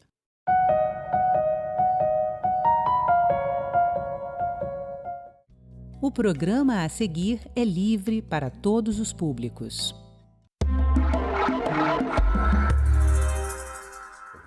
Em 2023, mais da metade do desmatamento no Brasil ocorreu no bioma cerrado, que está ameaçado de extinção. E isso pode comprometer o equilíbrio de outros biomas e o abastecimento de água em nosso país. Meio ambiente é assunto de cidadania e é sobre isso que eu converso agora com a coordenadora do programa Cerrado do Instituto Sociedade, População e Natureza, Isabel Figueiredo. Isabel, muito bem-vinda ao estúdio da TV Senado. Obrigado por aceitar nosso convite. Muito obrigada por trazer esse tema tão importante para a TV. Então, Dia Nacional do Cerrado, seria melhor que a gente tivesse aqui mais felizes um pouco, né? Claro que nos deixa felizes falar sobre esse assunto, falar sobre esse bioma, mas o alerta que eu fiz no começo da entrevista é um alerta necessário, né? Esse problema de ameaça de extinção do bioma tem a ver com as características, né, desse ecossistema, e já vem alertas são sendo feitos sobre isso já há bastante tempo. Eu queria que você falasse um pouco sobre isso, né, sobre o desmatamento no Cerrado e o porquê dessa preocupação de que o que está acontecendo agora talvez caminhe para um ponto de não retorno. Uhum. Essa pergunta é muito importante, porque realmente a gente não tem nada a comemorar no dia 11 de setembro, né? A gente gostaria de ter um momento de celebrar os sabores, os saberes, as paisagens do Cerrado. No entanto, a gente tem que aproveitar essa ocasião para levantar esse assunto diante da sociedade e falar que a gente já perdeu metade da vegetação nativa do bioma Cerrado e que ele vem ano após ano em recordes recordes de desmatamento, né? O ano de 2023 foi muito emblemático, o desmatamento foi terrível, né? Foi a primeira vez que a gente teve mais área de cerrado desmatada do que a amazônica, né? Considerando que o cerrado é bastante menor do que a Amazônia em termos de área, dá para ver que a velocidade do desmatamento no cerrado está muito mais rápido do que na Amazônia, né? Então a gente está realmente bastante preocupado. Esse desmatamento, do jeito que ele está, a gente já consegue ver efeitos bastante concretos no clima. E na vazão de água dos rios, né? Então, a gente já tem a temperatura, em média, no Cerrado, ela já subiu 1 grau, até 1,5 graus. O período de chuvas, ele já está mais de 30 dias atrasado, em média, por muitos anos, isso já são dados observados. E também, a gente já observa, né, a vazão dos rios reduzindo em até 15%. E aí a gente está falando de mais de 80 bacias que foram estudadas. Então, a gente já sente esses efeitos e a gente realmente não sabe em que momento que o ecossistema vai colapsar. E quando o Cerrado colapsar, todos os outros biomas vizinhos vão colapsar. Porque esse era um ponto que eu ia perguntar, e que eu falei também no começo da entrevista. Qual é essa relação de equilíbrio que o Cerrado tem em relação aos biomas que o circundam, né? Aí a gente vai falar de Amazônia, a gente vai falar do Pantanal, que infelizmente também registrou recordes de focos de incêndio no primeiro semestre desse ano, e dos outros biomas, Mata Atlântica, enfim. Como é que é essa relação? O planeta é um só, né? O país, todos os ecossistemas, eles são permeáveis entre eles. Não existem paredes, não existem limites entre os ecossistemas. Inclusive, a transição entre o bioma Amazônia e o bioma Cerrado, ela é feita lentamente, não é de repente, né, que muda o tipo de vegetação e a biodiversidade.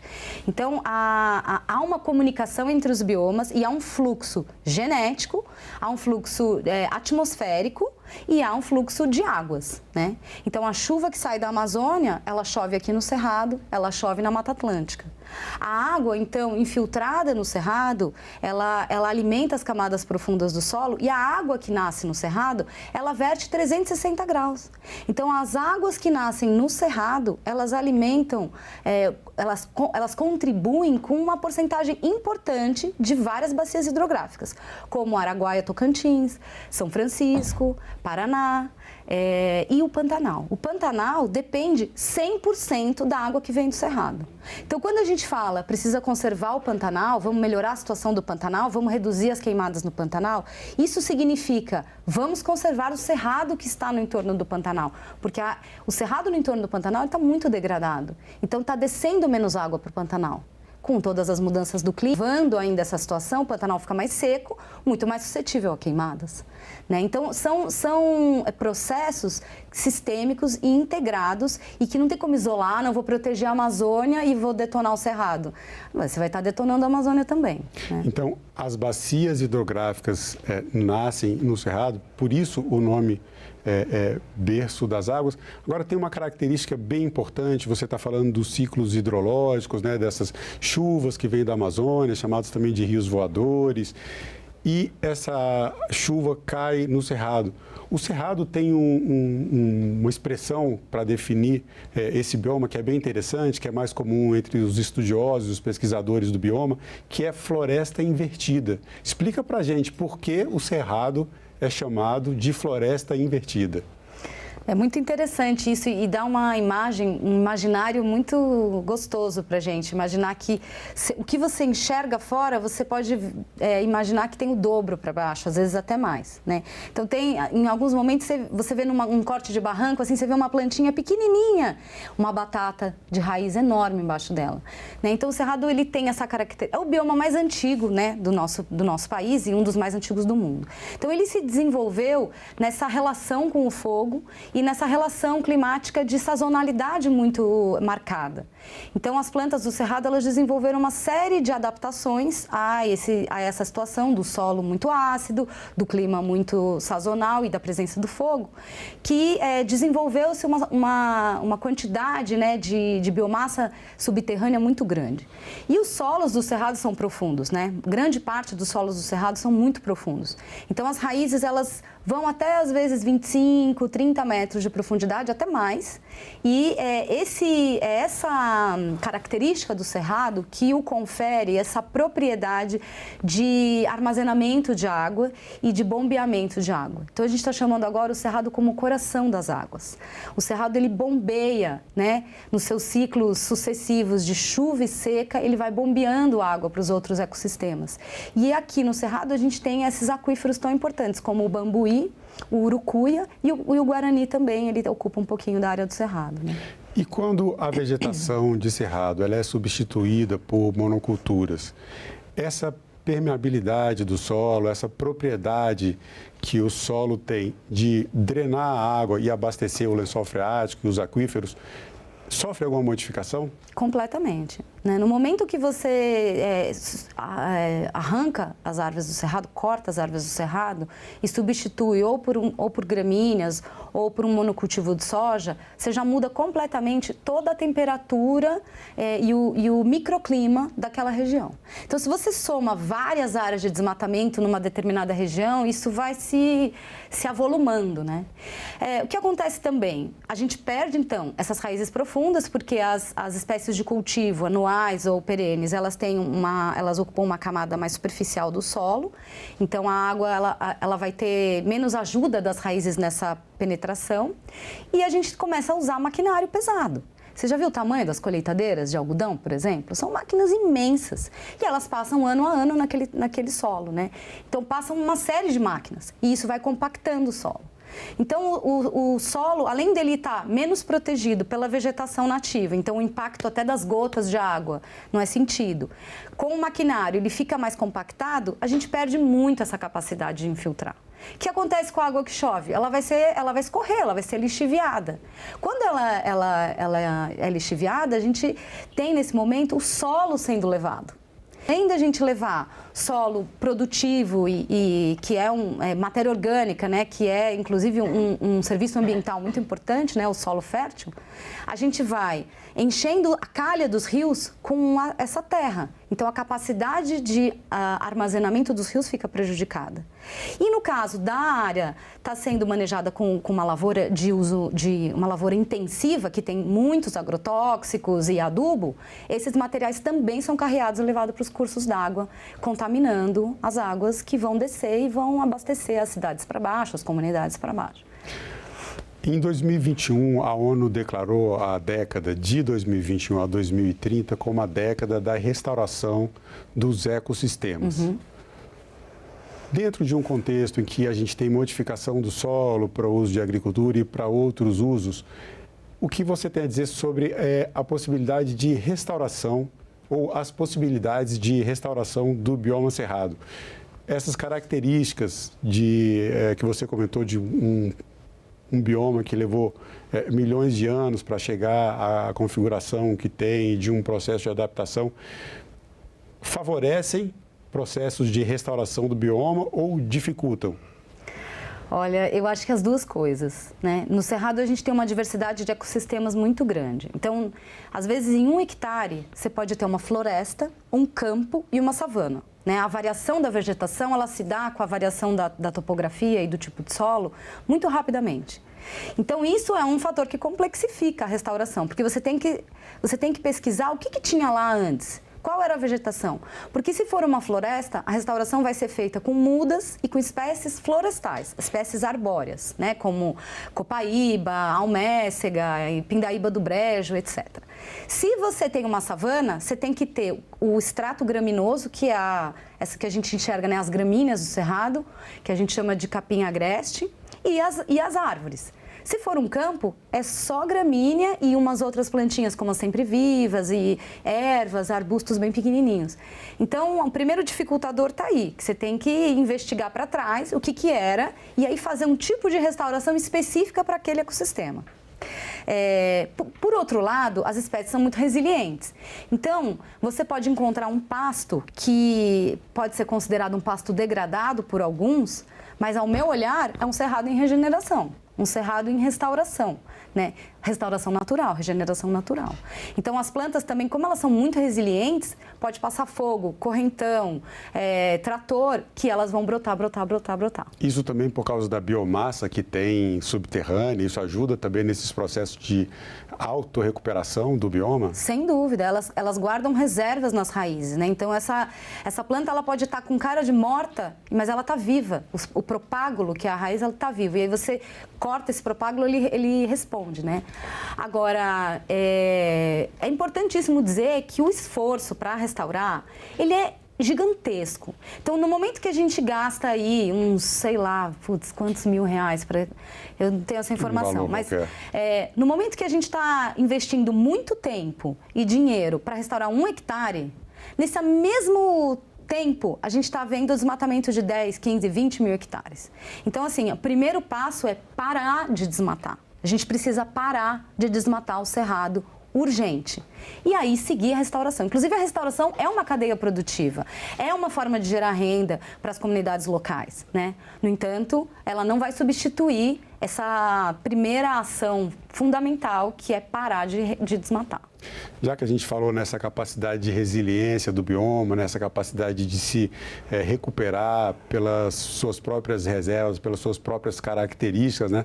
Essa capacidade que o Cerrado tem, às vezes, de ressuscitar do fogo, da cinza ou até do desmatamento, vamos seguir agora numa toada um pouco mais celebrativa dessa data, do 11 de setembro. Eu queria que você falasse sobre um projeto interessante que o ISPN tem também, que é o projeto Cerrativismo, né, ou Cerrativistas. Conta um pouco para a gente que projeto é esse, que mobilização que está sendo feita, e aproveitando, falar sobre a importância das comunidades tradicionais, dos povos indígenas e dos povos quilombolas para a conservação do bioma. Legal, vou fazer de trás para frente, tá? Vamos lá. No Cerrado, a gente tem poucas áreas protegidas, unidades de conservação, parques nacionais. A gente tem em torno de 8% da área. Isso é pouco. A meta é 27%, né? A meta global. Então, no Cerrado especificamente, a gente tem que reconhecer o papel das comunidades tradicionais, povos indígenas, comunidades quilombolas e outros segmentos, vários, para a conservação ambiental. Porque quando você visita um território tradicionalmente ocupado e manejado, você consegue observar que as comunidades elas têm um meio de vida que concilia e integra áreas de produção intensivas, às vezes, áreas de morada, roças e áreas conservadas, né? Numa paisagem, num mosaico de paisagens muito mais harmônico do que a gente está acostumado a ver aí de aquela soja sem tamanho ou cidades, né? Então, no caso específico do Cerrado, essas comunidades elas têm um papel central, inclusive para integrar unidades de conservação que precisam ser integradas para a biodiversidade poder transitar, né? Mas a gente tem uma falta muito grande do poder público no reconhecimento desses territórios, né? Então, é importante trazer que no Cerrado a gente tem uma série de segmentos de povos e comunidades tradicionais, a gente tem mais de 80 etnias de povos indígenas, e isso às vezes, né, no imaginário da gente indígenas estão na Amazônia, indígenas estão no Cerrado também, estão também na Caatinga, no Pantanal, né?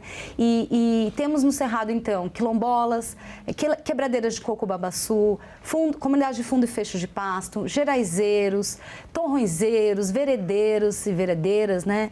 Apanhadoras de sempre-vivas. São várias identidades de comunidades que se identificam com uma atividade, com um local, com uma paisagem, com um modo de vida que integra nesse sistema o Cerrado. Então, é muito importante a gente celebrar isso, né, e apoiar essas comunidades para que elas possam continuar vivendo nos seus territórios, que é o que elas querem, e as que querem, né? Sim, claro. E isso contribui com a conservação e com a manutenção dos serviços ecossistêmicos. A gente só vai conseguir ter uma chance de futuro se a gente conseguir conservar mais Cerrado, né? Agora, esqueci do cerrativismo. Isso é importante, porque, na verdade, o cerrativismo está relacionado a a importância dessas comunidades com a preservação do bioma, né? Justamente. Então, essas comunidades elas estão precisando de muito apoio. E uma questão muito importante é a atuação delas em rede em prol desses territórios, a sua capacidade de incidência política, de participação em espaços de participação popular, como o Conselho Municipal, Comitê de Bacias Hidrográficas. Então, a nossa iniciativa com o Cerrativismo, que é uma iniciativa que vem passeando por regiões do Cerrado, a gente já trabalhou no oeste da Bahia, no sul do Piauí, agora a gente vai fazer um Cerrativistas Mulheres das Águas, focando em mulheres que estejam conservando água por todo o Cerrado. E a gente traz no Cerrativismo um apoio para essa liderança comunitária, então uma pessoa que já é uma liderança comunitária, para que ela consiga melhorar a sua atuação. Então a gente trabalha na instrumentalização de informações, conhecer mais as leis, conhecer mais sobre a geografia do Cerrado, sobre como tramita uma lei, né? Então informações técnicas, mas também a gente trabalha muito o desenvolvimento pessoal. O empoderamento dessas pessoas. Porque para você ser uma liderança, você também tem que ter um amadurecimento emocional, você também tem que saber como juntar o povo. Liderar. Né? Liderar, e tudo isso é muito difícil. Então a gente vem trabalhando esse aspecto da liderança para que a gente consiga ter uma sociedade civil mais fortalecida, ter as vozes desses povos mais ouvidas e a gente ter um futuro mais possível, né? Isso é bom você trazer aqui para o Cidadania, porque no final você está falando de participação política. E sempre que nós podemos aqui no Cidadania, incentivamos as pessoas que acompanham a programação da TV Senado, e incentivamos as pessoas, esses cerrativistas, a assumirem esse papel de protagonistas em ações políticas, em movimentação das suas comunidades, né? Que a política não acontece só aqui no Congresso Nacional, não acontece só no espaço do Senado Federal. A política acontece nas comunidades, aliás, é ali que acontece de verdade, nas cidades, nos municípios, nas comunidades, e essa articulação é muito importante, a formação dessas lideranças, para que elas realmente participem, de alguma forma, das decisões. Agora, já que chegamos nesse ponto da conversa, vamos falar um pouco sobre a legislação, né? O Código Florestal, ele define áreas de preservação permanente, as reservas legais, que têm percentuais diferentes em cada bioma. Como é que é a parte do Cerrado? O que a legislação protege e se, na sua opinião, o que a gente tem hoje é suficiente para garantir a sustentabilidade do Cerrado? Não, a gente precisa de proteções adicionais ao Código Florestal, né? O Código Florestal, ele define que numa propriedade privada no Cerrado, ela precisa manter 20% da sua reserva legal. Se essa propriedade estiver dentro da área da Amazônia Legal, como, por exemplo, o estado do Tocantins quase inteiro é dentro da Amazônia Legal, mas é vegetação de cerrado. Lá, essa porcentagem sobe para 35%. Alguns estados, como o Piauí, definiram 30%. Mas essa é uma porcentagem muito pequena e muitas vezes as reservas legais elas não se comunicam. Então ficam fragmentos de vegetação nativa na paisagem, mas que não se comunicam. Então isso para a biodiversidade é insuficiente para a manutenção e até para os corpos d'água, né? Também seria muito importante que essa área fosse maior. Então existem iniciativas adicionais para ter compromissos das empresas, do setor do agronegócio para ampliar essa proteção. Mas é muito desafiador, porque o setor do agronegócio, em geral, ele enxerga os 20% como uma meta. Não, eu preciso desmatar 80% da minha propriedade. E não é isso, porque muitas vezes, se ele desmata 80% da propriedade dele, ele vai ter um problema climático gerado por ele mesmo, dependendo do tamanho da propriedade, dependendo do que os vizinhos fizeram. Então, seria muito importante que o setor do agronegócio tivesse uma visão regionalizada por microbacia e pudesse fazer uma análise da capacidade de suporte dessa paisagem. Porque da forma que, se todo mundo numa determinada microbacia desmatar 80% da sua propriedade, a gente vai seguir tendo esses problemas climáticos que a gente está tendo, né? E existe uma articulação melhor atualmente com o setor do agronegócio, proprietários mais propensos, né, mais favoráveis a ações de conservação, quer dizer, compreendendo melhor que a conservação, às vezes, de uma área, de uma reserva legal acima dos 20% exigidos por lei, podem favorecer, inclusive, a sua própria produtividade no campo? Olha, o setor do agronegócio, ele é um setor muito diverso. Tem todos os tons de cinza, né? Mas o tom que a gente vê mais em campo é o tom que não está nem aí para o futuro, que está realmente pensando num lucro a curto prazo e que vem, inclusive, pressionando essas comunidades e ocupando territórios tradicionalmente ocupados. Então, o que a gente vê em campo hoje, principalmente no Mato Piba, é um agronegócio que tem uma visão muito retrógrada. O Mato Piba é uma região específica, né? O Mato Piba é a região que a gente conhece como Maranhão, Tocantins, Piauí e Bahia, que é a região que concentra a maior parte do desmatamento no Cerrado, que é movido pela expansão da produção de soja. Essa expansão da produção de soja, ela muitas vezes se dá, inclusive, em áreas que já não têm aptidão agrícola, climática principalmente, e ela se dá muito por especulação imobiliária. Muito do investimento hoje para desmatar o Cerrado, inclusive, se dá com fundos de investimento internacionais. Até o fundo de pensão dos professores de Harvard investiu no desmatamento do Cerrado. Isso foi um escândalo. Mas a gente sabe que isso tem acontecido com outros fundos internacionais. Muitas vezes o desmatamento se dá para valorizar a terra, porque hoje em dia quem dá autorização de desmatamento são os órgãos estaduais, né, desde a mudança do Código Florestal.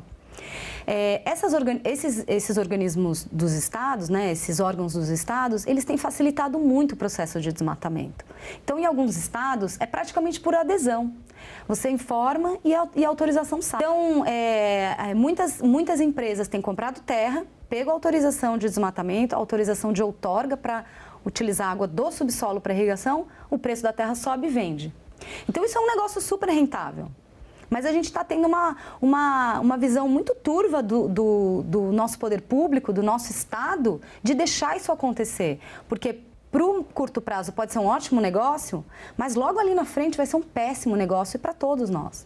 Então é uma visão muito retrógrada. Existem setores do agronegócio mais progressistas, mais visionários, que estão adotando práticas de manejo do solo mais adequadas, que estão certificando suas produções, que estão fazendo compromissos internacionais, inclusive.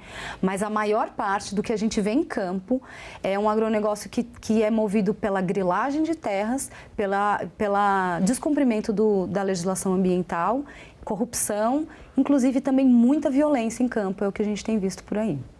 Isabel, dentro desse nosso contexto, eu falei no começo da entrevista, a gente está falando de Cerrado é meio ambiente é assunto de cidadania. E para você, o que é cidadania?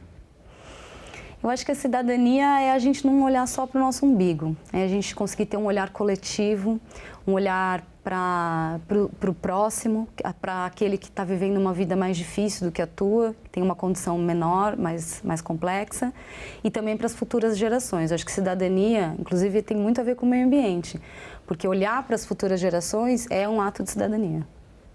Bom, Isabel Figueiredo, coordenadora do programa Cerrado do Instituto Sociedade, População e Natureza, muito obrigado pela sua participação. Muito obrigada, foi uma delícia estar aqui com você. E eu agradeço também a você que acompanha a programação da TV Senado. Assine o canal da TV Senado no YouTube, ative as notificações e acompanhe toda a produção do Poder Legislativo diretamente da fonte. Na TV Senado, democracia é todo dia.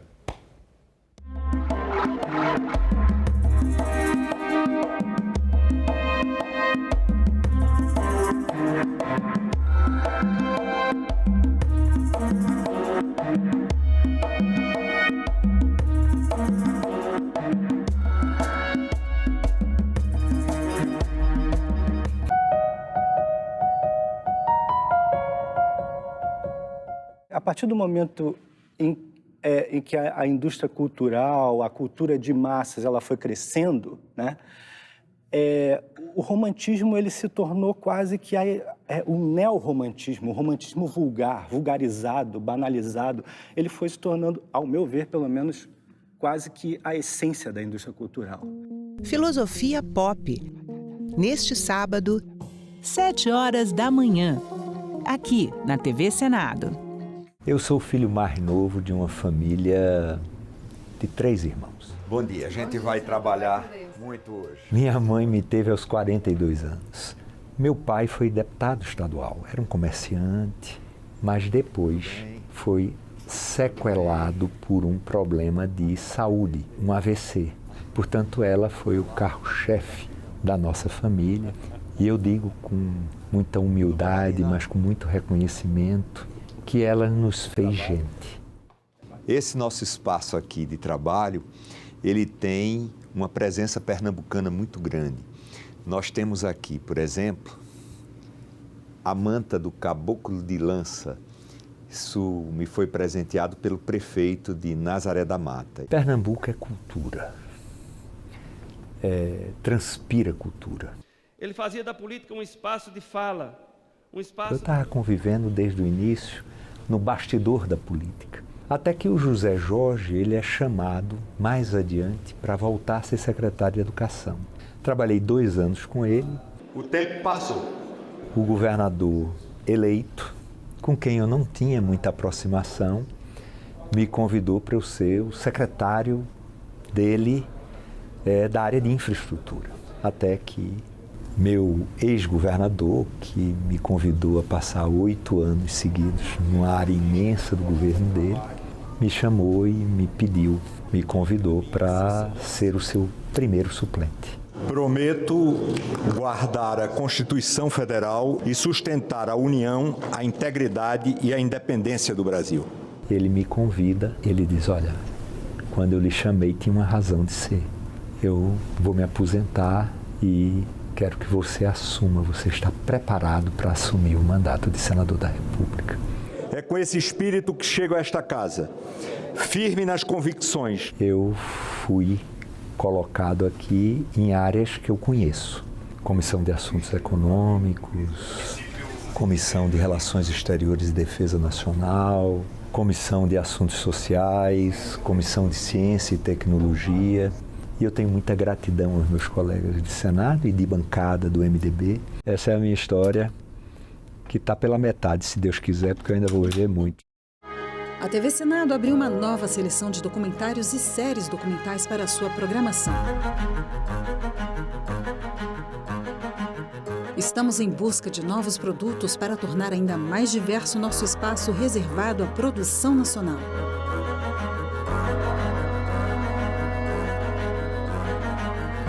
Assuntos sociais, direitos humanos, arte e cultura, saúde e educação, ciência e tecnologia, meio ambiente, política, história. São alguns dos temas para essa seleção. Se você tem um filme ou série entre 26 e 120 minutos sobre algum desses temas, mande um e-mail para a gente. As inscrições vão até o dia 30 de setembro. TV Senado, democracia todo dia.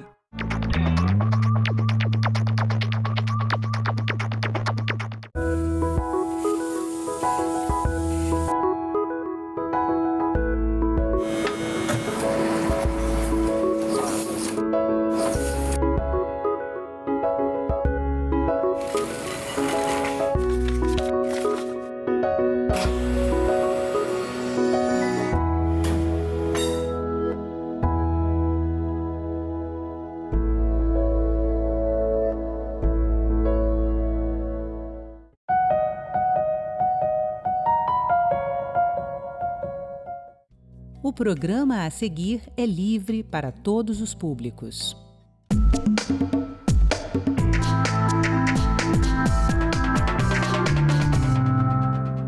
Seca no Amazonas.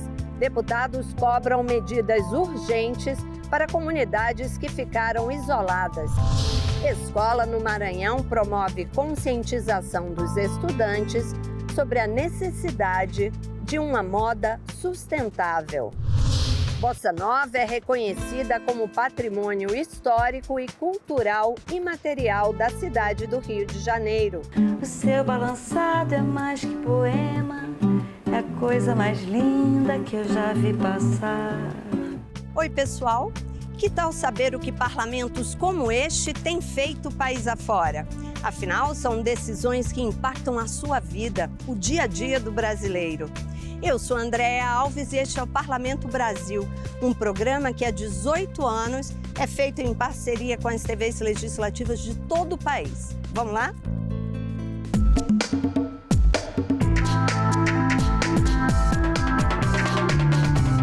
A estiagem nos rios do Amazonas se agrava. O governo estadual decretou situação de emergência nos 62 municípios do estado. Decretou também situação de emergência de saúde pública. Na Assembleia Legislativa, os deputados cobram medidas urgentes para minimizar os impactos nas comunidades que ficaram isoladas pela seca.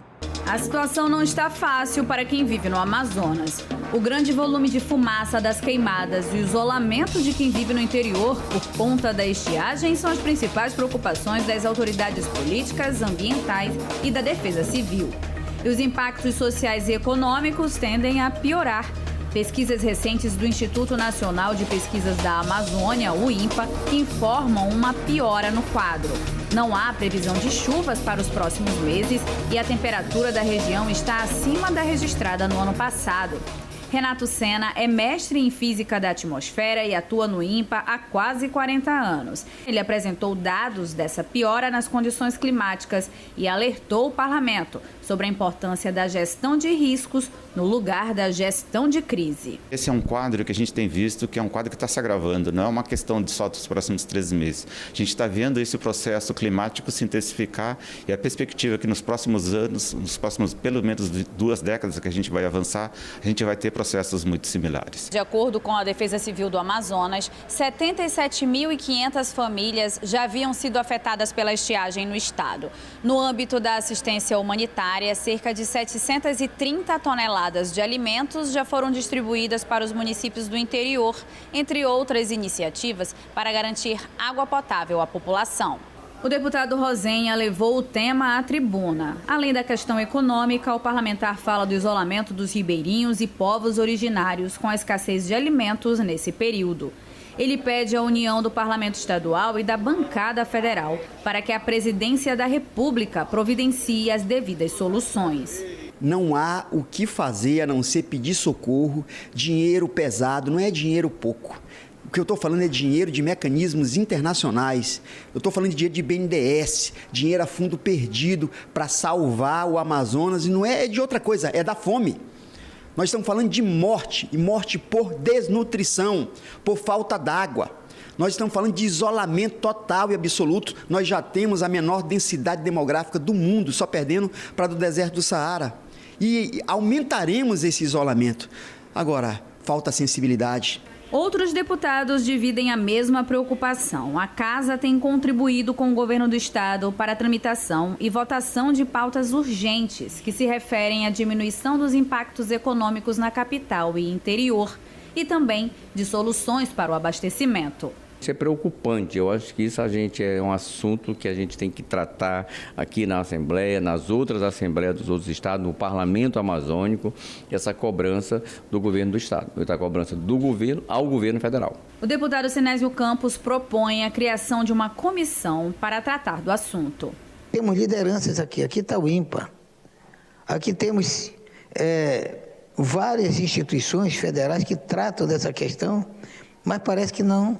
Se está ocorrendo de uma forma muito tímida. Então eu digo que esta casa, e eu como vice-presidente também do Parlamento Amazônico, temos que criar essa comissão. Comandante Dan diz que não há justificativa para a falta de planejamento no socorro às populações da Amazônia. Ele destaca a preocupação com a fauna, a flora e principalmente os seres humanos de toda a região. Nós precisamos de um sistema integrado de comando e controle nacional, estadual e municipal, lá no município onde a estiagem está acontecendo, os maiores focos de queimada estão acontecendo. Precisa haver um núcleo integrado para poder, ali no local, tomar decisões ágeis e apresentar respostas ágeis. Agora você pode se preparar, porque a próxima reportagem pode dar uma vontade danada de dançar ao som da bossa nova. É que o ritmo foi reconhecido pela Câmara Municipal do Rio de Janeiro como patrimônio histórico e cultural imaterial da cidade. Um cantinho, um violão, esse amor uma canção, pra fazer feliz a quem se ama.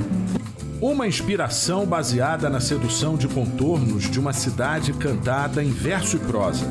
O canto suave com letras eternizadas de poemas marcantes. A origem da bossa nova está ligada ao país, e especificamente ao Rio de Janeiro. Era final da década de 50. O gênero musical que conquistou o mundo partiu de jovens talentosos.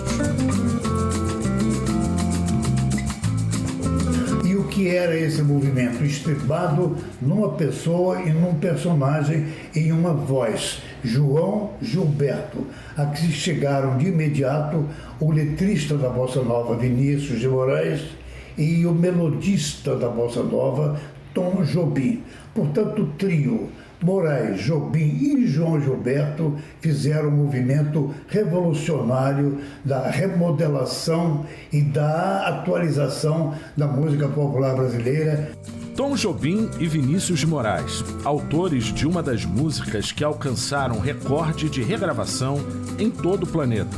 Garota de Ipanema representou o auge do novo estilo de música e ganhou repercussão internacional.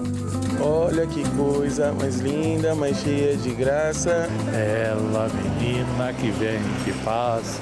No doce balanço, caminho do mar. A Bossa Nova, de alguma maneira, familiarizou-se com o jazz americano e teve uma abertura extraordinária e sensacional nos Estados Unidos da América do Norte e, portanto, no mundo inteiro. Esses dois casais do Chile e Argentina fizeram questão de aproveitar a tarde neste restaurante cercado de referências da Bossa Nova. El Bossa Nova é mágico, é encantador. Nos gustan muchos intérpretes de Bossa Nova, música brasileña, João Gilberto, la Bebel Gilberto.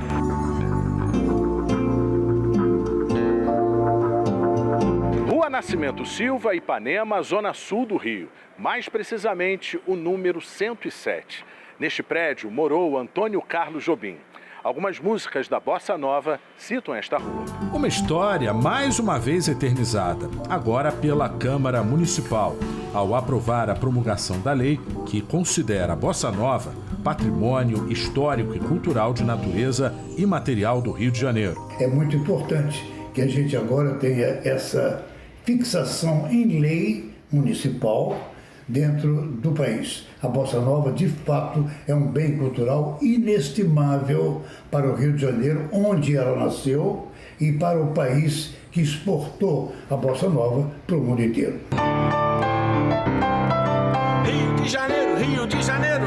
Curiosidades guardadas com saudade também por vários músicos. O pianista Marcos Ariel apresenta um show com histórias e lembranças da Bossa Nova, no Beco das Garrafas, principal casa do gênero na cidade. Eu já fiz shows nos Estados Unidos, no Canadá, na Europa, tendo como tema a Bossa Nova. Ela vai evoluindo, vai se multiplicando, se transformando pelo mundo todo. Pelos 4 cantos do planeta, todo mundo ouve a Bossa Nova. O seu balançado é mais que poema, é a coisa mais linda que eu já vi passar.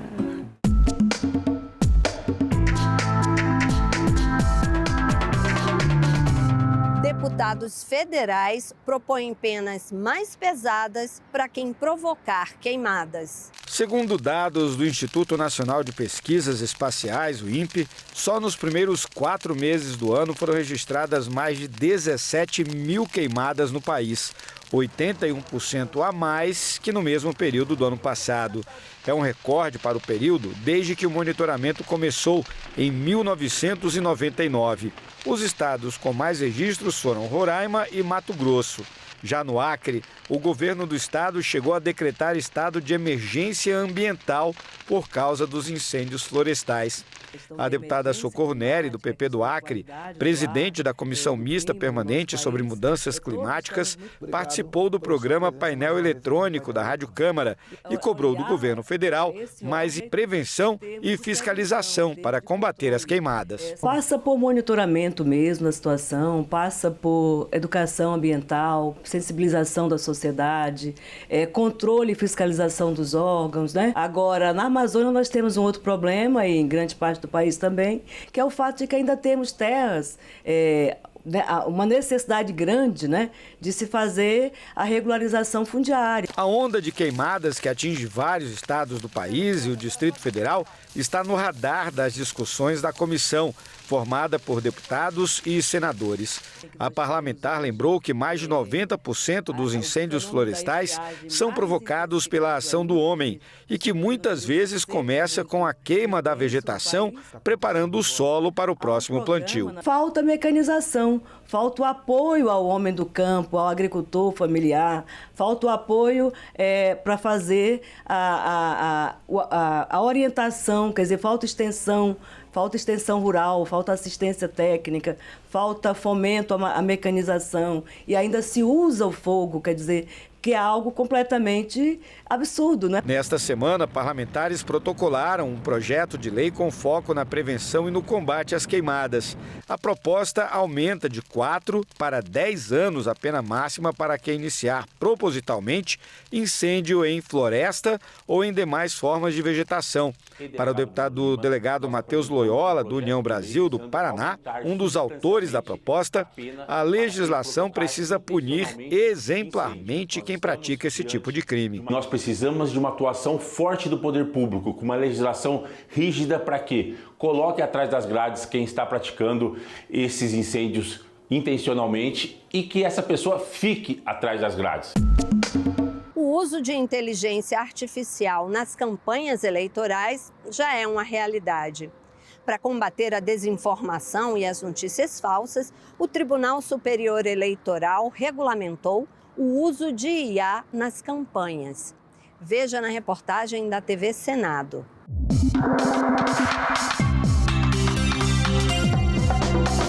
Queridos amigos e amigas, vamos investir na formação dos nossos professores, melhorar as infraestruturas das escolas e aprimorar o atendimento de urgência e emergência.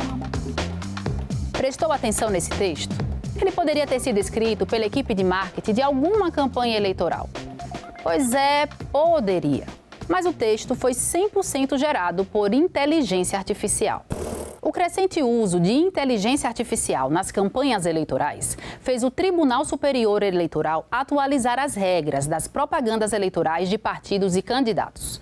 Em fevereiro de 2024, a regulamentação da inteligência artificial foi incluída e já está valendo para as eleições municipais deste ano. Um dos principais motivadores foi a necessidade de combater a desinformação e a propaganda de notícias falsas durante as eleições. Pelas novas regras, seja para prejudicar ou favorecer, fica proibido o uso de deepfakes, que são conteúdos gerados ou manipulados digitalmente para criar, substituir ou alterar imagem ou voz de alguém. O emprego de robôs para intermediar o contato com o eleitor fica limitado, pois a campanha não pode simular um diálogo com um candidato, por exemplo. Passa a ser obrigatório o aviso explícito com destaque sobre o uso de IA na propaganda eleitoral. E as Big Techs, grandes empresas de tecnologia que detêm plataformas de redes sociais e buscadores na internet, passam a ser responsabilizadas, civil e administrativamente, se não retirarem do ar imediatamente conteúdos antidemocráticos, discurso de ódio e desinformação, entre outros. Essa resolução, ela inova porque ela coloca uma série de atores, como se fosse o Tribunal Superior Eleitoral convocando os atores envolvidos nas redes sociais, na questão dos algoritmos, os envolvidos na propaganda política, para fazer o controle. Então, ela traz obrigações para as plataformas também, né, no controle desse conteúdo, e aí também traz certas punições administrativas, multa para essas empresas que não cumprirem, né, as chamadas Big Techs, redes sociais, e também para os partidos políticos e próprios candidatos, podendo levar mais severamente até a própria cassação. Pesquisa feita pelo Data Senado em junho deste ano revela que 81% dos brasileiros acham que as notícias falsas, as fake news, podem afetar significativamente o resultado eleitoral. O levantamento mostra ainda que 72% dos brasileiros já se depararam com notícias falsas nas redes sociais nos últimos 6 meses e consideram muito importantes publicações para garantir uma competição justa. A manipulação da informação sempre existiu, mas agora é impulsionada pela inteligência artificial. Diante desse cenário de disputa eleitoral com uma relevância cada vez maior da internet e do uso de IA, não só a justiça eleitoral, mas o eleitor também deve ficar atento. Já fui vítima, aliás, é muito difícil alguém não ter sido vítima, né? Alguém público, alguém não ter sido vítima da má informação, das fake news. Eu mesma fui vítima disto na última campanha. Uma coisa simples, mas que eu não havia dito. Mas a minha voz foi modificada. A voz de quem falou foi modificada para ter o tom da minha voz, e eu fazia uma chamada que não era verdadeira. Era uma simples chamada para um ato de uma candidata que eu não apoiava. Situações podem influenciar o eleitor e afetar o equilíbrio do processo eleitoral. Esse conjunto de conteúdos que não fica muito claro a autoria nem a veracidade, ela pode acabar afetando a avaliação do eleitor sobre realidades, sobre pessoas, sobre decisões, sobre competências de governos. E ela pode, assim, ao afetar a avaliação, afetar também um comportamento do eleitor no momento do voto. Não simplesmente replicar qualquer coisa que acontece como se fosse natural. A gente vê coisas tão absurdas sendo faladas, né? Tem um mínimo de bom senso, de análise. Eu sei que às vezes a pessoa leva aquilo para a parte mais visceral e ele tem uma diferença ideológica tão grande que qualquer barbaridade que aparece, ele acha que aquilo é uma verdade absoluta. Analisa, olha, pesquisa. Mas será que a inteligência artificial é sempre a vilã? Especialistas destacam que a ferramenta pode ser uma grande aliada e trazer ganhos como barateamento de campanhas. A produção de material de campanha, por exemplo, aqueles materiais de santinhos, de edição gráfica, então ela facilita porque ela dá resultados, ela dá respostas mais rápidas para a confecção desses materiais. O que eu acho que é interessante da inteligência artificial é que ela pode trazer muita coisa boa, né? Para você conseguir entender questões públicas, para que você faça o teu plano de governo, para que você acesse aquilo que é importante para o teu eleitorado, pensando no candidato.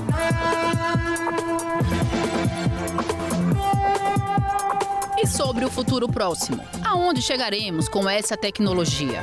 Qual será o impacto da inteligência artificial nas eleições seguintes? O que vai ser daqui a 1, 2 anos?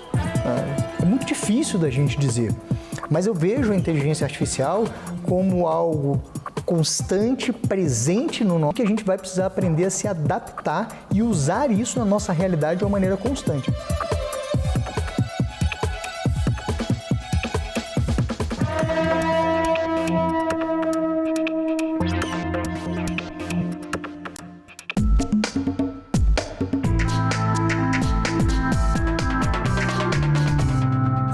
Usadas e restos de tecidos não reciclados estão se tornando um problema ambiental mundial. No Chile e em Gana, por exemplo, montanhas de roupas se acumulam em lixões. É mais do que urgente conscientizar a sociedade para a importância de hábitos de consumo mais saudáveis e de uma moda mais sustentável. É exatamente o que está fazendo uma escola pública em São Luís. Veja na reportagem da TV Assembleia Maranhão. Foi uma celebração de moda sustentável. A iniciativa do projeto EcoCega partiu deste grupo de professores do Centro de Ensino Médio Governador Acha, na capital.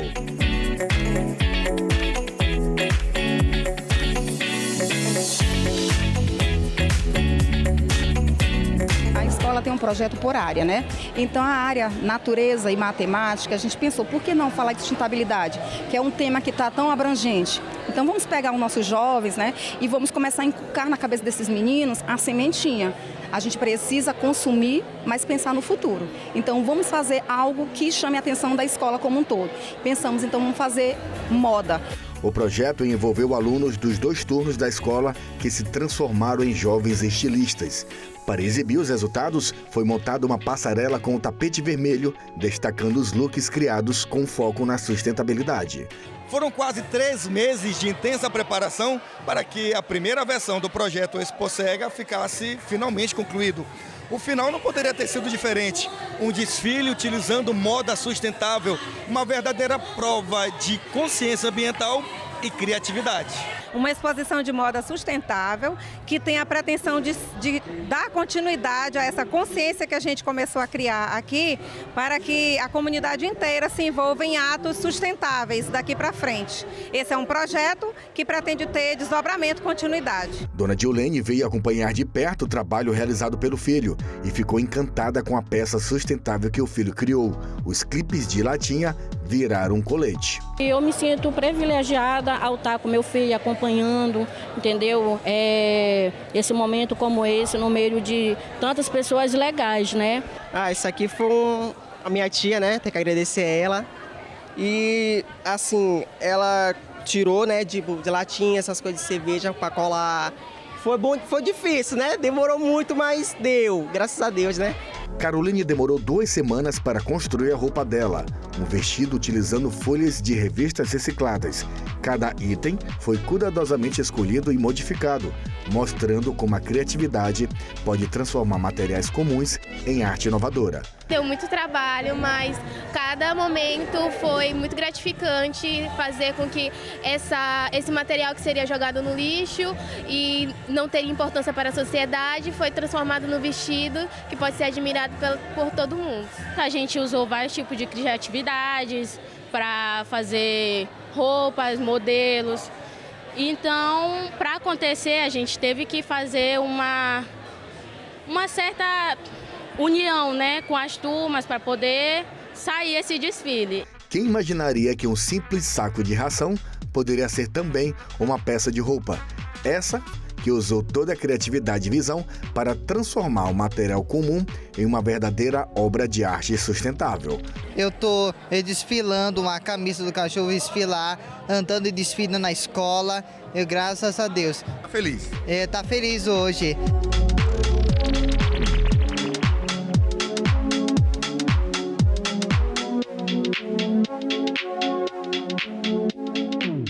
Olha, essa iniciativa é bem importante, viu? E cada um de nós pode contribuir mudando nossos próprios hábitos de consumo. Bom, você vai ver agora os visitantes do Congresso Nacional. Sabia que são mais de 3.000 todas as semanas? A visitação é bem bacana, viu? E você sabe que se quiser rever este ou qualquer outro programa da TV Senado, tem tudo na internet, na página da TV ou no YouTube. Até semana que vem, pessoal. Tchau! Todas as decisões do país passam por aqui, né?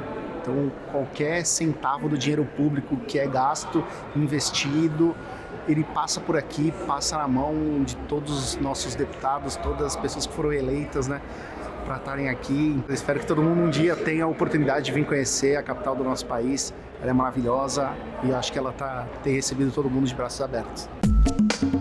A arquitetura de Brasília é maravilhosa, ela é toda arquitetada de um jeito lógico. E eu tô louca pra conhecer o Congresso, que deve ser maravilhoso. A cidade é linda, linda, belíssima. Eu acho importante bastante pela parte histórica também, porque sabendo do passado a gente pode moldar um futuro melhor, né? Então, sabendo toda a história de como foi feito o Congresso, toda a construção e como funciona aqui dentro, né? De quem realmente manda no país. Né? Eu trabalho numa casa política, né?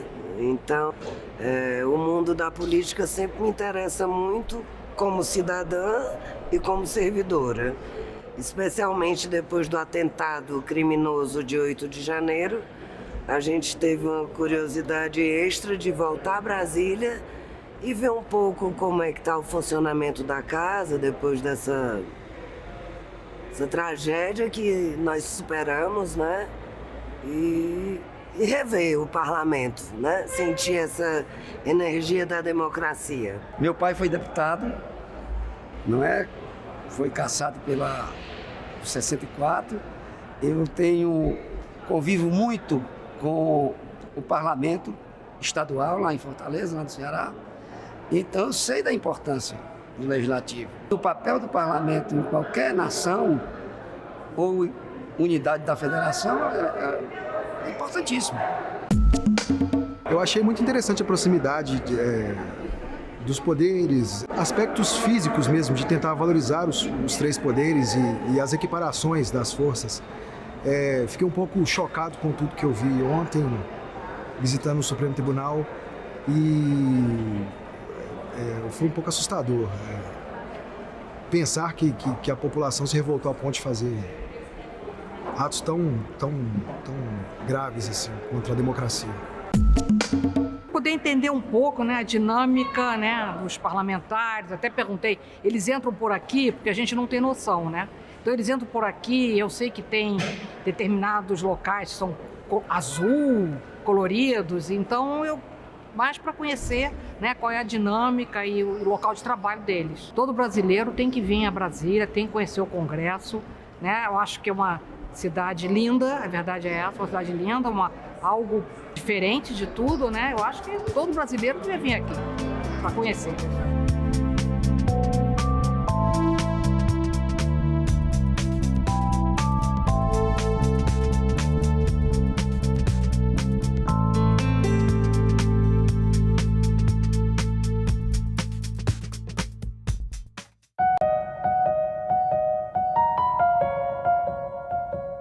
No programa de hoje vou fazer peças que eu gosto muito.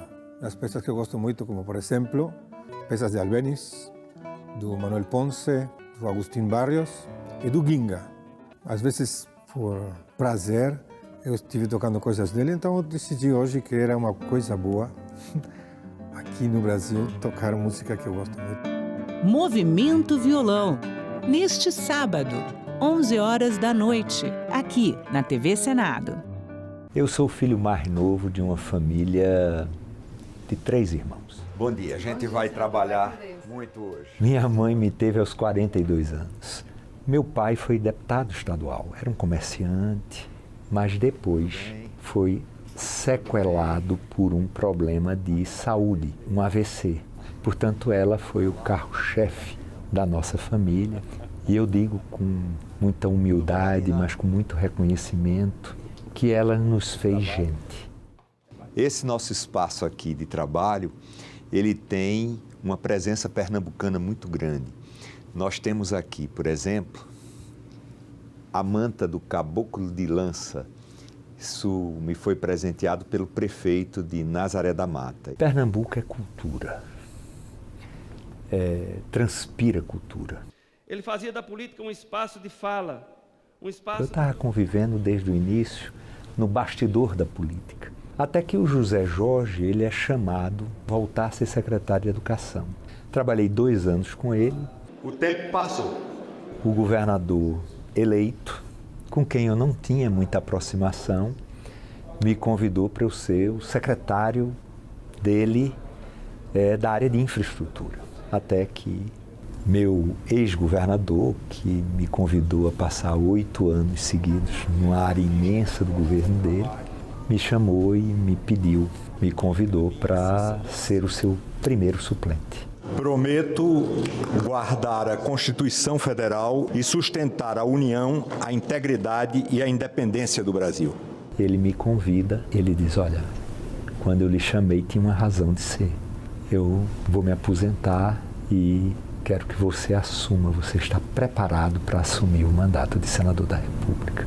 É com esse espírito que chego a esta casa, firme nas convicções. Eu fui colocado aqui em áreas que eu conheço. Comissão de Assuntos Econômicos, Comissão de Relações Exteriores e Defesa Nacional, Comissão de Assuntos Sociais, Comissão de Ciência e Tecnologia. E eu tenho muita gratidão aos meus colegas de Senado e de bancada do MDB. Essa é a minha história, que está pela metade, se Deus quiser, porque eu ainda vou viver muito.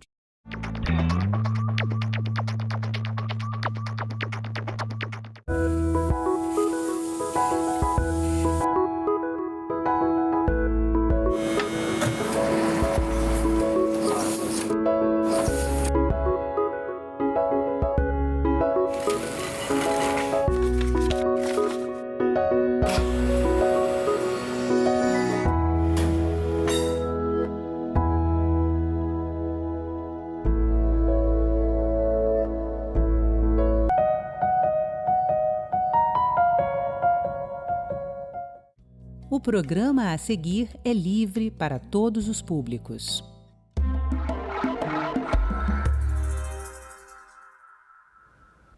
Olá, Quando a Organização Mundial da Saúde alerta para o avanço de um novo vírus, o monkeypox ou mpox, a comparação com a recente pandemia do coronavírus é inevitável e logo surgem as perguntas.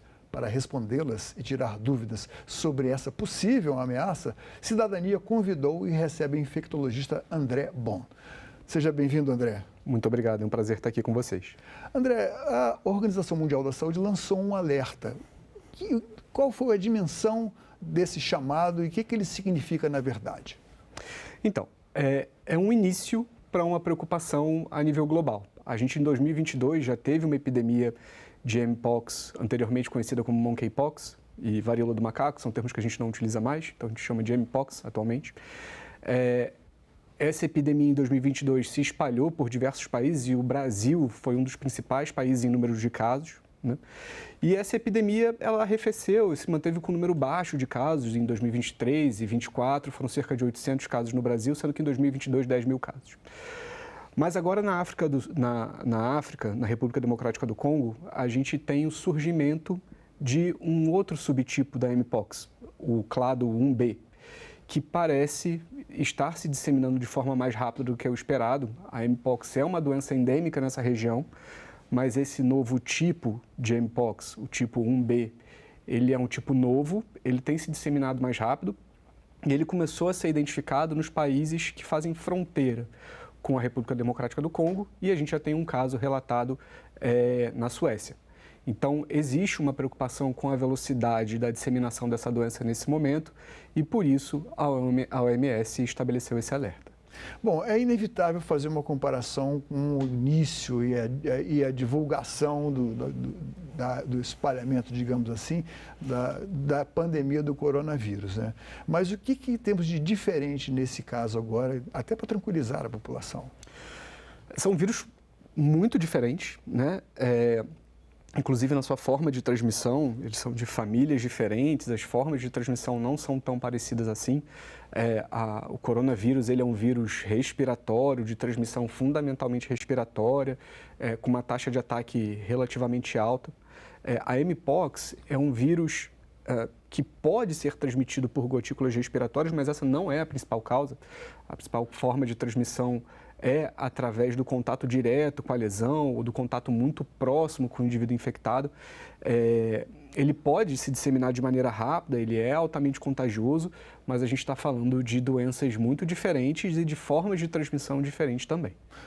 Quando se falava no início da pandemia do coronavírus, havia aqueles vídeos com as imagens de alguma pessoa espirrando, pessoa tossindo e as gotículas de saliva no ar e tal. Essa forma não é a forma preferencial de disseminação do mpox? Não, não é. O mpox ele pode ser transmitido por gotículas respiratórias, então pessoas que estão falando muito alto, muito próximo do outro, ou tossindo, ou espirrando, mas esses não costumam ser a principal forma de transmissão. Ela pode acontecer, mas não é a principal. Sintomas respiratórios não são presentes na mpox de maneira frequente, então isso não costuma ser o maior problema. O maior problema é o contato direto. E a nossa experiência com a epidemia de mpox de 2022 mostra que ela foi fundamentalmente, ela se comportou fundamentalmente como uma IST, como uma infecção sexualmente transmissível. Né? O mpox. O mpox, exatamente. Então, majoritariamente predominante em pessoas com múltiplos parceiros, né? E com lesões, se você procurar sobre mpox, procurar na internet agora sobre mpox, vai aparecer umas fotos muito chocantes sobre muitas lesões de pele. Aí a gente tem que voltar talvez um pouquinho na questão da denominação. Primeiro ela foi chamada de varíola do macaco. Bom, nem ela é do macaco, nem ela é varíola, mas a varíola chama para erupções de pele, não é? Exatamente. Ela tem uma apresentação que é semelhante à varíola, a antiga varíola que todo mundo conheceu. Ela é da família do vírus da varíola. E ela causa lesões de pele que lembravam a da varíola. Só que o que é importante dizer aqui é que essas fotos que você vai ver, se você procurar na internet, não refletem o que a gente viu de maneira absoluta em 2022, iniciozinho de 2023. Qual a diferença?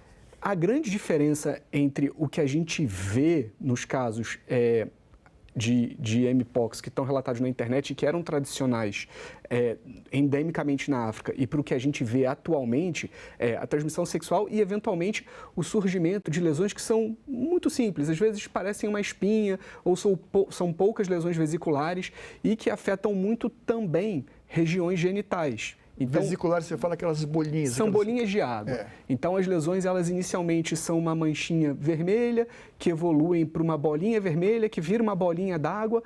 Essa bolinha d'água estoura, vira uma crosta, e depois isso vira uma úlcera e se recupera. O que vale dizer é exatamente isso. A apresentação do mpox que a gente viu em 2022, ela é muito diferente do que a gente vê endemicamente na África, que são essas fotos que as pessoas vão ver de lesões pelo corpo todo. O paciente pode ter poucas lesões e pode ter lesão em regiões genitais. Então, isso precisa chamar muita atenção para a possibilidade de diagnóstico.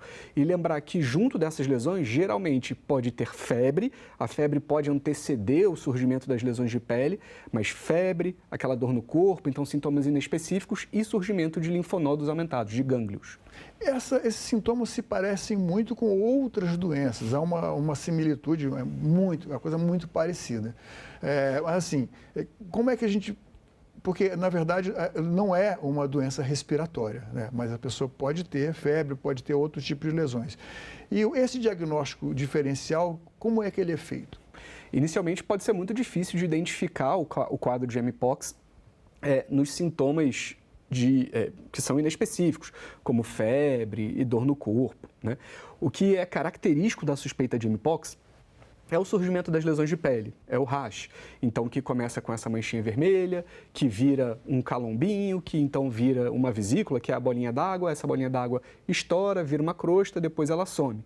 Então, o surgimento dessa lesão é o que vai fazer a pessoa suspeitar de mpox. Vale dizer que existem muitos diagnósticos diferenciais para isso. Então, catapora pode causar esse mesmo tipo de lesão. Mas a apresentação clínica é discretamente diferente. O principal diagnóstico diferencial de mpox é catapora. Então, na suspeita e havendo contato com pessoas com diagnóstico de mpox, o teste precisa ser feito. Vale dizer que no histórico aqui do Ministério da Saúde já foram feitas, no total da história, 57 mil e tantas comunicações. E foram confirmados 11 mil e poucos diagnósticos, e que corresponde a pouco mais de, não sei, um quinto dos casos, ou um sexto dos casos comunicados. Mas haveria uma necessidade de uma classificação diferente agora, a partir desse novo, né, como é que se chama mesmo? O clado, né? Mas é o tipo, o subtipo, a cepa de mpox que está circulando. As orientações que existem hoje do Ministério da Saúde são as vigentes e estão corretas, né? É o que a gente deve seguir. Não houve mudança de quadro clínico, a apresentação clínica é a mesma. O que pode haver uma preocupação é sobre a possibilidade dos testes atuais de identificarem esse clado, mas até agora a gente não tem nada dizendo que os testes que a gente tem, o PCR da lesão, não é capaz de identificar o clado existente. Mas pode existir essa preocupação. Mas, de todo modo, não houve grande mudança na apresentação clínica e nas recomendações. Então, a recomendação é, na suspeita, havendo apresentação clínica compatível, é necessário fazer a notificação e a realização do exame para a confirmação. Bom, na época da pandemia, é inevitável essa comparação, a gente ficou assim, bom, muitos voos estão chegando todos os dias de várias partes do mundo e tal, e chegou, o primeiro caso, criou-se uma grande expectativa. E, recentemente, houve uma suspeita de um caso de um imigrante retido lá numa determinada área do aeroporto de Guarulhos, que depois foi afastado da suspeita, né? Você pode definir o que na realidade aconteceu? Eu não tenho detalhes sobre o caso, não tenho como confirmar o que aconteceu de fato, mas o que acontece é que a autoridade sanitária ela está presente em todos os aeroportos e ela fica vigilante em relação à possibilidade de introdução de várias doenças, não só a mpox, como outras doenças também que podem ser introduzidas por conta desse fluxo internacional de viajantes. Isso é uma vigilância contínua que é feita para diversas doenças, não só para mpox, mas na época que a gente teve surto de ebola, por exemplo, isso era uma preocupação. Na época da Covid-19, da introdução da Covid-19, isso era uma preocupação. Isso é uma atividade regular da vigilância sanitária para a identificação de casos possíveis de doença.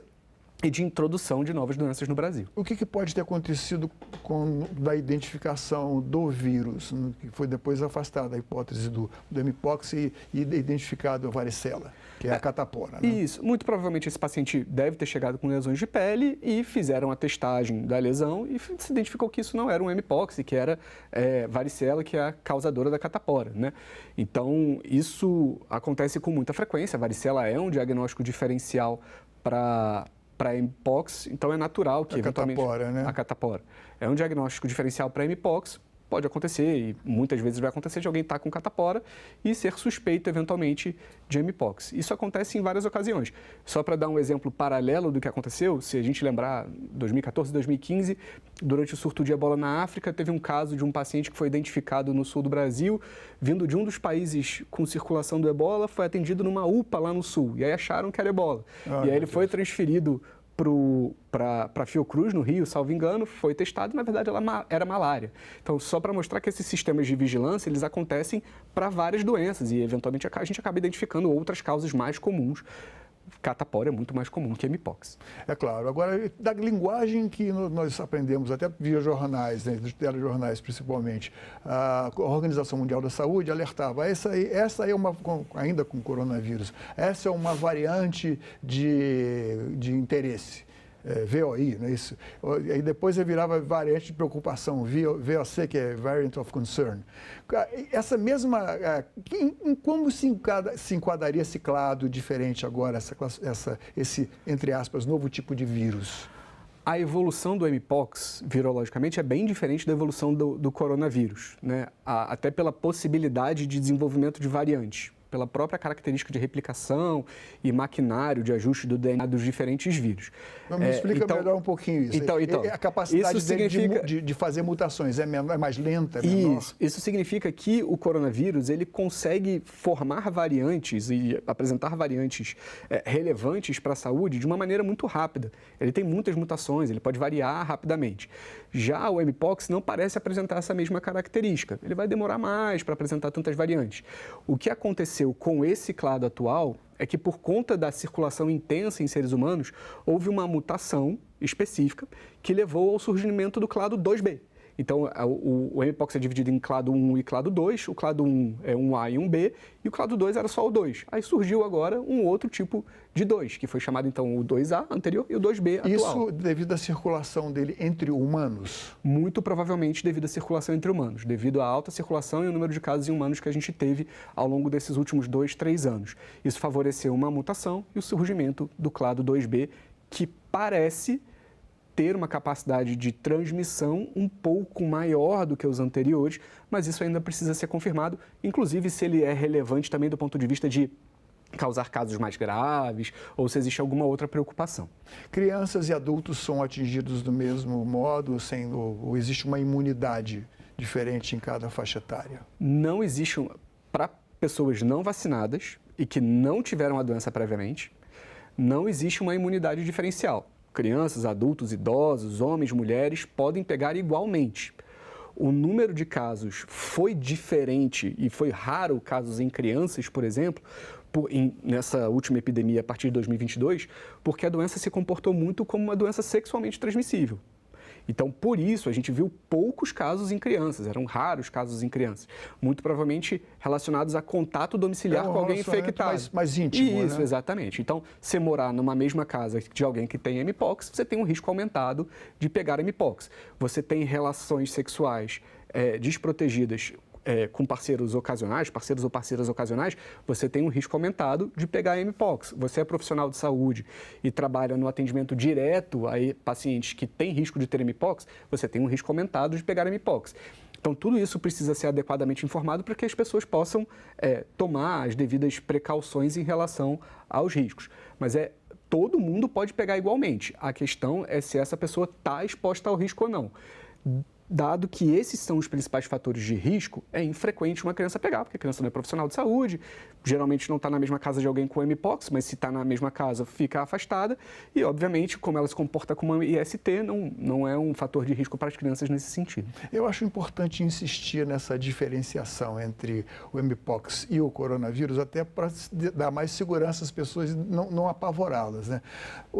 No caso, assim, por exemplo, o coronavírus, a gente parece que tinha uma ideia, ele passou para nós uma ideia de, bom, essa pessoa tem uma comorbidade, tem alguma coisa de errado no sistema, no organismo, um câncer, um diabetes, alguma fragilidade em outro sistema do organismo.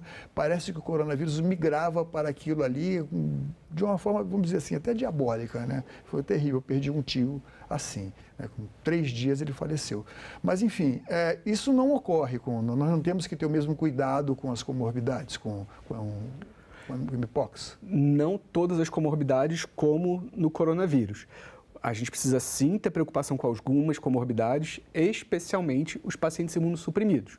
Então, pacientes imunossuprimidos, aqueles transplantados de órgão sólido, transplantados de medula óssea, ou pessoas vivendo com HIV, especialmente aquelas pessoas vivendo com HIV com a imunidade baixa, ou seja, com CD4 abaixo de 200, eles têm maior risco de formas graves de mpox, por conta do sistema imune debilitado. E pessoas em quimioterapia de câncer também. Pessoas em quimioterapia de câncer. Então, todas as pessoas que têm algum fator que leva à redução da imunidade de maneira objetiva, elas têm maior risco de evolução para formas graves de mpox. Mpox, em geral, é uma doença autolimitada. Em pessoas saudáveis, ela vai se resolver sozinha e as complicações costumam ser mais relacionadas a proctite, bala no post-it, que precisa de manejo da dor. São lesões no pênis, no pênis, né? E no ânus. E que geralmente causam muita dor e precisa de manejo da dor. Formas mais graves de mpox, como pneumonite, então um tipo de pneumonia, conjuntivite muito intensa, são mais raras e podem acontecer nessas pessoas com a imunidade comprometida. E aí sim elas vão precisar de uma observação mais intensa e acompanhamento talvez hospitalar. Bom, na época do coronavírus, a gente ficava assim, nossa, a transmissão, para cada 100 pessoas, 130 estão sendo contaminadas, potencialmente contaminadas. Não estamos nem de longe numa situação como essa aí, né? Não estamos. Durante a epidemia de 2022, a gente não chegou perto disso. Existia uma grande preocupação sobre o risco e a disseminação da doença como uma doença sexualmente transmissível, porque a gente vive problemas relacionados à transmissão de doenças sexualmente transmissíveis, como sífilis, por exemplo. Então, se a gente tem muita sífilis e ela estava se comportando como uma doença sexualmente transmissível, é muito provável que ela também tenha uma disseminação muito intensa, né? Mas isso nem de perto se aproxima do problema que a gente vê com a Covid-19 neste momento. Isso quer dizer que isso não pode mudar para o futuro? Pode mudar para o futuro, mas são vírus muito diferentes, o comportamento é muito diferente e a gente já tem vacinas, a gente já tem formas de combater. Essas vacinas estão disponíveis para todas as faixas etárias? Existe vacina e quem pode procurar o serviço público para se vacinar? A vacina existe no mundo, mas não o suficiente, talvez, para todas as pessoas que precisem da vacina nesse momento. Então, existe um gap aí entre a necessidade da vacina e a disponibilidade dela hoje no mercado, isso no mundo inteiro. Tá? O Brasil vacinou a população de maior risco durante um período e existe a perspectiva de aquisição de novas doses de vacina para serem utilizados tanto como pré-exposição, então você vacinar aquelas pessoas que têm maior risco de desenvolvimento da doença e das formas graves da doença, como pós-exposição. Então, pacientes que têm alto risco de evolução para formas graves e que foram expostos podem ser vacinados para evitar que eles desenvolvam a doença. A gente pode ter um quantitativo de quantas pessoas foram imunizadas nessa época de 2022? Eu não tenho esse dado aqui comigo, assim, certamente não foi toda a população sob risco, porque, mais uma vez, essa é uma vacina que não está amplamente disponível por uma questão de produção. O que a gente tem notícia de que o Brasil está adquirindo novas doses, mas eu também não tenho dados para saber se essas doses vão ser suficientes para toda a população que está sob risco nesse momento. Quais foram as pessoas que, em 2022, ficaram classificadas como de risco? e foram vacinadas? Então, quando a gente olha os dados sobre quem são as pessoas que tiveram Mpox, a gente vê que a imensa maioria são homens, em torno de 95% de homens, acima de 90% de homens, a imensa maioria abaixo de 40 anos de idade e a imensa maioria pessoas com múltiplos parceiros. Sexualmente ativos e com múltiplos parceiros, mostrando que portou como uma IST. Então, é extremamente importante a gente ressaltar aqui as medidas de prevenção de transmissão de ISTs, de infecções sexualmente transmissíveis. Utilização de preservativos, buscar atendimento médico para testagem, e aí vale reforçar que se uma pessoa tem uma IST, ela pode ter todas as outras ISTs. Então, uma vez suspeito para Mpox, precisa ser testado para HIV, hepatite B, hepatite C, sífilis, clamídia, gonorreia, para se fazer o rastreio das outras ISTs também, por a transmissão acontecer exatamente da mesma forma. Mas o que a gente observou na evolução da Mpox ao longo desses últimos 3 anos, principalmente homens, jovens com múltiplos parceiros. Bom, não existe medicação para curar, quer dizer, para banir o vírus. Existe a vacinação, que é uma forma de fazer com que o organismo reaja às ações do vírus. Essa vacina impede que a pessoa contraia ou não? Os efeitos são os mesmos da coronavírus, que não impede que a pessoa contraia o vírus, mas faz com que os efeitos da doença sejam menores. A gente precisa de dados mais robustos em relação à vacina contra a Mpox, até porque essa é uma doença recente, com um número elevado de casos recentemente, mas a princípio ela é uma vacina que reduz a incidência e o número de formas graves relacionadas à doença. Então, ela é uma vacina eficaz. Em relação à medicação, existia uma medicação que se tinha uma alta expectativa em relação a ela, chamada Tecovirimat.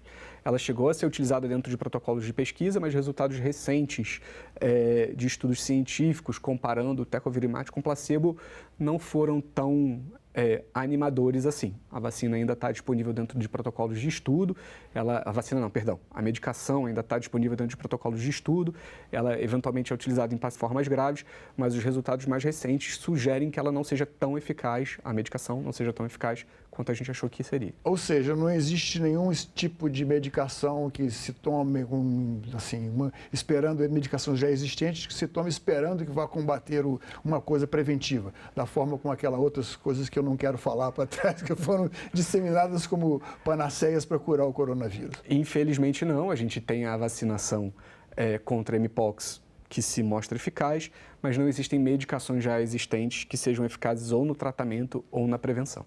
Da sua experiência do que aconteceu na pandemia e o que aconteceu em 2022, a gente aprendeu alguma coisa? População, o que pode ter se aprendido? Eu acho que a gente aprendeu muita coisa. A pandemia serviu para muito aprendizado. Acho que a gente criou uma capacidade de resposta a novas doenças um pouco melhor do que a gente tinha. Então, com a introdução da Mpox, os serviços de saúde já tinham um know-how de se preparar para o surgimento de doenças que poderiam trazer alta demanda muito rapidamente. Grande parte dos serviços já estavam preparados para receber pacientes de Mpox. Os próprios laboratórios centrais, regionais, vinculados aos governos estaduais e ao Ministério, também já passaram a ser equipados com testagem para Mpox. Então, isso facilitou de maneira importante o diagnóstico e a identificação desses casos. Então, o que serviu de aprendizado da pandemia e que eu acho que foi replicado foi essa capacidade de preparo dos serviços de saúde e disponibilidade de recursos diagnósticos em tempo para que a epidemia de Mpox pudesse ser identificada e controlada. Eu vou abrir a chance agora dos telespectadores aproveitarem os seus conselhos quanto à possibilidade de estar com Mpox. Então, é muito importante que os pacientes que tenham suspeita de Mpox busquem atendimento médico adequado para poder fazer o diagnóstico em tempo. Quanto mais tempo a gente demora para fazer o diagnóstico de Mpox, maior a chance de disseminação e maior a chance de aumento de casos no país. Então, uma vez havendo suspeita de Mpox, febre, dor no corpo, aparecimento de gânglios, surgimento de lesões, as bolinhas d'água, né, as vesículas, que podem ser em qualquer parte do corpo, mas que chamam muita atenção quando são na região genital ou na região anal. Esses pacientes precisam buscar atendimento médico para o diagnóstico adequado, porque infelizmente não existe tratamento. Felizmente, a doença é uma doença autolimitada, mas se esses pacientes não forem adequadamente isolados, não permanecerem em isolamento, a gente pode ter um aumento de número de casos importante, acabando de afetar pessoas que são mais suscetíveis ao desenvolvimento de formas graves da doença. Então, uma vez suspeita, busque atendimento médico. Doutor André, muito obrigado pela sua gentileza aqui. Foi extremamente profícua essa nossa entrevista aqui e volte sempre. Muito obrigado, é um prazer. Esta entrevista e todos os nossos outros programas estão disponíveis para você rever ou compartilhar no nosso site senado.leg.br/tv ou então pelo nosso canal no YouTube. Inscreva-se lá e marque o sininho para receber as notificações. Obrigado pela companhia e até o próximo Cidadania.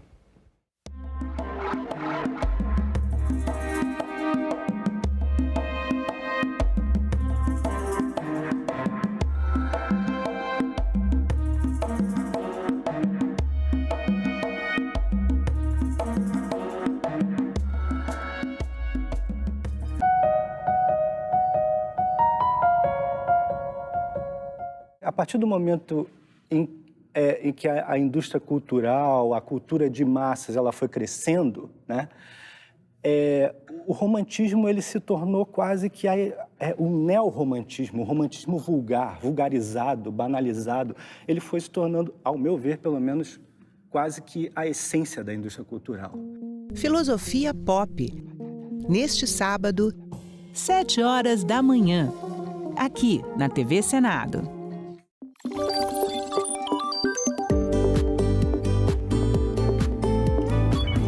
A partir de 30 de junho, quem pretende concorrer a algum cargo nas eleições deste ano não pode mais apresentar ou ser comentarista de programas de rádio ou televisão.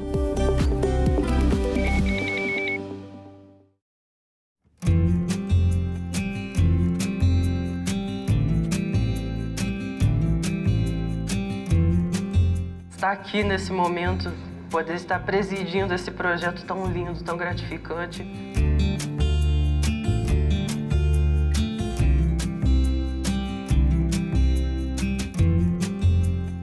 Está sendo algo novo, está sendo algo único e está sendo algo extremamente marcante para mim.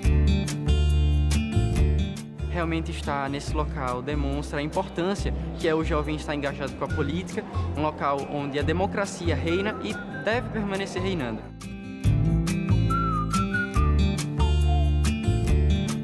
Cada passeio aqui, cada momento é uma janela que abre na nossa mente. Tivemos acesso às constituições, além de, o mais interessante, a versão original da Lei Áurea.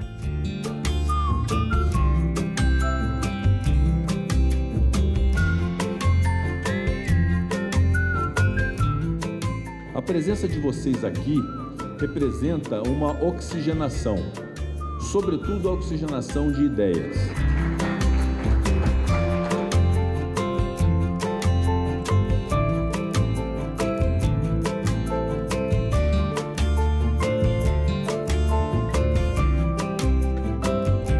As comissões mostraram a importância do diálogo.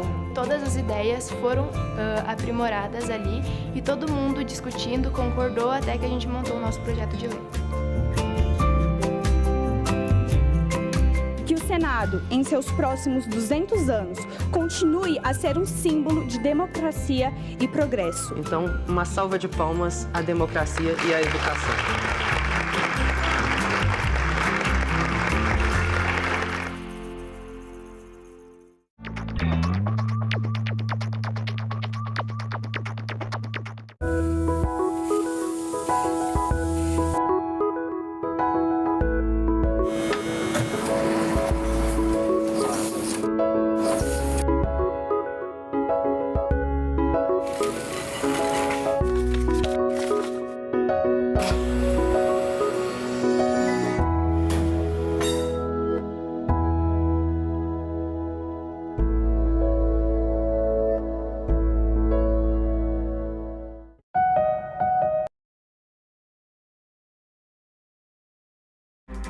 Olá, está começando o Senado Notícias Revista e você vai ver nesta edição. Queimadas em todo o país. Presidentes dos 3 poderes se reúnem em busca de solução. Pequenas empresas. Senado aprova programa que facilita microcrédito. E eleições 2024. Quais são as atribuições e competências dos mais de 5.500 prefeitos que vão ser eleitos em outubro? Confira comigo esses e outros destaques de tudo o que aconteceu esta semana no Senado.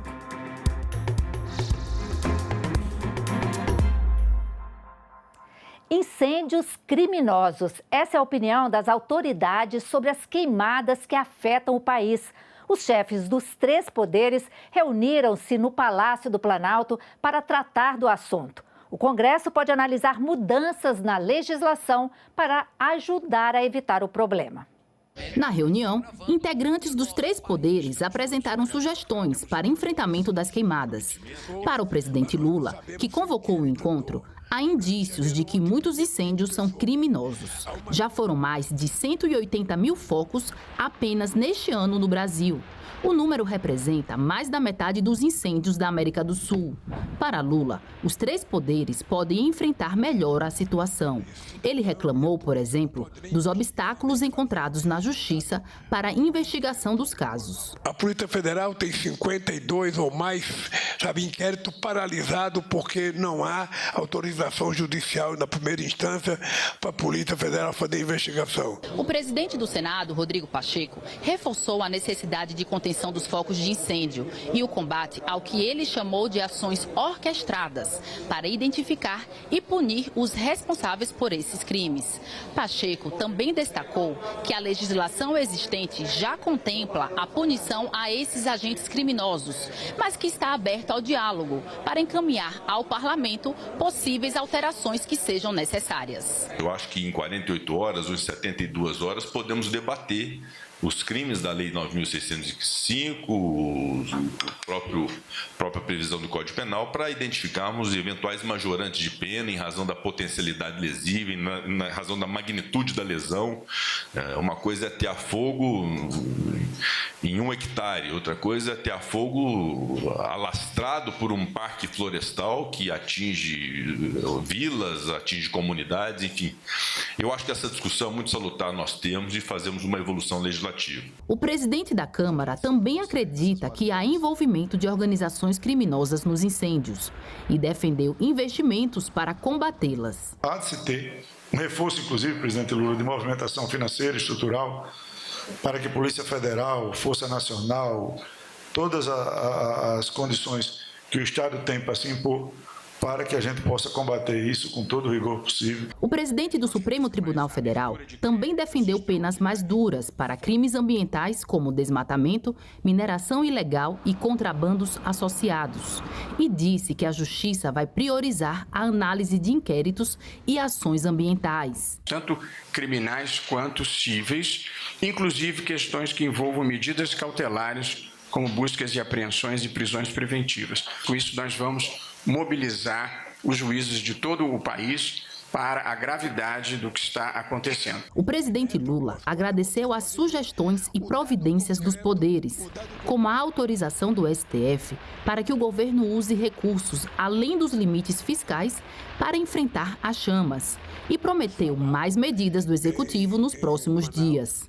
Essas propostas nós vamos transformar, em lei, em decreto, em medida provisória, na medida que eu passe isso para a Casa Civil construir uma proposta definitiva e a gente vai querer ouvir outros segmentos da sociedade porque a gente quer compartilhar não apenas as dores dos problemas, mas a gente quer compartilhar com a sociedade brasileira, com o Congresso Nacional, com o Judiciário brasileiro, a gente quer compartilhar uma solução que seja definitiva para essa questão do clima.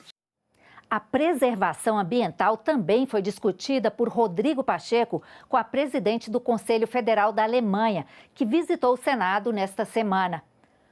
O objetivo da visita ao Brasil é o estreitamento dos laços entre os dois países no ano em que se celebram 200 anos de imigração alemã. A governadora do estado de Mecklemburgo-Pomerânia chegou ao Senado acompanhada de uma comitiva. Manuela Schwegg é presidente do Conselho Federal da Alemanha, que congrega todos os governos de estado do país, sendo uma das 5 esferas de poder. Ela foi recebida pelo presidente do Senado, Rodrigo Pacheco. A visita oficial é para estreitamento dos laços entre os dois países no ano em que se celebram 200 anos de imigração alemã.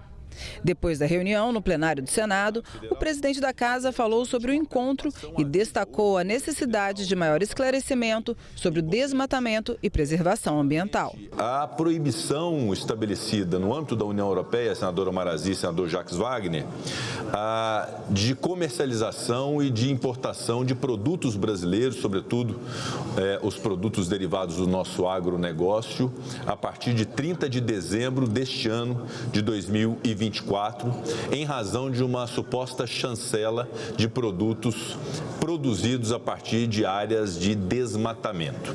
E, obviamente, que ninguém aqui vai comulgar com o desmatamento ilegal, com a criminalidade, com a marginalidade que faz com que determinadas atividades estejam contaminadas. Mas é muito importante que possa haver, por parte do governo brasileiro, uma intervenção que possa estabelecer a diferença entre desmatamento ilegal, que descumpre a legislação ambiental brasileira, e a supressão vegetal autorizada pela legislação e autorizada pelos órgãos ambientais. Os incêndios florestais também repercutiram no plenário. Senadores da oposição cobraram ações do governo federal para diminuir as queimadas. Os governistas elencaram ações do executivo. Os dois lados concordaram que estados e municípios devem estar mais presentes no combate às chamas.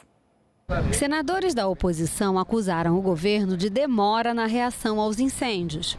No dia 6 de setembro, foi reconhecida a situação de emergência em 58 municípios de Mato Grosso devido aos incêndios florestais, após meses de devastação incontrolável.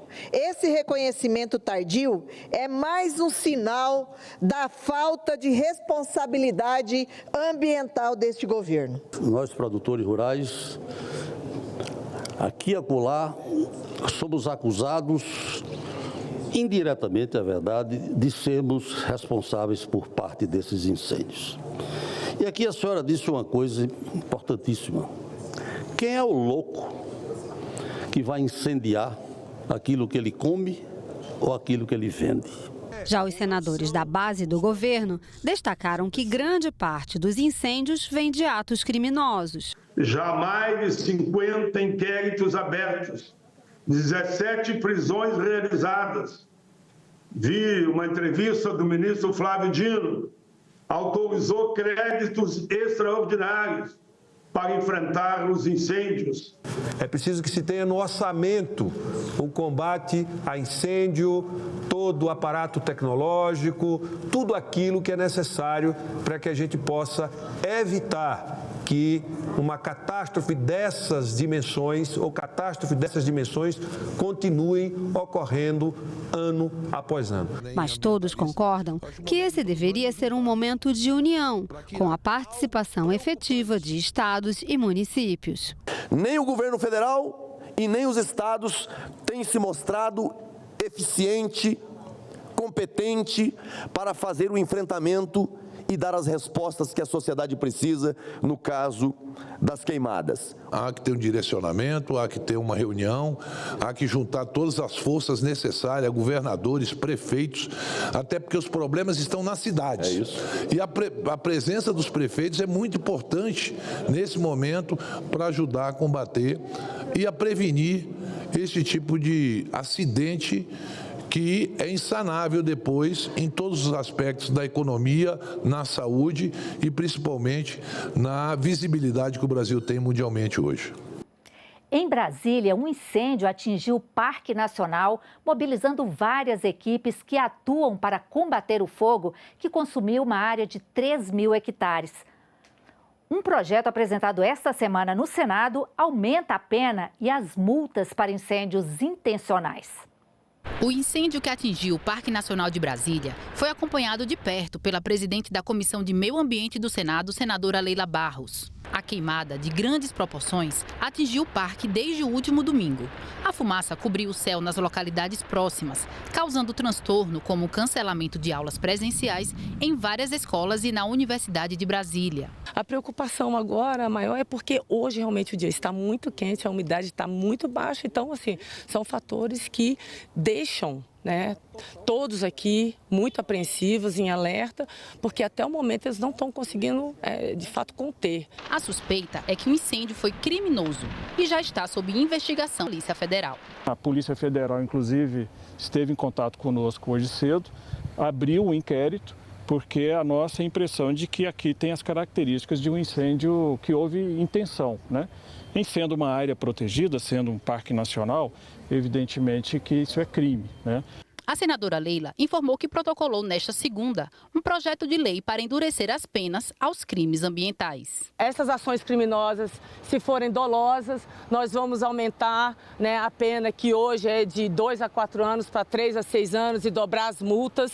Nós precisamos, de alguma forma, ter, nesse sentido, quando é doloso, intencional e se está comprovado, nós temos que, de fato, ter uma ação contundente dentro da casa. Helicópteros e aviões estão reforçando pelo ar o trabalho da equipe em terra. Até a tarde desta segunda-feira, o incêndio já tinha atingido uma área de cerca de 3.000 hectares do parque. As equipes do Corpo de Bombeiros continuam com o combate às chamas, sem hora para acabar. Incêndio florestal é imprevisível. Uma mudança de direção de vento, aumento de temperatura, tudo muda no incêndio florestal. Então vamos trabalhar da melhor maneira possível, da forma mais rápida possível, empregando todos os esforços para que no menor tempo possível a gente consiga encerrar os trabalhos aqui e decretar como extinto o incêndio. Os incêndios e as queimadas em todo o Brasil vão ser tema de uma audiência pública na Comissão de Meio Ambiente do Senado. Devem participar representantes do Ministério do Meio Ambiente, de institutos de pesquisa e de associações ligadas ao meio ambiente. Estamos enfrentando a maior seca, uma seca histórica. Nós estamos enfrentando uma crise hídrica, baixa umidade, mas também nós estamos enfrentando uma ação que até então nós sabíamos que existia, mas essa questão do incêndio doloso. Então, nós estamos tendo incendiários em todo o país. Nós temos, imagina a dimensão, o país com uma dimensão que nós temos. Até o momento, nós tivemos mais de 184 mil focos de incêndio no país inteiro.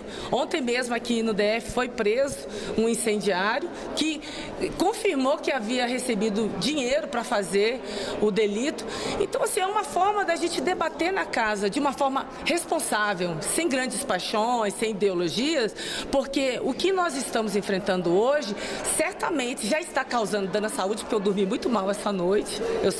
Eu tenho problema respiratório.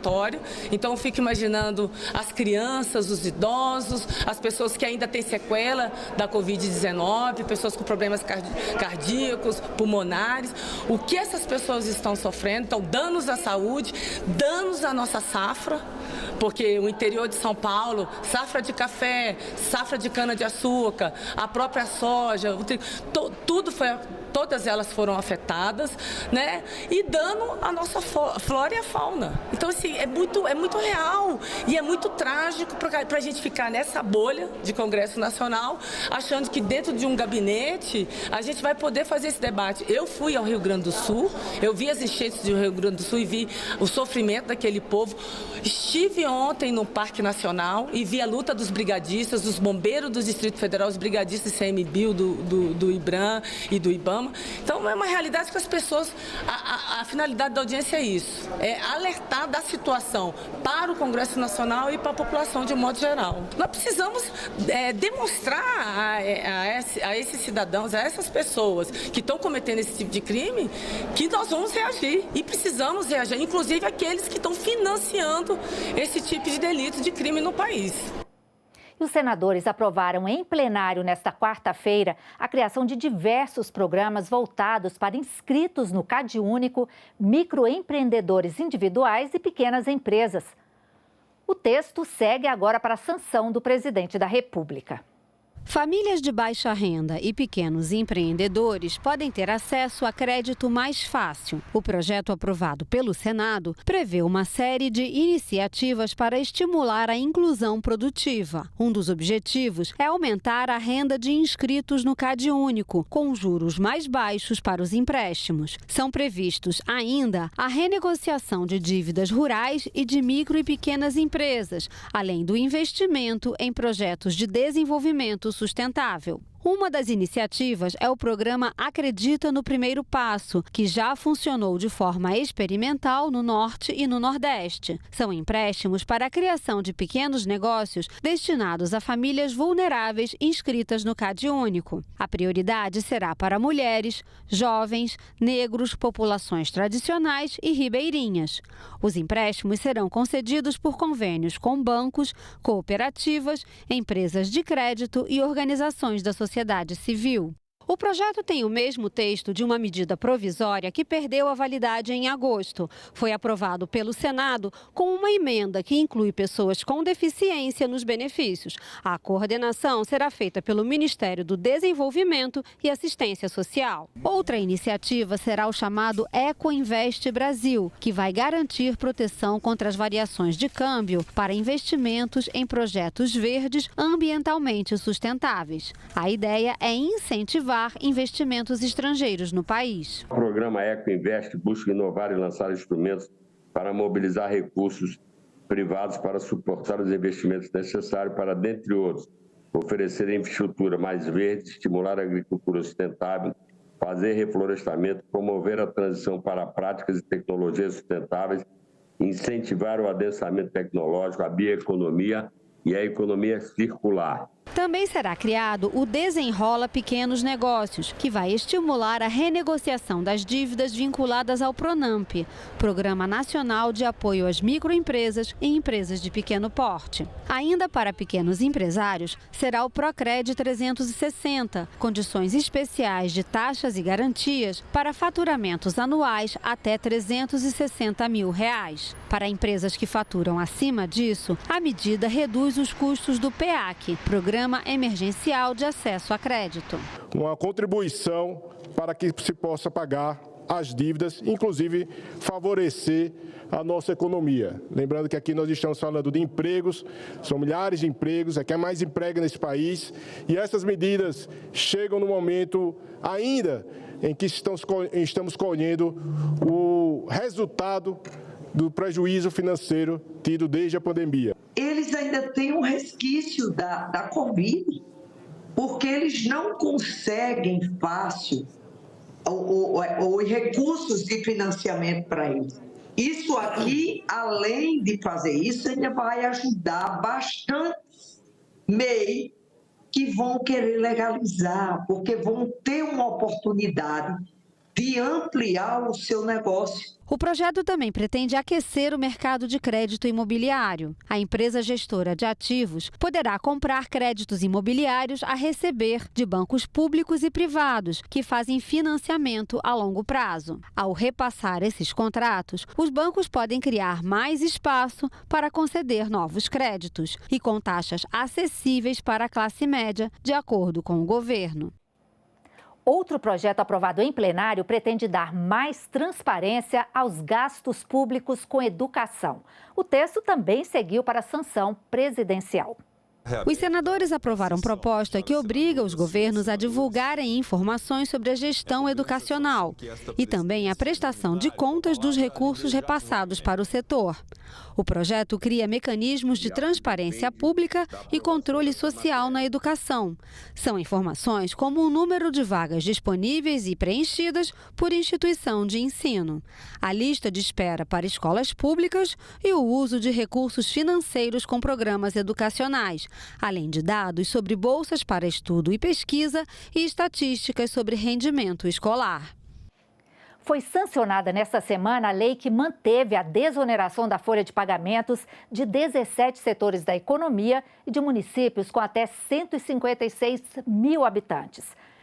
Pelo texto, as empresas vão ser reoneradas gradualmente até 2028 e os municípios até 2027. As desonerações vão ser compensadas com repatriação de recursos e renegociações de dívidas com agências reguladoras.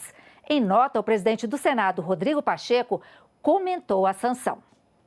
Abre aspas. A sanção do presidente Lula ao projeto de lei da desoneração da folha de pagamento encerra um longo caminho de amadurecimento das discussões entre o governo e o Congresso Nacional sobre o tema. O consenso alcançado representa uma solução muito favorável para os setores da economia e principalmente para os municípios brasileiros, que passam a contar com uma medida muito relevante ao equilíbrio das contas públicas. Fecha aspas. A senadora Mara Gabrilli disse que ser deficiente no Brasil equivale a matar um leão por dia. A mensagem é por ocasião do Dia Nacional de Luta da Pessoa com Deficiência, celebrado neste sábado, 21 de setembro. É bom lembrar as iniciativas este ano do Senado para contemplar esse grupo de pessoas. Os atletas paralímpicos brasileiros podem estufar os peitos dourados, prateados e bronzeados.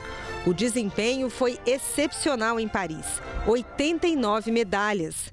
O presidente Lula, que recebeu a delegação no Planalto, elogiou a dedicação da equipe e lembrou a condição de deficiente de cada um dos atletas. A gente sabe da dificuldade das pessoas que não têm nenhuma deficiência física. E a gente fica imaginando a dificuldade de uma pessoa que já tem problema e que tem muito mais dificuldade de fazer qualquer coisa, que muitas vezes não tem a compreensão da própria família de que mesmo que uma pessoa tenha uma deficiência, ela está apta a fazer um tipo de exercício, a praticar um tipo de esporte em função da sua vontade, em função da sua disposição. Porque eu sempre disse que não tem nada impossível para um ser humano quando ele quer fazer alguma coisa. A conquista foi celebrada também no parlamento. Para a senadora Zenaide Maia, políticas públicas inclusivas ajudaram a produzir esse resultado. Destaco que em todas as conquistas está a marca do Bolsa Atleta do governo federal. Uma prova de que políticas públicas inclusivas, reparatórias e afirmativas transformam a realidade. O Congresso tem trabalhado no estabelecimento dessas políticas públicas. Recentemente, a Comissão de Constituição e Justiça aprovou um projeto que classifica como infração gravíssima o bloqueio de rampas de acesso de pessoas com deficiência. E em agosto, o plenário do Senado aprovou uma proposta da senadora Mara Gabrilli que estabelece indenização e pensão vitalícia para a pessoa com deficiência permanente causada pelo Zika vírus. Mas para o servidor público Aires Pereira, que teve paralisia infantil aos 2 meses de idade e perdeu os movimentos das pernas, falta a regulamentação da Lei Brasileira de Inclusão. A ausência dessa regulamentação tem causado muita confusão e, como a nossa legislação tem avançado muito, diversos outros grupos de pessoas que não têm deficiência estão pleiteando essa condição. Pessoas que têm doenças crônicas, não que a pessoa com doença crônica, ela não tenha necessidade de legislação própria, ela precisa do Estado, o Estado deve a atender, mas ela não é uma pessoa com deficiência, ela tem uma doença. A senadora Mara Gabrilli reforçou a importância do Dia Nacional da Luta da Pessoa com Deficiência. Nosso dia não é um dia qualquer, é um dia de luta, que reconhece que nós, pessoas com deficiência, matamos um leão por dia nesse país. E eu deixo registrado aqui meu respeito, carinho e admiração por todos os brasileiros com deficiência. Vocês são a razão e motor que move nosso trabalho em prol de um país para todos. Os prejuízos são contabilizados em trilhões de dólares. No Brasil, no planeta, os piratas da internet estão à solta em busca de alvos fáceis para a manipulação de dados. O Senado possui uma subcomissão permanente de defesa cibernética e o programa em discussão desta semana traz o debate realizado em torno do tema, que reuniu especialistas do setor. Órgãos públicos ou empresas privadas, não importa, o ataque digital provoca prejuízos indistintamente. Estima-se em mais de 10 trilhões de dólares os danos globais causados pelos piratas da internet. O Brasil é o primeiro alvo da América Latina e o segundo do planeta. Daí a ideia de se ter aqui uma Agência Nacional de Segurança Digital. Na vida real, nós vemos hoje empresas sendo sequestradas, ou seja, vai um cyberterrorista, bloqueia ali os dados de nota fiscal, de cobrança, de cliente, de receita, de produtos, e fala o seguinte: ô Rafael, ou você me paga aí 2 milhões de reais ou eu vou deletar o seu banco de dados. Deletar esse teu banco de dados é destruir a história da sua empresa. Não sei se assistiram ontem a uma descrição de um golpe que está sendo dado em alguns bancos no Brasil. O eletricista, entre aspas, falso, que vai lá e altera o cabo de conexão. Ou seja, e com isso ele passa a manobrar pelo menos o arquivo daquela agência, né, os dados daquela agência. Eu creio que não existe aí uma controvérsia sobre a oportunidade, a necessidade de criação de uma agência nacional de cibersegurança no Brasil. Os crimes cibernéticos que incluem desde o roubo de dados pessoais até ataques de ransomware, espionagem digital, afetam não apenas a segurança nacional, mas também a estabilidade econômica e a privacidade individual. Um estudo da PUC Campinas demonstra que a gente tem hoje um déficit de 500 mil pessoas capacitadas em tecnologia, das quais apenas 140 mil, ou boa parte disso, são necessárias em cibersegurança. E nós ficamos por aqui. Você pode rever as reportagens desta edição na nossa página na internet, senado.leg.br/TV. Muito obrigada pela sua companhia. E vamos encerrar esta edição com imagens da projeção no prédio do Congresso Nacional da gravação do documentário Quando Elas Se Movimentam, da cineasta Suzana Lira. Esse filme narra a trajetória de 3 mulheres negras que têm suas vidas atravessadas pela história das conquistas de direitos no Brasil. O documentário faz parte das comemorações pelos 200 anos do Senado e vai estrear em novembro.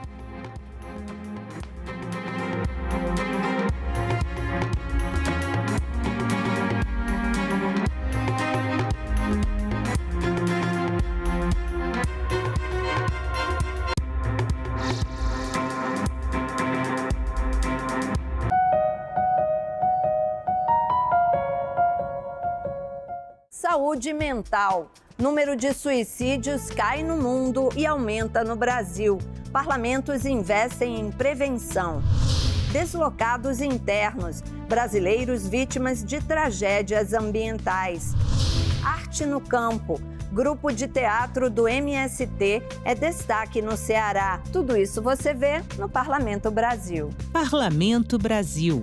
Hoje, 8 horas da noite, aqui na TV Senado. A democracia é e o funcionamento com saúde do Estado democrático de direito. A democracia é, sim, sinônimo de convívio de diferentes, ideias antagônicas, visões contrárias, opiniões conflitantes. A democracia se constrói também com as divergências e divergir no campo das ideias com respeito ao outro. A democracia e os direitos humanos são fundamentais para combater injustiças, discriminações e promover o respeito. Atentar contra a democracia e contra o Estado Democrático de Direito é crime. Aliás, um dos poucos crimes inafiançáveis e imprescritíveis. O Brasil vai continuar e a luta pela democracia é eterna. TV Senado. Democracia todo dia.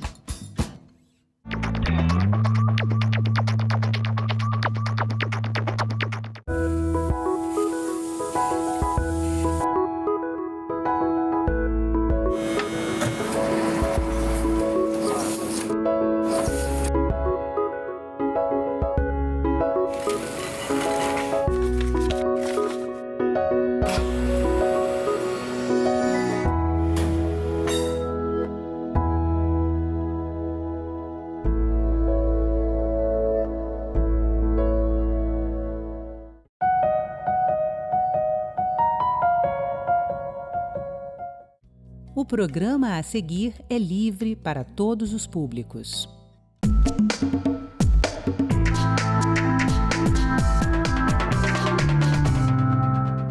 Seca no Amazonas. Deputados cobram medidas urgentes para comunidades que ficaram isoladas. Escola no Maranhão promove conscientização sobre a necessidade de uma moda sustentável. Bossa Nova é reconhecida como patrimônio histórico e cultural imaterial da cidade do Rio de Janeiro. O seu balançado é mais que poema, é a coisa mais linda que eu já vi passar. Oi, pessoal! Que tal saber o que parlamentos como este têm feito país afora?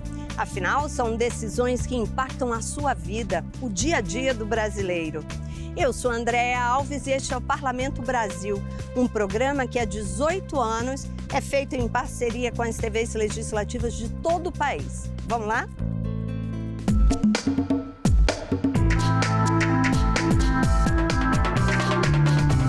A estiagem nos rios do Amazonas se agrava.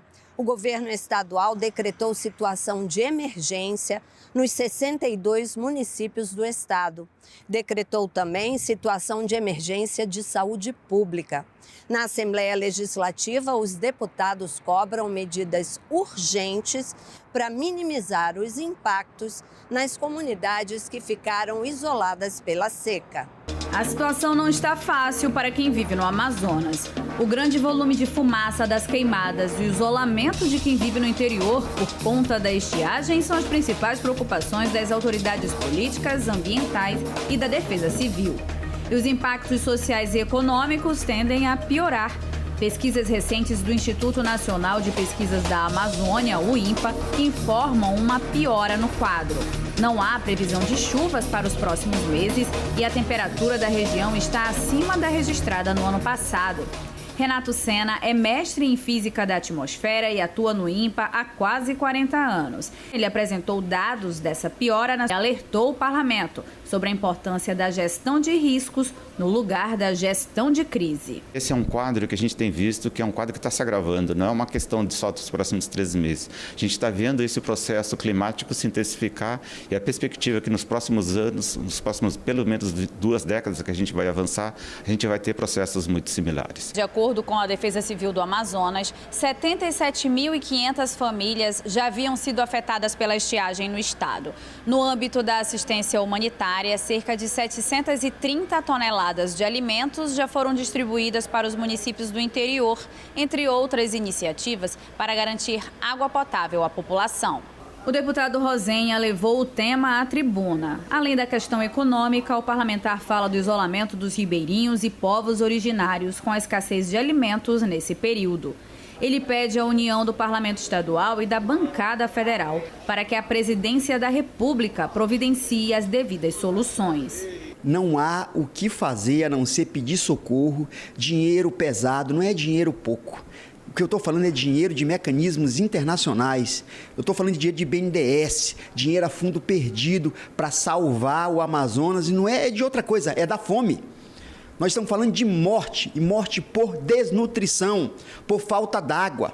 Nós estamos falando de isolamento total e absoluto. Nós já temos a menor densidade demográfica do mundo, só perdendo para do deserto do Saara. E aumentaremos esse isolamento.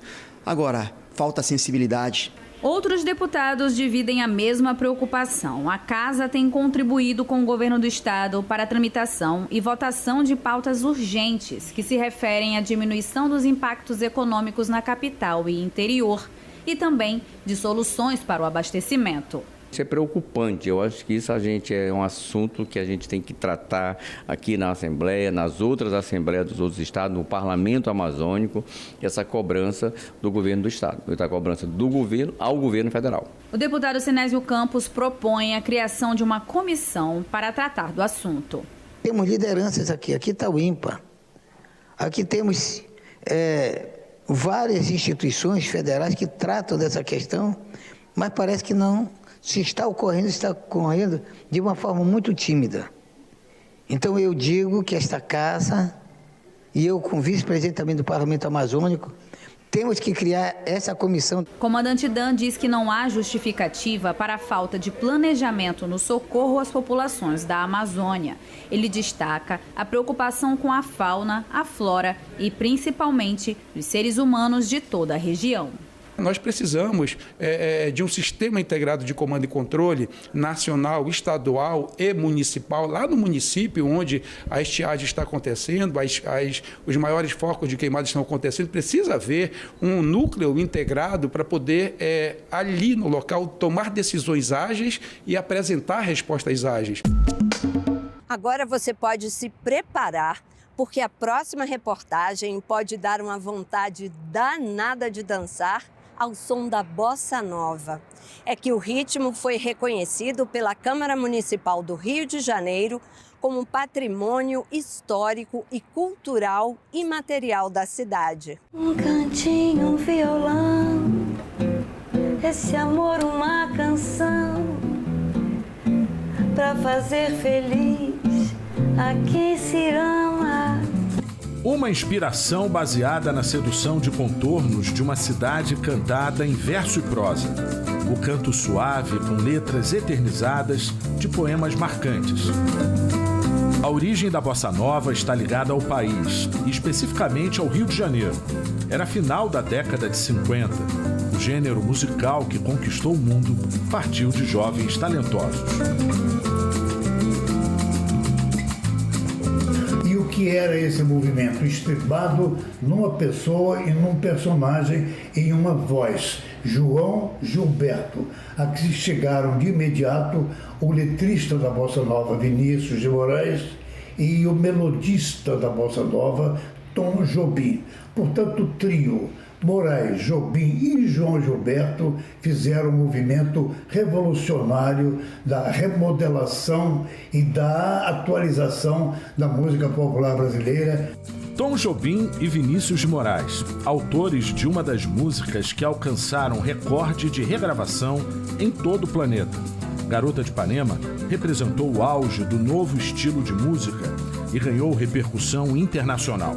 Olha que coisa mais linda, mais cheia de graça. Ela, menina que vem, que passa. No doce balanço, caminho do mar. A Bossa Nova, de alguma maneira, familiarizou-se com o jazz americano e teve uma abertura extraordinária e sensacional nos Estados Unidos da América do Norte e, portanto, no mundo inteiro. Esses dois casais do Chile e Argentina fizeram questão de aproveitar a tarde neste restaurante cercado de referências da Bossa Nova. O Bossa Nova é mágico, é encantador. Nos gustan muchos intérpretes de Bossa Nova, música brasileña, João Gilberto, la Bebel Gilberto.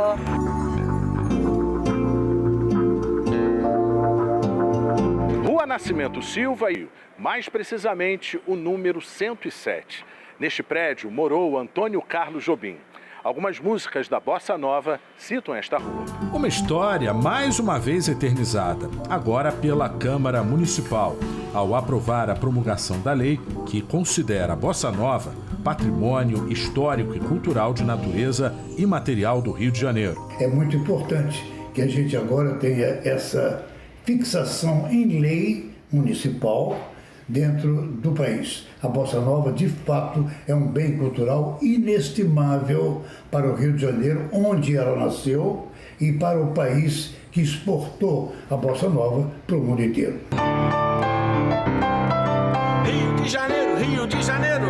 curiosidades guardadas com saudade também por vários músicos. O pianista Marcos Ariel apresenta um show com histórias e lembranças da bossa nova, no Beco das Garrafas, principal casa do gênero na cidade. Eu já fiz shows nos Estados Unidos, no Canadá, na Europa, tendo como tema a bossa nova. Ela vai evoluindo, vai se multiplicando, se transformando pelo mundo todo. Pelos 4 cantos do planeta, todo mundo ouve a bossa nova.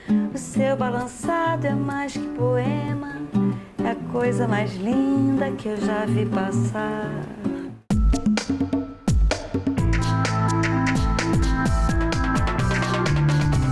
Deputados federais propõem penas mais pesadas para quem provocar queimadas. Segundo dados do Instituto Nacional de Pesquisas Espaciais, o INPE, só nos primeiros 4 meses do ano foram registradas mais de 17 mil queimadas no país, 81% a mais que no mesmo período do ano passado. É um recorde para o período desde que o monitoramento começou em 1999. Os registros foram Roraima e Mato Grosso. Já no Acre, o governo do estado chegou a decretar estado de emergência ambiental por causa dos incêndios florestais. A deputada Socorro Neri, do PP do Acre, presidente da Comissão Mista Permanente sobre Mudanças Climáticas, participou do programa Painel Eletrônico da Rádio Câmara e cobrou do governo federal mais investimentos em prevenção e fiscalização para combater as queimadas. Passa por monitoramento mesmo da situação, passa por educação ambiental, sensibilização da sociedade, controle e fiscalização dos órgãos, né? Agora, na Amazônia nós temos um outro problema, e em grande parte do país também, que é o fato de que ainda temos terras, uma necessidade grande, né, de se fazer a regularização fundiária. A onda de queimadas que atinge vários estados do país e o Distrito Federal está no radar das discussões da comissão, formada por deputados e senadores. A parlamentar lembrou que mais de 90% dos incêndios florestais são provocados pela ação do homem e que muitas vezes começa com a queima da vegetação, preparando o solo para o próximo plantio. Falta mecanização, falta o apoio ao homem do campo, ao agricultor familiar, falta o apoio para fazer a orientação, quer dizer, falta extensão rural, falta assistência técnica, falta fomento à mecanização e ainda se usa o fogo, quer dizer, que é algo completamente absurdo, né? Nesta semana, parlamentares protocolaram um projeto de lei com foco na prevenção e no combate às queimadas. A proposta aumenta de 4 para 10 anos a pena máxima para quem iniciar propositalmente incêndio em floresta ou em demais formas de vegetação. Para o deputado delegado Matheus Loyola, do União Brasil do Paraná, um dos autores da proposta, a legislação precisa punir exemplarmente quem pratica esse tipo de crime. Nós precisamos de uma atuação forte do poder público, com uma legislação rígida para que coloque atrás das grades quem está praticando esses incêndios intencionalmente e que essa pessoa fique atrás das grades. O uso de inteligência artificial nas campanhas eleitorais já é uma realidade. Para combater a desinformação e as notícias falsas, o Tribunal Superior Eleitoral regulamentou o uso de IA nas campanhas. Veja na reportagem da TV Senado.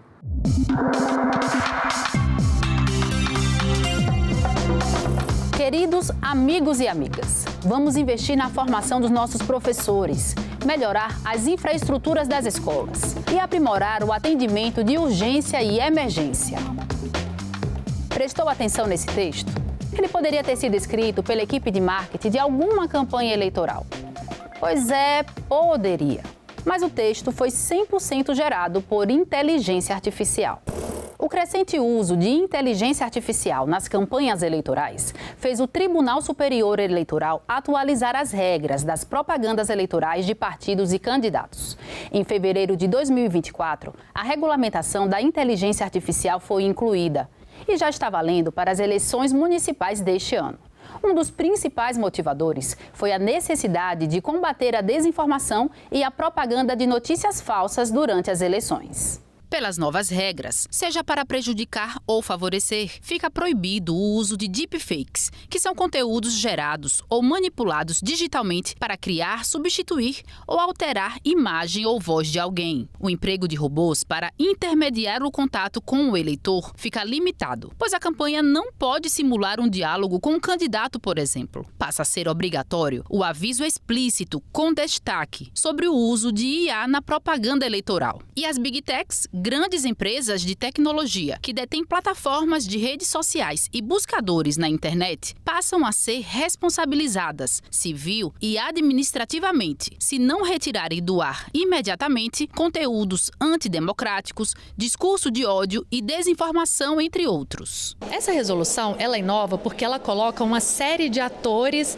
como se fosse o Tribunal Superior Eleitoral convocando os atores envolvidos nas redes sociais, na questão dos algoritmos, os envolvidos na propaganda política, para fazer o controle. Então, ela traz obrigações para as plataformas também, né, no controle desse conteúdo, e aí também traz certas punições administrativas, multa para essas empresas que não cumprirem, né, as chamadas Big Techs, redes sociais, e também para os partidos políticos e próprios candidatos, podendo levar mais severamente até a própria cassação. Pesquisa feita pelo Data Senado em junho deste ano revela que 81% dos brasileiros acham que as notícias falsas, as fake news, podem afetar significativamente o resultado eleitoral. O levantamento mostra ainda que 72% dos brasileiros já se depararam com notícias falsas nas redes sociais nos últimos 6 meses e consideram muito importante controlar essas publicações para garantir uma competição justa. A manipulação da informação sempre existiu, mas agora é impulsionada pela inteligência artificial. Diante desse cenário de disputa eleitoral com uma relevância cada vez maior da internet e do uso de IA, não só a justiça eleitoral, mas o eleitor também deve ficar atento. Já fui vítima, aliás, é muito difícil alguém não ter sido vítima, né? Alguém público, alguém não ter sido vítima da má informação, das fake news. Eu mesma fui vítima disto na última campanha. Uma coisa simples, mas que eu não havia dito. Mas a minha voz foi modificada. A voz de quem falou foi modificada para ter o tom da minha voz, e eu fazia uma chamada que não era verdadeira. Era uma simples chamada para um ato de uma candidata que eu não apoiava. Situações como essas podem influenciar o eleitor e afetar o equilíbrio do processo eleitoral. Esse conjunto de conteúdos que não fica muito clara a autoria nem a veracidade, ela pode acabar afetando a avaliação do eleitor sobre realidades, sobre pessoas, sobre decisões, sobre competências de governos. E ela pode, assim, ao afetar a avaliação, afetar também um comportamento do eleitor no momento do voto. Não simplesmente replicar qualquer coisa que acontece como se fosse natural. A gente vê coisas tão absurdas sendo faladas, né? Tem um mínimo de bom senso, de análise. Eu sei que às vezes a pessoa leva aquilo para a parte mais visceral e ele tem uma diferença ideológica tão grande que qualquer barbaridade que aparece, ele acha que aquilo é uma verdade absoluta. Analisa, olha, pesquisa. Mas será que a inteligência artificial é sempre a vilã? Especialistas destacam que a ferramenta pode ser uma grande aliada e trazer ganhos como barateamento de campanhas. A produção de material de campanha, por exemplo, aqueles materiais de santinhos, de edição gráfica, então ela facilita porque ela dá resultados, ela dá respostas mais rápidas para a confecção desses materiais. O que eu acho que é interessante da inteligência artificial é que ela pode trazer muita coisa boa, né? Para você conseguir entender questões públicas, para que você faça o teu plano de governo, para que você acesse aquilo que é importante para o teu eleitorado, pensando no candidato.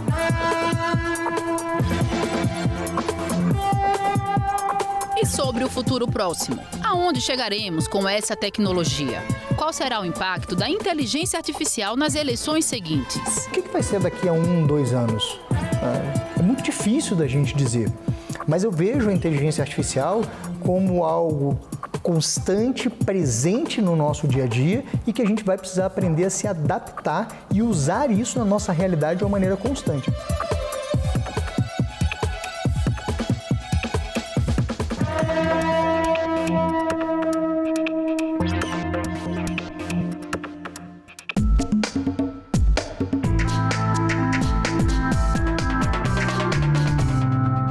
usadas e restos de tecidos não reciclados estão se tornando um problema ambiental mundial. No Chile e em Gana, por exemplo, montanhas de roupas se acumulam em lixões. É mais do que urgente conscientizar a sociedade para a importância de hábitos de consumo mais saudáveis e de uma moda mais sustentável. É exatamente o que está fazendo uma escola pública em São Luís. Veja na reportagem da TV Assembleia Maranhão. Foi uma celebração de moda sustentável. A iniciativa do projeto EcoCega partiu deste grupo de professores do Centro de Ensino Médio Governador Acha, na capital.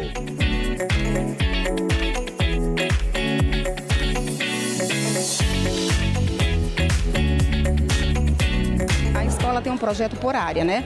Então a área natureza e matemática, a gente pensou, por que não falar de sustentabilidade? Que é um tema que está tão abrangente. Então vamos pegar os nossos jovens, né? E vamos começar a inculcar na cabeça desses meninos a sementinha. A gente precisa consumir, mas pensar no futuro. Então vamos fazer algo que chame a atenção da escola como um todo. Pensamos, então vamos fazer moda. O projeto envolveu alunos dos 2 turnos da escola que se transformaram em jovens estilistas. Para exibir os resultados, foi montada uma passarela com o tapete vermelho, destacando os looks criados com foco na sustentabilidade. Foram quase 3 meses de intensa preparação para que a primeira versão do projeto EcoCega ficasse finalmente concluído. O final não poderia ter sido diferente. Um desfile utilizando moda sustentável, uma verdadeira prova de consciência ambiental e criatividade. Uma exposição de moda sustentável que tem a pretensão de dar continuidade a essa consciência que a gente começou a criar aqui, para que a comunidade inteira se envolva em atos sustentáveis daqui para frente. Esse é um projeto que pretende ter desdobramento e continuidade. Dona Diolene veio acompanhar de perto o trabalho realizado pelo filho e ficou encantada com a peça sustentável que o filho criou. Os clipes de latinha viraram um colete. Eu me sinto privilegiada ao estar com meu filho acompanhando, entendeu? Esse momento como esse, no meio de tantas pessoas legais, né? Isso aqui foi a minha tia, né? Tem que agradecer a ela. E, assim, ela tirou, né, de latinha, essas coisas de cerveja para colar. Foi bom, foi difícil, né? Demorou muito, mas deu, graças a Deus, né? Caroline demorou 2 semanas para construir a roupa dela, um vestido utilizando folhas de revistas recicladas. Cada item foi cuidadosamente escolhido e modificado, mostrando como a criatividade pode transformar materiais comuns em arte inovadora. Deu muito trabalho, mas cada momento foi muito gratificante fazer com que esse material que seria jogado no lixo e não teria importância para a sociedade foi transformado no vestido que pode ser admirado por todo mundo. A gente usou vários tipos de criatividades para fazer roupas, modelos. Então, para acontecer, a gente teve que fazer uma certa união, né, com as turmas para poder sair esse desfile. Quem imaginaria que um simples saco de ração poderia ser também uma peça de roupa? Essa foi a ideia do Vitor, que usou toda a criatividade e visão para transformar o material comum em uma verdadeira obra de arte sustentável. Eu estou desfilando uma camisa do cachorro esfilar, andando e desfilando na escola, graças a Deus. Tá feliz? Tá feliz hoje. Todas as semanas, a visitação é bem bacana, viu? E você sabe que se quiser rever este ou qualquer outro programa da TV Senado, tem tudo na internet, na página da TV ou no YouTube. Até semana que vem, pessoal. Tchau. Todas as decisões do país passam por aqui, né? Então, qualquer centavo do dinheiro público que é gasto, investido, ele passa por aqui, passa na mão de todos os nossos deputados, todas as pessoas que foram eleitas, né, para estarem aqui. Eu espero que todo mundo um dia tenha a oportunidade de vir conhecer a capital do nosso país. Ela é maravilhosa e acho que ela tem recebido todo mundo de braços abertos. A arquitetura de Brasília é maravilhosa, ela é toda arquitetada de um jeito lógico. E eu tô louca pra conhecer o Congresso, que deve ser maravilhoso. A cidade é linda, linda, belíssima. Eu acho importante bastante pela parte histórica também, porque sabendo do passado a gente pode moldar um futuro melhor, né? Então, sabendo toda a história de como foi feito o Congresso, toda a construção e como funciona aqui dentro, né? De quem realmente manda no país. Né? Eu trabalho numa casa política, né? Então, o mundo da política sempre me interessa muito como cidadã e como servidora. Especialmente depois do atentado criminoso de 8 de janeiro, a gente teve uma curiosidade extra de voltar a Brasília e ver um pouco como é que está o funcionamento da casa depois dessa tragédia que nós superamos, né? E rever o parlamento, né? Sentir essa energia da democracia. Meu pai foi deputado